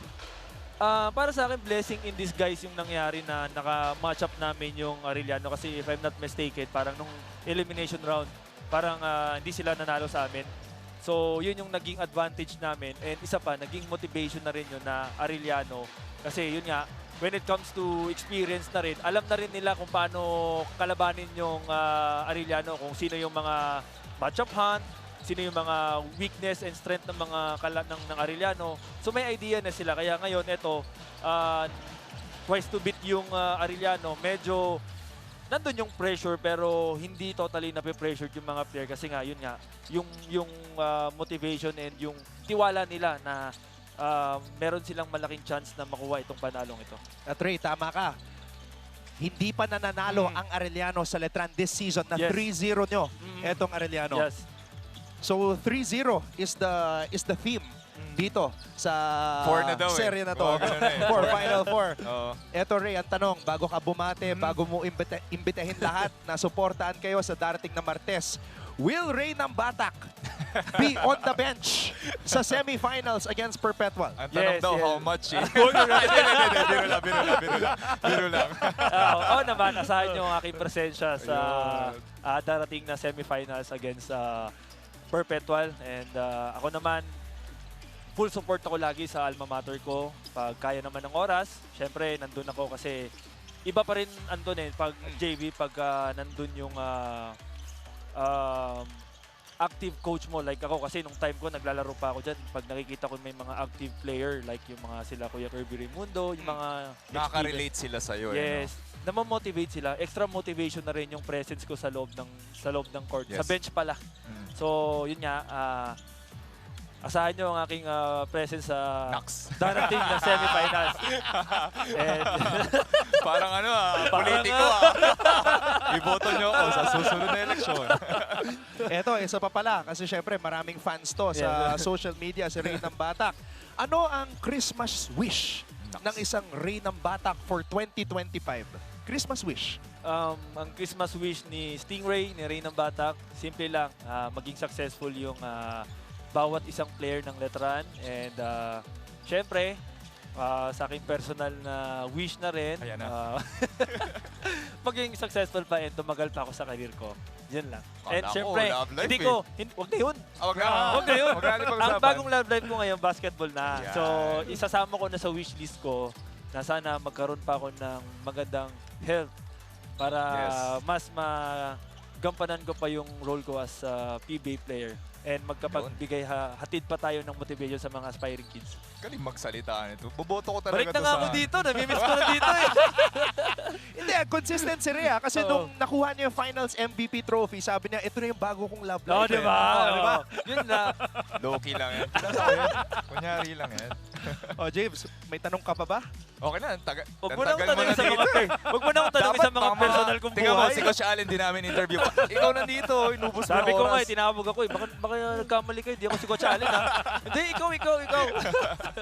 Ray, na-miss ka namin dito. Maraming salamat sa oras. Thank you so much. Always a pleasure na makasama ang isang Stingray, Ray ng Batak, NCAA legend here on the panel and always with us sa NCAA. And again, a big win para sa Letran. Sila po ay aabante sa semifinals para makalaban ang Perpetual Altas. Silipin natin ang statistics dito. Dikit lang, JV.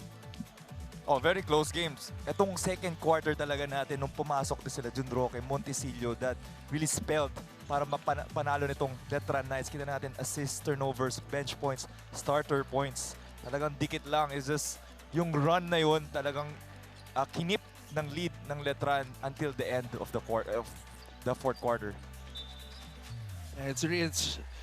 This game really was absolute cinema. Parang everybody really tried to go all out. Even Anjord Cabotaje, career high 18 points, 20 plus points again for Ongotan. Really, the only missing piece para sa Arellano was Renzo Abiera. Second leading scorer, double-digit score, but non-existent, JV, in the quarterfinals. Yes, Anton, pinalitan siya dito ni Kabutay. He took the minutes of Abiera. Yun nga yung naging story eh. We were looking at Team Ongotan. Sino pa? E-score. And then lumabas ito si Kabutay. Pero Letran was too good at the end. Estrada, Benilde just really scoring at will. And JV, you pointed out yung adjustment ni Coach Allen, yung box and one. Bira tayo makakita ng box and one. Normally, you would think a box and one is for the likes of a Jonty Miller, an Ongotan, pero si Kabutahe yung box and one nila. Yun nga, pinag-usapan natin kanina. Si Ongotan nga, hindi binox in one. You know, the lone double-digit scorers in the first half. Siya pa. You know, siya talagang umabol para dito sa Arellano. At eto na, buo na ang ating Final Four at semifinals cast. It will be Perpetual and Letran. And then over on the other side, San Beda versus Benilde. We will have a new champion after the elimination of the Mapúa Cardinals. JV, you played in the NCAA for 5 years. Even in the juniors division, you played, won championships. Paano magbabago ang tournament now that for the first time, it's going to be a best of 3 in the semifinals? Yun nga, kahit ako, adjustment din for me. Kasi usually you get the twice a bit advantage dito sa semifinals. Pero now it's best of 3 for 4 of these teams. Expect the calls gonna be different. You know, the playoffs fouls, the pressure na dito sa Final Four. Pero malaking factor itong best of 3 dito sa semis kasi they have more time to prepare dito sa mga teams na to. You know what I just realized? We're going to get 3 Christmas gifts dahil parang 3 final series yung mapapanood natin dito sa NCAA Season 101. Tama ka, Anton, yung matchups talaga. Semis pa lang, mainit na. So, yung number 3, yun ang tema. 3-game winning streak, 3-0 si Ray ng Batak, and now we're gonna get 3 early Christmas presents. We're so excited for this. Magsisimula po tayo December 2. Magde-December na. Araneta Coliseum. Sabi ni Coach Olsen, yes! Maglalaro kami sa Araneta. Perpetual versus Letran. That's all. You know this, JV. Going from the Phil Oil to MOA or Araneta, there's excitement in the air. Not only excitement, Anton, if you're Perpetual, yung pressure playing, you know, ito sa malaking venue na to. And then, of course, ito, bakbakan to. San Beda versus Benilde. A lot of storylines, and we can't wait. And we will see you at the Araneta Coliseum this coming Thursday, December 2. Oh, sorry, Tuesday, December 2. JV Mocon, brother, always a pleasure working with you. Yes, sir.